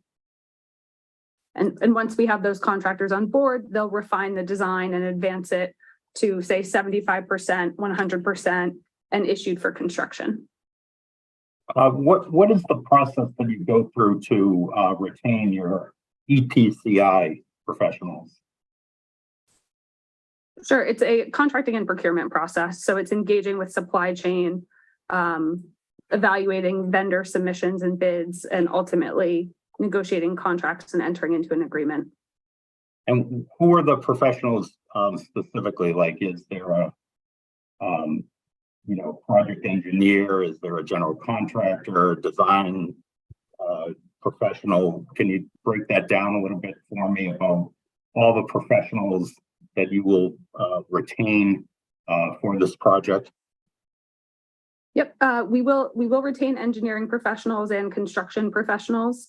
In the utility industry, there are different ways those contractors might arrange themselves commercially to participate in an agreement with us. But ultimately, yes, through those sorts of agreements, we will have engineering and construction services in place. And so far, do you have any type of construction documents drawn up, even if they're in a very preliminary format? Not yet. No, not at this preliminary phase. Who has prepared any type of design concepts for the project, either offshore or onshore, or construction site, converter station, anything related to the project? Who has prepared that to date? Thus far, we've been working with Power Engineers for the 30% concept design plans that we've submitted to the siting board. And those are produced as part of this process in terms of the 30% design phase? If I understand your question correctly, those were submitted as part of our original analysis. How long do you anticipate? First of all, is there a contemplated further percentage completion? Like right now, you're at the 30% design phase. Are there other milestones like 50% or 75%? I would say that later design maturity will come as we mature our contracts. So it continues to be a work in progress. We don't have a milestone date set for those drawings at this point in time. Eric Fraser, just to expand on that a little bit. Typical utility project development goes somewhat preliminary design, conceptual design, which is what we're talking about here.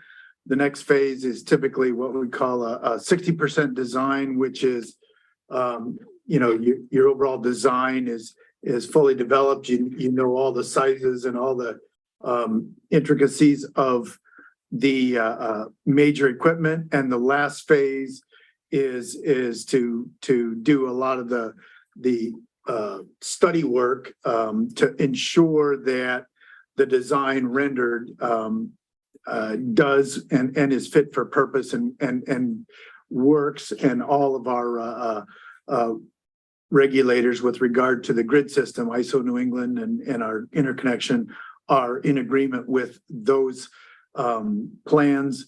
And then it goes to what's called IFC, or issued for construction.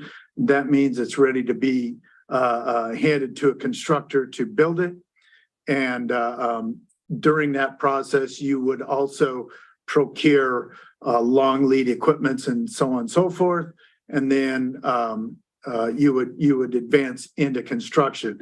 But the overall conceptual piece provides the initial layout, and then as the designs mature, the individual equipment get specified to the full compliance with the overall project goals. To get to the thank you, that's very informative witnesses. To get to the 60% design phase, would that occur before or after your anticipated decision from the siting board here? Where would that come in line with that? Eric Fraser again. That our current timeline and path forward would have that aligned with slightly after we would anticipate the purchase power agreement decision, and that's just based on our timeline as we're moving forward with our design procurements, as well as our design our overall design engineering. And that if you're the successful bidder on the next round of bidding that you were testifying to earlier, is that the earliest summer of 2024? That is correct. Eric Fraser here. If I could ask for verification, the earliest for what? This is Kelly Smith. If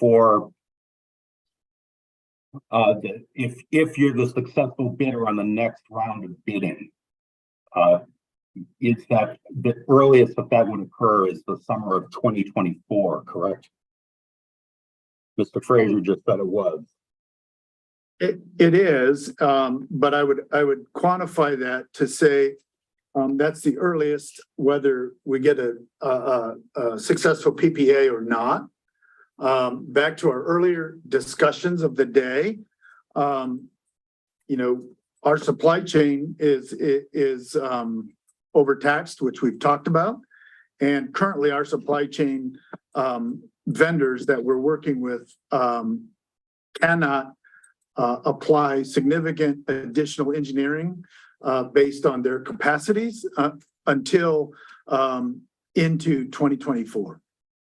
And to get to the 60% design phase, that's sort of triggered by that summer 2024 date. If you have new PPAs, correct? Then you proceed. No, it's right now it's triggered by the supply chain. They just happen to align.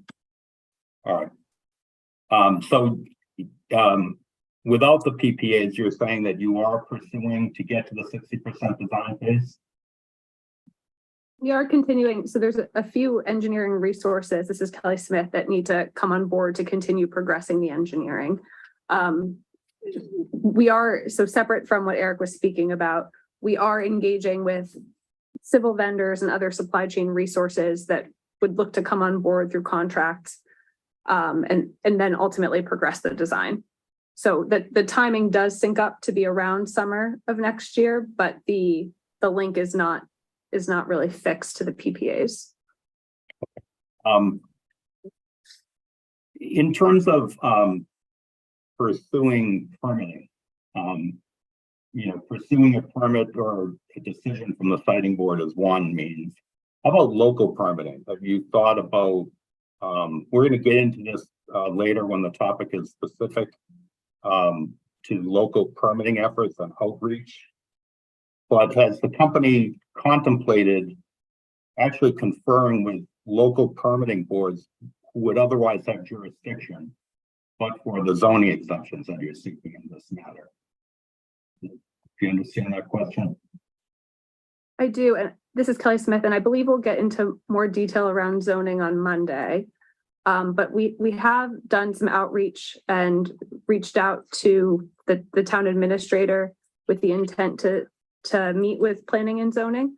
And as of right now, the indication that we've got is that, the preference is to channel communication that way. And so we have yet to get a meeting in place, but we have done that initial outreach seeking to meet with those boards. So we do intend to continue with that communication through the approved lines of communication. What would the specific to planning board and zoning board, what would your anticipated dialogue be? All right, Eric Runge speaking. So I think that we have Mr. Shea, we have scheduled zoning to be discussed on Monday and Wednesday. And I think I have made it clear that Ms. Perry will not be available till Wednesday. And so we're not prepared to talk about zoning today. I'd rather I'd like to park that subject until Monday or Wednesday, preferably Wednesday, given Ms. Perry's availability. This is Kelsey Perry, right? That's correct. And she's not available till Wednesday. So I think that's appropriate. If the primary witness who can really answer the questions the best won't be available until Wednesday, we can postpone our zoning questions until Wednesday. I've got quite a few. I didn't intend to ask them today. No, yeah, and I'm fine with that. Zoning specific questions. I didn't really I didn't intend to get into detail on that right now. I was just talking more in terms of follow up on timeframes, expected timeframes and what can be accomplished in that time. But I'm happy to defer further questions specific to permitting boards to next week, if that works. Oh, thank you. Okay. And I apologize if some of my other follow-ups border over those. You can stop me and I'll try my best not to do that, but it may come up again in some of these other follow-up questions. Specific actually to not that topic specifically about conferring with the zoning board or planning board or outreach specifically, but in follow-up to some of Mr. Hubbard's testimony from this morning. Mr. Hubbard, specifically, you were asked by Mr. Wong about a possible agreement with the town related to the project. Do you recall that? I do recall that. And is it the company's desire to be able to enter into such an agreement without getting into what the terms of that agreement would be? Yeah, subject to certain approvals as any entity has to go through. It is we do hope to work towards a host community agreement and have a mutual view on development of the project. So we're optimistic. I appreciate that. And do you have any meetings scheduled currently with the town? First of all, any representative of the town specific to a host community agreement? Scheduled is in terms of in person or virtual? No, there's none that are scheduled. Most of the communication has been ad hoc and informal via telephone. I'm sorry, most of the communication has been what? Ad hoc, so phone calls. Ad hoc and informal, I think you said. Correct? Correct. Okay. So as we sit here today, there's nothing specific scheduled with the town for a host community agreement. We don't have something scheduled, but the hope is to return relatively shortly and discuss. I was going to ask you about that. What would your anticipated time frame be for that? For a next meeting? Yeah. I'd have to confer with the town administrator, but hopefully in the coming weeks. What would your anticipated time frame, if you were successful on an agreement, what would your what would you aspire to for a time limit for that anticipated time? The summer, fall, is it tied to anything? It's not tied to anything, but certainly we would hope to move along swiftly. But I really couldn't speculate, Mr. Pucci. I'm sorry. Okay. And aside from meetings with the town, have you had and you don't, I'm not asking you to divulge the substance of the communications, but has there been any internal discussions within the company about possible terms and conditions of a host community agreement? Obviously, with due respect for confidentiality, I'll leave it at that. Yes, we are considering this within the project itself. And have you exchanged anything in writing with the town so far in terms of, and again, without getting into substance, have you exchanged anything in writing with the town about potential terms and conditions of a host community agreement, even if it's informal, such as a term sheet?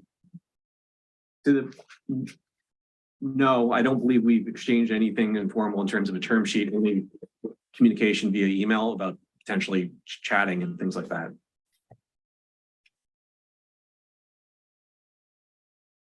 Just bear with me, Mr. Presiding Officer. I'm trying to eliminate the questions that go to the zoning and for next week. No worries.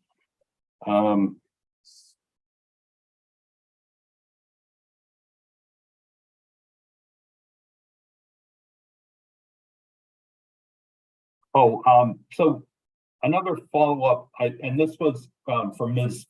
Freeman specifically. Mr. Wong had asked about the status of ongoing permitting efforts, and you talked a wide range of activities that the company is going through: coastal zone management, Mass DOT, Mass Historic Commission, Fisheries and Wildlife. When it came to planning and zoning, you said that you had filed for an exemption. Do you recall that? That was sort of your update on that component. Kathleen Freeman, yes. Yes, that's correct. And again, without getting into details, we can ask this of the appropriate witnesses later, but do you have any reason why, in terms of permitting efforts specifically, why permitting actually hasn't been sought with those boards before the company came in to seek zoning exemptions, or at least at the same time? Yeah. So I'm just going to step in again, Eric Runge here. You're getting into the zoning questions that we said we're not going to do today. So we're going to defer that until next week. I'll treat that as an objection, and I do find that it has merit. Could I ask Mr. Pucci to defer those sorts of questions? I mean, I know that they're related to zoning, and I wonder if you could defer until next Wednesday. Yeah, and as I said, I'm doing my best to kind of fend for myself as I go along, but I may go into those every so often, but I'll do my best to hold those for next week. Thank you. The actually, it's still for Ms. Freeman, but away from zoning or planning. You had testified earlier that the Rhode Island Siting Board had continued its stay, correct, of your permitting efforts with them. Is that fair to say? Yes, Kathleen Freeman, yes, that is correct. Just a point of order, I can provide it to the Siting Board here. I don't know if the witnesses have seen it. The actual decision on the show cause order from Rhode Island did issue today, and I have a copy of it. I can send that to you, Mr.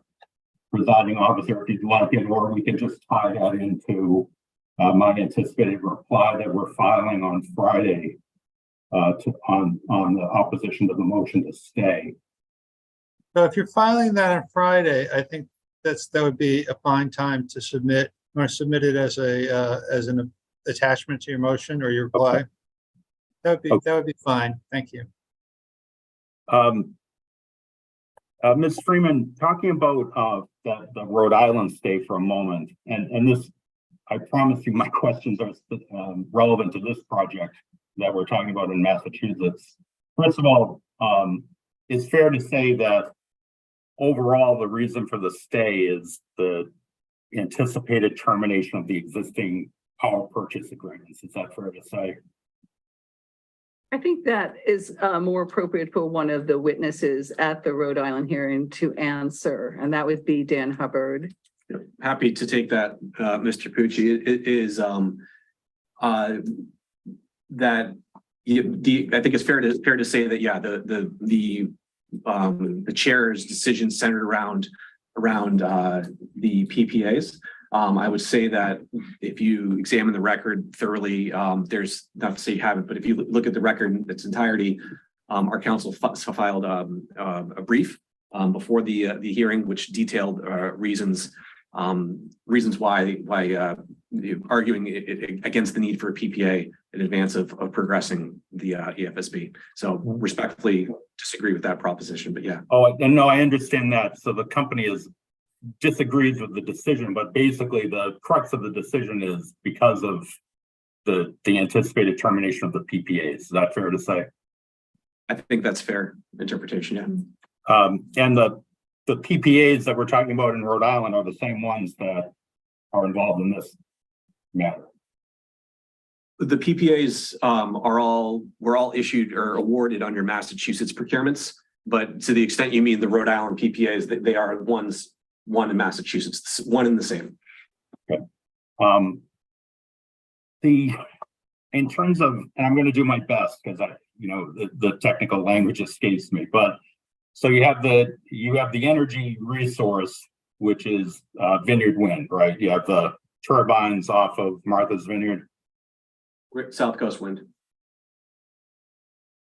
No, the source itself, that you're connecting an energy source onshore at Brayton Point. That's what this project involves. But the energy source itself is off of Martha's Vineyard, correct? In other words, you're bringing it. Oh, okay. I apologize. You referenced the generation facility as Vineyard Wind, which is a separate company. But our generation asset is south of Martha's Vineyard in Nantucket. Yes. What is that? What do you call that? That field? The lease area? Oh, it's a lease area. The lease area. Yeah. But the lines that you're bringing in under the ocean bed from the leasehold area to onshore in Brayton Point, you have to go through Rhode Island for that project, correct? In other words, the project that we're talking about here at Brayton Point and Somerset, between Brayton Point and Somerset and out to the ocean where the source of what you're connecting is, you need approval from Rhode Island for that same route, right? Our permitting scheme involves crossing over Aquidneck Island, and that's why we're involved in the Rhode Island EFSB, correct? So if ultimately, we'll leave it at that. And then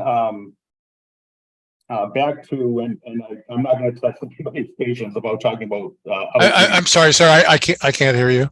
Sorry, I'm not going to test anybody's patience by going again about outreach to the community, but I did have a couple of specific questions for Ms. Freeman on community outreach. Earlier today, you talked about specific events that happened on April 20, 23 and June 27. Do you recall that? Kathleen Freeman, yes, I do. And how many of those involved Somerset?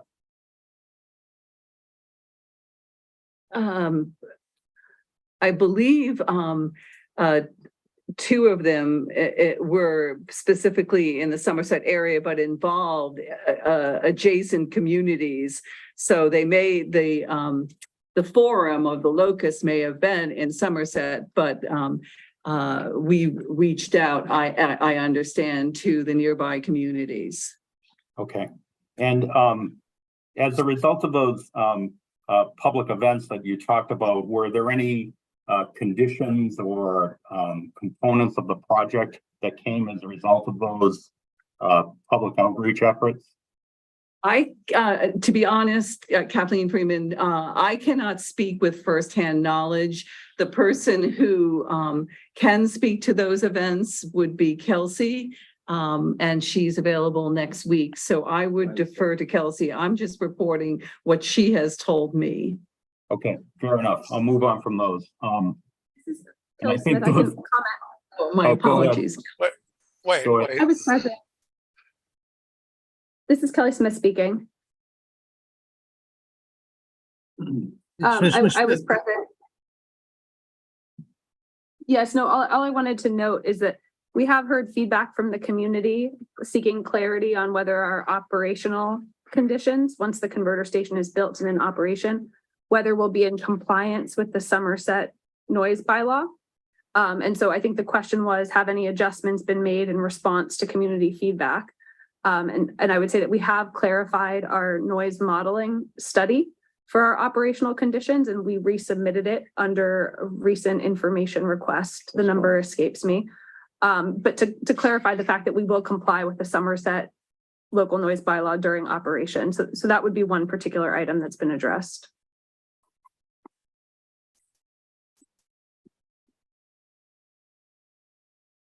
And back to Mr. Hubbard again. Earlier today, you were asked about the question specifically is on the next round of bidding. Would that possibly substantially change the project? That was the question, and your answer was, and you can correct me if I'm misstating it. Your answer was no, just related to offtake. Upcoming regional solicitations. Can I just get a little clarity on your answer on that? The next round of bidding, is there a possibility that would substantially change the project that you're seeking approval for in these proceedings? Oh, that clarifies it quite well for me. I don't believe that would change anything as it pertains to this proceeding. And I am just curious as to the basis that you would say that. Without having seen the proposals yet, the request for proposals. Well, the draft proposal request for proposal has been out, and we anticipate it to be in substantially the same format as has been the case for the prior solicitations. But the bid, and I would offer this without getting too granular, is that the project that you would bid is not. It's one that's developed over a period of time, as we kind of talked earlier about lining up all these pieces and spinning plates, but the project is largely known to the engineering team. It's more of an engineering question, but from where I sit, there wouldn't be dramatic changes or any changes that I can conceive to the project. We would that would affect this proceeding. Same witness still, Mr. Hubbard, just kind of following along in the order we went this morning. You were asked some questions about the Rhode Island stay. And you just answered one of mine that the company does not agree with the reason for the stay. Regardless of the company's kind of legal position on that, has the company considered maybe aligning these proceedings more in line with the stay that's been issued in Rhode Island? In other words, not a dismissal of your matter or having to start from scratch, but a possible stay of a matter of months for further information and sort of think it more in line with what's going on in the Rhode Island proceeding. Have you thought about that?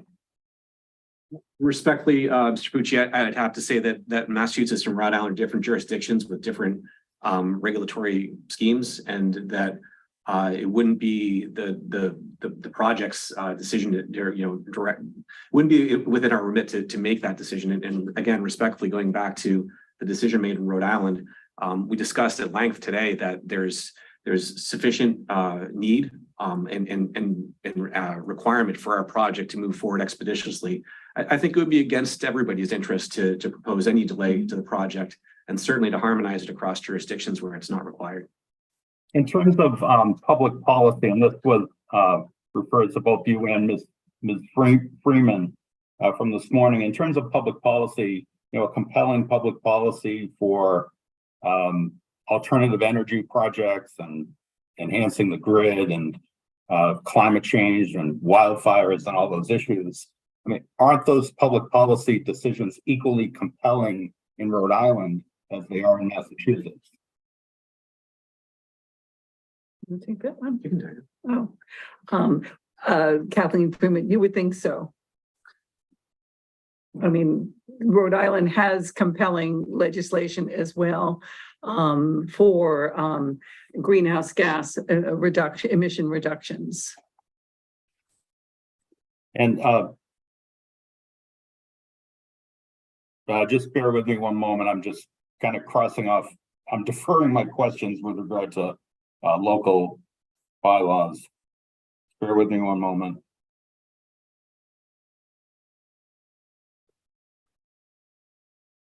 One issue. Oh, go ahead, Ms. Smith. Sorry. Sorry, Kelly Smith again. I was just going to go backwards and say that the information request where we did file the updated operational noise report was SOM 8, filed June 5th. I'm sorry, was what? SOM 8? SOM 8, that's correct. Filed June 5th. And kind of for any of the witnesses, my follow-up was from questioning to Ms. Freeman specifically. There was testimony earlier about, you want to avoid untoward delays of going forward, and one of those is potential opposition to the project, appeals, things of that nature. And I think it was Ms. Smith that just talked about, compliance with the noise bylaw. Would you agree with me that, to the extent that you can get agreement on compliance with local bylaw provisions, isn't that in effect a way of preventing delay on this project? In other words, the more entities that you can get on board by way of agreement on agreed standards is going to be better for expediting the project going forward. Is that fair?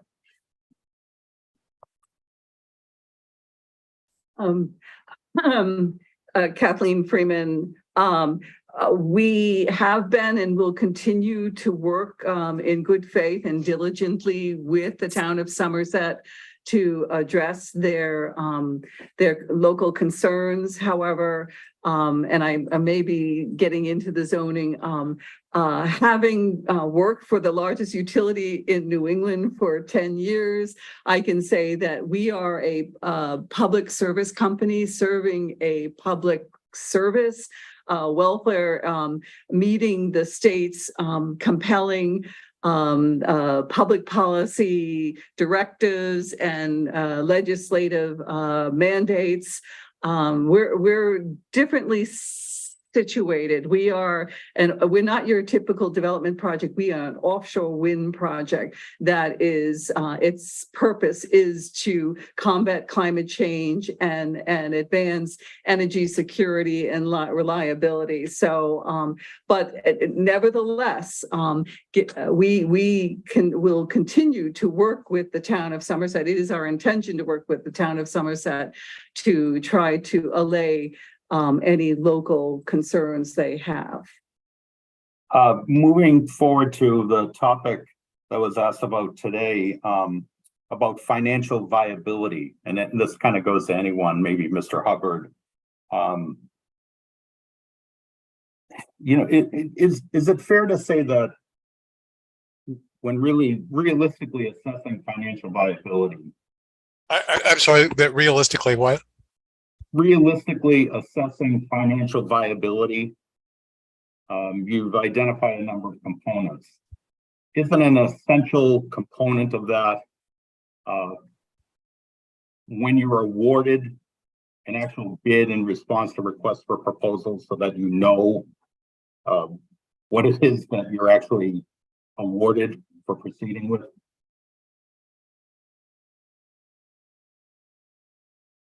I'm afraid I don't follow the question, Mr. Pucci. Can you ask it another way? Yeah. Is it fair to say that you really cannot confirm financial viability unless and until you know the terms of the request for proposals in the next round, and that you were actually awarded a bid on one of those proposals?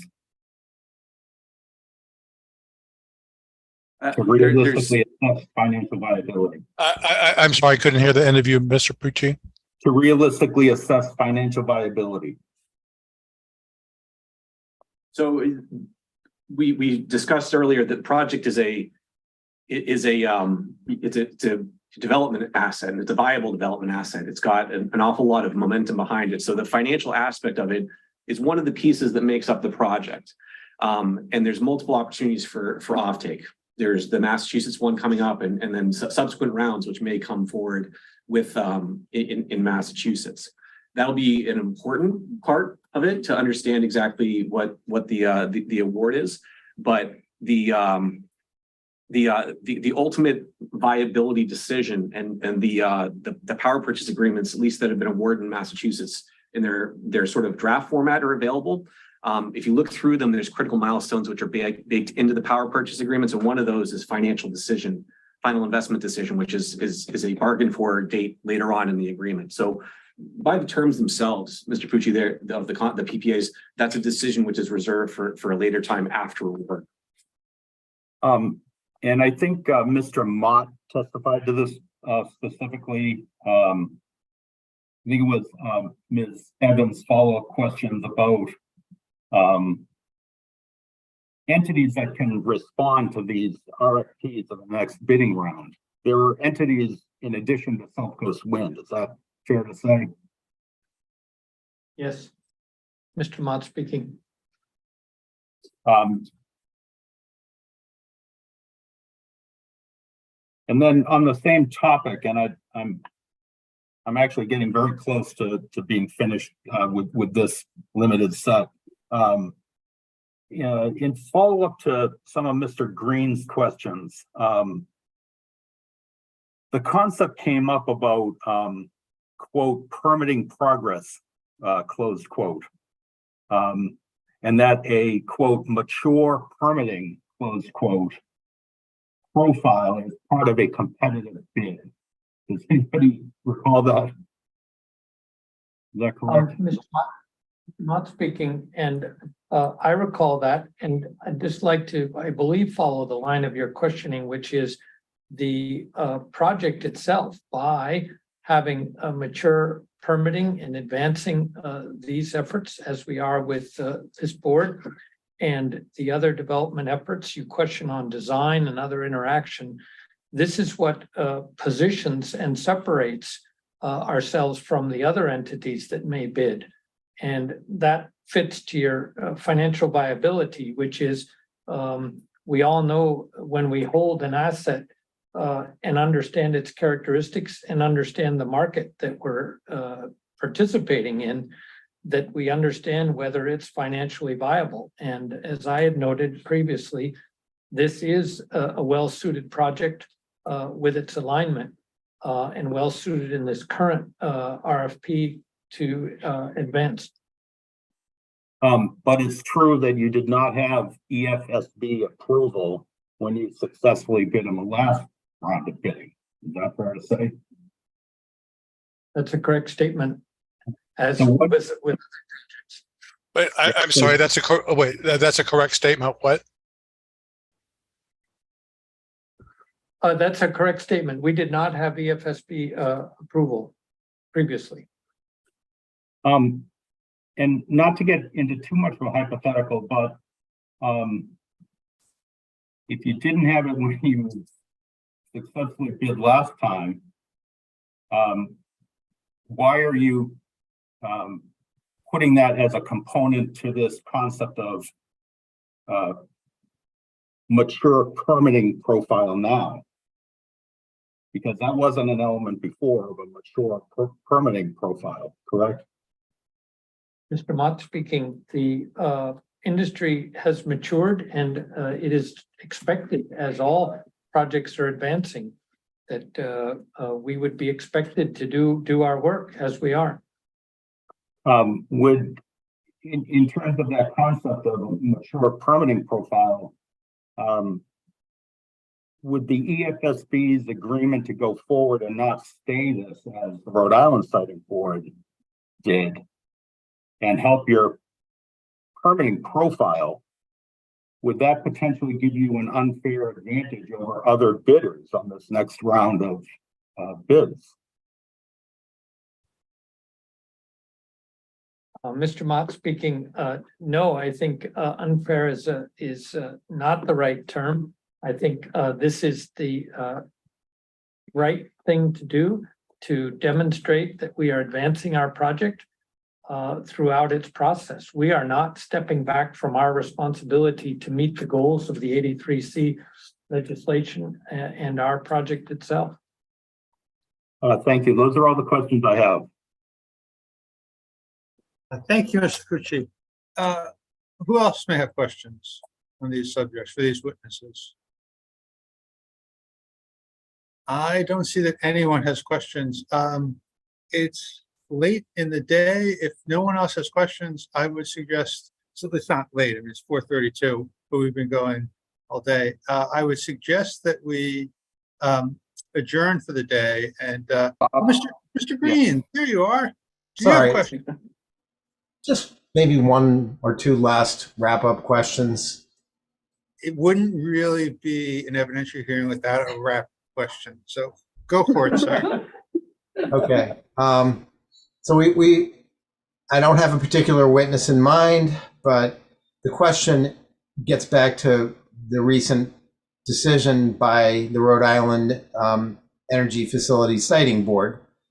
And we've not been following the proceeding probably as closely as SouthCoast Wind. It's not in our jurisdiction for one reason, but I'm wondering if you know from your personal knowledge of questions from the board, cross-examination, perhaps even the decision itself, whether there was any indication from Rhode Island officials that their decision to stay their proceeding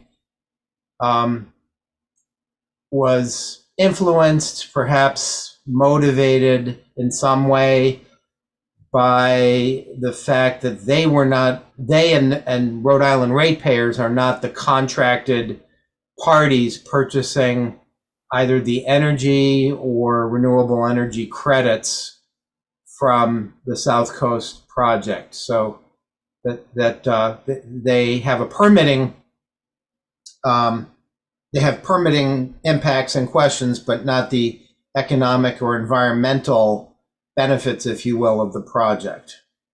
And was that a factor that led to their recent decision? If you know.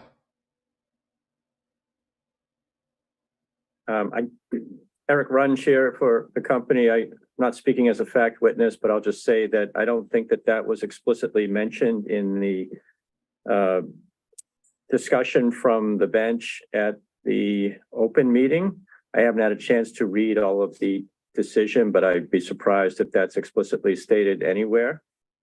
We did make the case in our application that there were benefits that would be flowing to Rhode Island as well as Massachusetts from the project, but I don't think that was ever expressly discussed at the siting board. Okay, thank you. That was my question. So before we adjourn, does anyone have any more questions for these witnesses? Seeing that no one has any more questions, that is 4:35, I would suggest we adjourn, and I will see you all at 10 o'clock tomorrow. Let me just ask before we go, we can go off the record now. Let me ask Mr. Green, do you want to do another sound check at 9:30? No, I think we're good. Although I will just note that, Mr. Pucci, I found that your sound was sort of wavering a little bit. There were times where you were audible, and then it sort of, was kind of following a sine wave of audible and somewhat muddled. I don't know if others had that experience as well, but I did. Yes, I did. So if there's some way you can work on your microphone to try and boost the audibility, that would be helpful. Okay, thank you. I apologize for that. I may use a different device.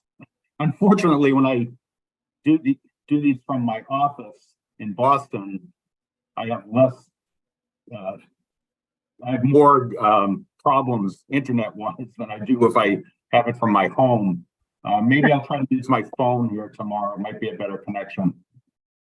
I was wondering if you might have had like an oscillating fan on your desk or something that was maybe creating that wave type of pattern. I don't know why it's doing it, but I'll look into it before tomorrow. It is better when you're closer to the mic, Mr. Pucci, and facing directly. I don't know if you've got another computer to the side and that's where your information is, and you need to, I mean, sometimes we have multiple computers, right? And we have to turn to look at what we're saying. But when you face it directly and speak directly at the mic, it is better. Okay, thank you. I didn't want to frighten anybody coming too close, but it's all good. But we have the same problem. Many of us have better internet at our houses than we do in the office. Yeah. So we've got the same situation. And before everyone leaves, could I ask Mr. Hubbard, you mentioned what I heard as Acrinic Island. Could you tell me the spelling of that? Oh, goodness, you're putting me on the spot. Well, yes. Yes. Tim's our spelling bee. AQUIDNECK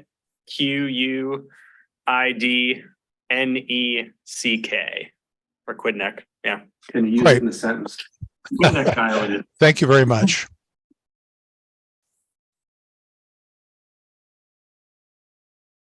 Well, thank you all very much for showing up, and I know it's been a long day, and thank you for your patience, and I look forward to seeing everyone tomorrow at 10 a.m.